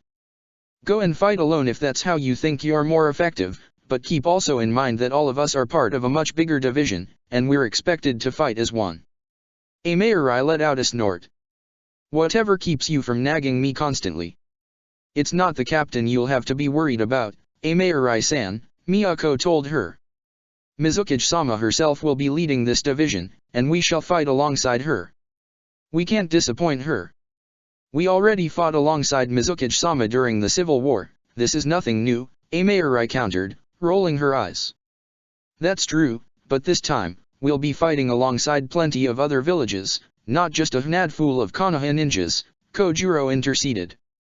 If we did a bad job, it would not only bring shame upon us, but upon Kiri as well. Like how the previous generation got their asses handed by a Konoha genin. Suijutsu said, chuckling. Though, with the bar so low, it's impossible to fall even lower. None of you will bring shame to Kiri nor the swords you carry, because I'll make sure you put your best performance, Zabuza said in a commanding tone. And remember, besides those white Zetsu clones, intelligence reported many impure Wollard resurrection zombies. No matter how skilled we are, those things can't be killed with brute force alone. Don't worry, we have never brought shame to our blades or our village, and we never will, Suijutsu reassured. Meanwhile, in another group, half of the members of the assault squad were talking with each other, while waiting for the others from the higher-ups. On top of Kurane and Haku, Yakumo Kurama had joined them as well, given that she was still under Kurane's custody. The two youths looked a bit uneasy, Haku constantly looking at the division besides them, and Yakumo constantly shifting her position. Are you guys okay? Kurane asked. A little nervous, but otherwise I'm fine, the ice ninja replied, without looking at her. Me too. One good thing about being trained by Root is that I'm completely capable of controlling my emotions. Fear included, Yakumo stated. Controlling? Or suppressing? Kurane prodded, raising an eyebrow. In this case, controlling, Yakumo assured her. Trust me, sensei, I've done quite the share of dangerous missions while working under Danzo. I know the scale of a war is something I've never seen before, but I'm ready for anything. Remember, if you want to talk about anything, I'm here for you, Kurane said, placing a hand on the girl's shoulder. Then, she turned at Haku. The same goes for you. Is there anything you want to tell me? Why do you ask? You've been looking at that other division for quite some time, Kurane pointed out. From what I heard, that's where Zabuza-sama and the rest of the swordsmen have been assigned, Haku told her. It's a pity we weren't assigned to that division. I would have liked to fight at Zabuza-sama's side once again. Or at the very least, being able to talk with him before heading to the front lines. It's been a while since the last time we met. It's understandable. But don't despair, Kurane told him, as he placed a hand on his shoulder. You'll be able to talk to him again. Zabuza is a strong ninja, and he won't die that easily. And you won't die either as long as I'm here. Haku acknowledged Kurane's encouragement with a smile. Then, he asked, this isn't your first war, is it, sensei? Kurane nodded in affirmation. Correct. I took part in the Third Ninja War, about 18 years ago. I remember I was only 12, not even Chunin yet. As a general norm, genin aren't sent to the front lines, and they're usually kept as a reserve force, or for logistic tasks, but back in the day Konoha suffered from low numbers. So lucky me, I got a taste of what war is like when I was barely a teenager. I'm sorry to hear that. I had to be a crushing experience, Haku told her. It was. Though I doubt it was any worse than your childhood in the land of water. Or your years en route, Kurane sympathetically told her students. Though, on the bright side, the next Chunin exams became a joke in comparison, and I was able to nail a promotion easily. Still, I hope dash. Haku-san. A new female voice shouted. Hey, Haku-san. Both Genjutsu Mistress and Land of Water native turned towards the direction of the voice, and they saw a girl with dark blonde hair decked in a Kirigakuer uniform running towards them, waving both arms wildly. While Kurane didn't know who was this girl, she didn't remember seeing her during the Kirigakuer Civil War. Haku immediately recognized her. Hotaru-san. Haku said, smiling widely. Hey, Haku-san. It's so great to see you again. Hotaru said, panting a little after stopping her run. It's amazing we were assigned to the same division. Indeed it is, Haku said. By the way, let me introduce you to my sensei, Kurane Yui, AMD Yakumo Kurama, a friend and fellow Konoha ninja.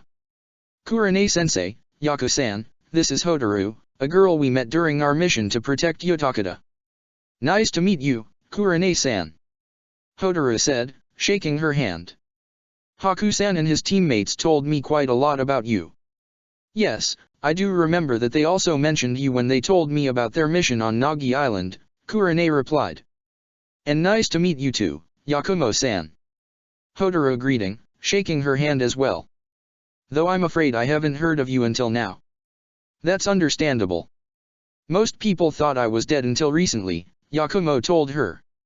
Upon seeing Hotaru's confused face, the last Kurama clan member added, it's a long story.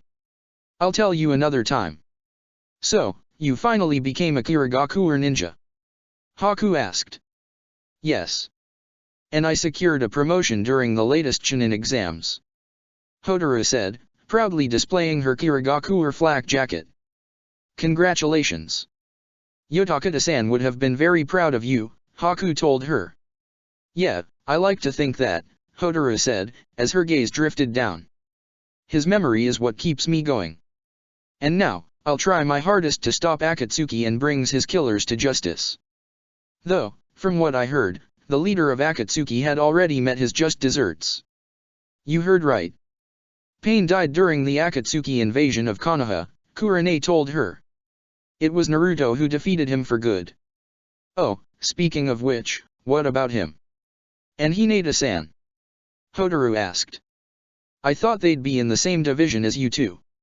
Naruto is on a secret location, training to master his Jinchuriki powers under the tutelage of another Jinchuriki, Kurane explained. And Hinata has been assigned a special mission far away from here. Oh. I see. Let's hope that they return from their training soon, because I remember that they were very powerful ninja, Hotaru said. We might need their help if we want to end this as soon as possible. Yeah, let's hope, Haku agreed. Not far away from there, in the same group, the Sand siblings were also talking among each other, passing the time until the cages finished their initial strategy and issued the orders. Gaara looked as stoic as ever, though Temari looked mildly upset, something Kankuro noticed. What's with that face, sis? Kankuro asked. Disappointed that you weren't put in the same division as Pineapple Head. Temari glared at her younger brother. First of all, don't call him that. Only I get to insult him, Temari said. And yes, I admit I was hoping we could fight together. Though that's not the only thing in my mind. Whatever troubles you, you can share it with us, Gaara said. And you better do, it's not wise to go to the battlefield with a troubled mind. You probably heard about those reanimated ninjas that the enemy is using. Temari began. Do you think we might have to fight against somebody we used to know? Like, Mom. Kankuro suggested. I don't think so. Mom was a ninja but not a very strong one. If they resurrect anybody from Suna to fight us, it will be our strongest ninjas who died during the past years. Like the previous Kaze cages. Or Pakura of the Scorched Earth, Gaara suggested. She was powerful enough to be taken into account for the position of 4th Kaze cage, before father was appointed. Naruto and Hinata told me that when Orochimaru first used the jutsu, he resurrected the first, second, and fourth Hokages, as well as the latter's wife in order to destroy Konoha. Whoa, really? Kankuro asked, surprised. And how did Konoha manage to survive? Because from what I heard, the first Hokage was immensely powerful. No Konoha ninja would have been able to even make him fight seriously. Naruto and Hinata didn't fight any of the reanimations, but from what I heard, they only had a fraction of the original's power. That's how they beat them, Temari explained. The Hokage revised the notes they had on the jutsu, and if you try to revive a very powerful ninja, the caster must reduce their power, or else they risk losing control. Oh, then that jutsu isn't so great. Kankuro said, visibly relieved. Even if they send the past Kazekages against us, they will be shadows of their former selves. Even if they can't be killed by normal means, sealing them will be child's play. You have an awful habit of underestimating your opponent, Kankuro, Gaara chided the puppeteer. Hey, I'm just trying to see the bright side of a situation. But you don't have to worry, I'm not planning to drop my guard at any point, Kankuro assured him. Though, I wonder if they will reanimate Sasori. I'd like to have a second round against him for that time he nearly killed us. You already had your second round, Temari reminded him. You fought against him alongside Maki-sensei, Hinata, and Kurane. Yeah, but I felt I didn't contribute that much to the fight, plus Hinata ended up dealing the killing blow, Kankuro replied. Plus this time I have new and better puppets to fight with. While I try to be above such things, I admit I'd like a rematch against Deidara, Gaara confessed. Now that I know the way he fights, I'm confident I'd be able to bring him down. Now that I think about it, if Akatsuki didn't take your tailed beast, you wouldn't be here with us, but training with Naruto and that Taki girl on a secret island, Kankuro said in realization. I can't imagine how freakishly strong you would be if you had the whole power of Shukaku at your command. It's something I prefer not to dwell on, Gaara replied. Even if they're a distant memory now, I still remember Shukaku's maddening whispers in my head, telling me to kill others. It's a power I wouldn't want unless I was able to silence that voice forever. So I'm guessing you don't want to become Shukaku's vessel again once we get the one tail back, Temari said. Understandable. I wouldn't mind to bear that burden again, given that I'm experienced with it. But this time, I'd prefer if Jiraiya-sama was the one doing the sealing, Gaara replied, crossing his arms. No disrespect to Chobasama, but sealing wasn't her forte. Speaking of her, I heard that she wanted to rejoin active duty, Temari said. She wanted to, but father didn't want somebody so past her prime in the front lines, Gaara told the other two. He allowed her to have a voice in the strategic and tactical meetings, given her experience in previous wars. It's probably for the better, Temari said with a nod. This war has to be won by the current generation, and not let our forefathers do our jobs for us. Kakashi-sensei, are you okay? Tamaki asked, looking at the silver-haired Jonin a bit worried. While most people have been doing some small talk among each other before the cages would address them and issue their first orders, Kakashi had been staring into the horizon, his one visible eye not focused on anything in particular. Tamaki's voice, however, seemed to snap him from the trance he got caught in. Yeah, I'm fine, Kakashi replied. I was just thinking, well, many things. Like how soon we've been embroidered in another war. The third ninja war ended before you guys were even born, yet it felt like it was yesterday. The time between two wars is always too short, regardless of how many years pass between them, Shino sagely noted. My mom used to tell me about the third ninja war when I wanted to hear her past exploits.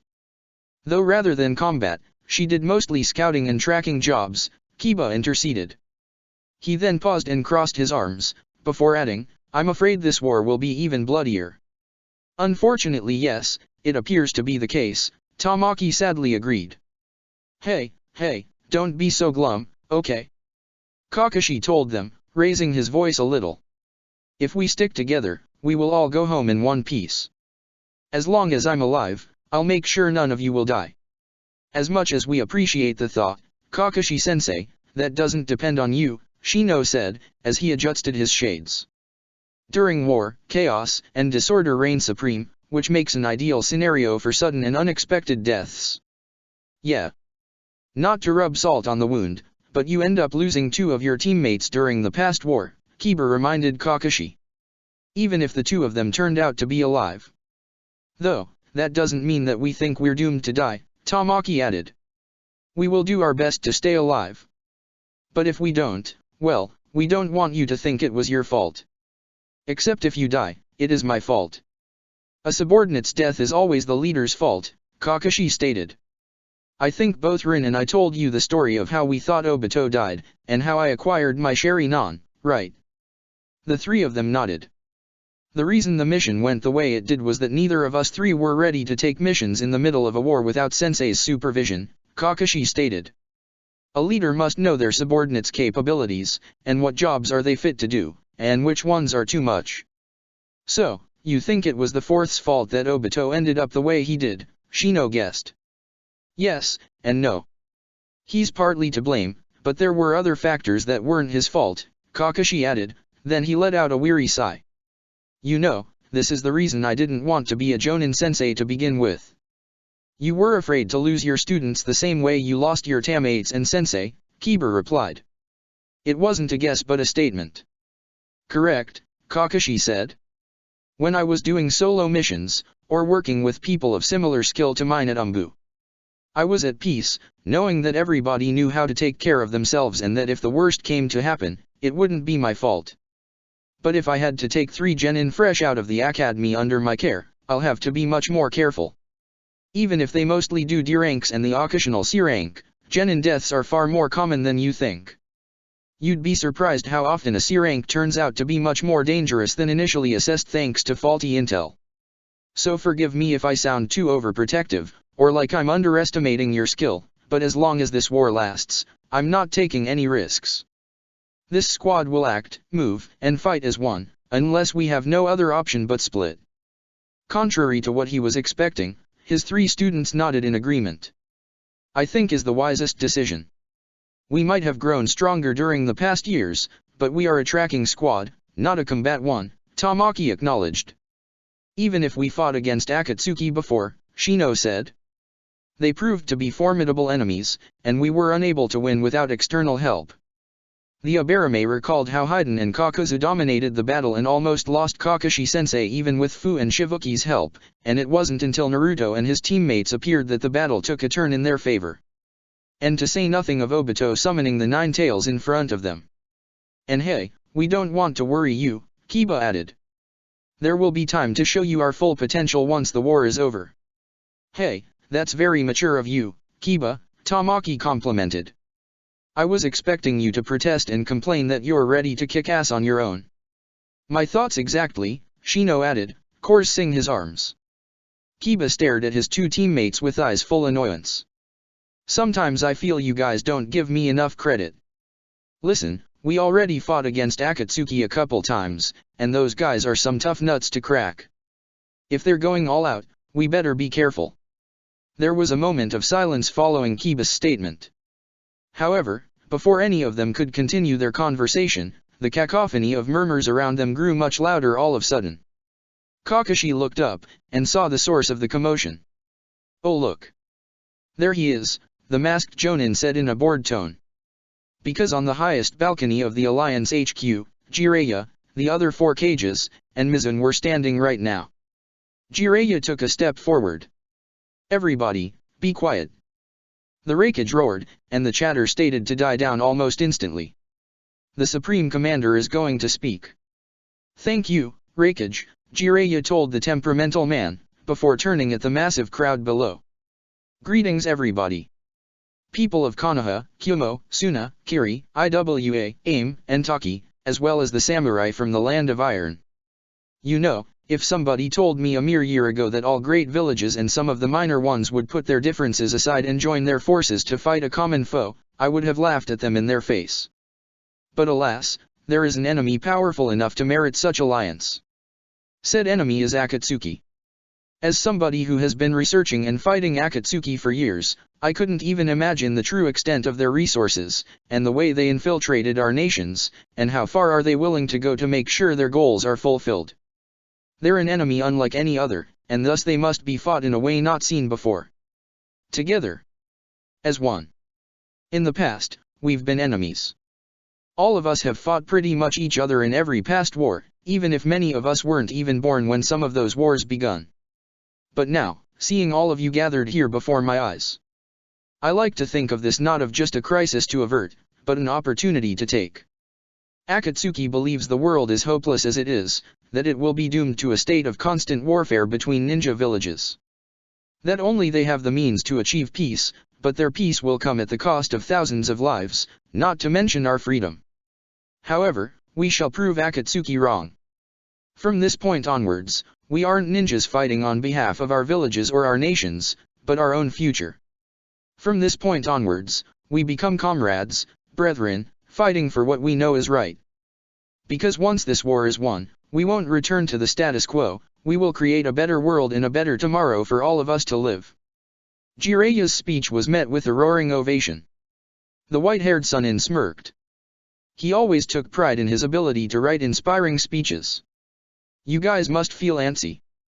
I'm a veteran of 2 wars, so I can tell that the wait before the first battle is even worse than the battle itself. But fret no more. Multiple armies of white Zetsu clones, moon puppets and impure world resurrection zombies are coming from the west towards the lands of fire and lightning as we speak. Now, we shall go to the front, and protect our lands from these invaders. Once again, the crowd erupted into cheers and shouts declaring their imminent victory. Yes, their morale was now at their peak. Nodding and satisfied at a job well done, Jiraiya turned towards the other cages and Mifune. All right, time to move out. You know your orders, so you know what to do, the Toad Sage said.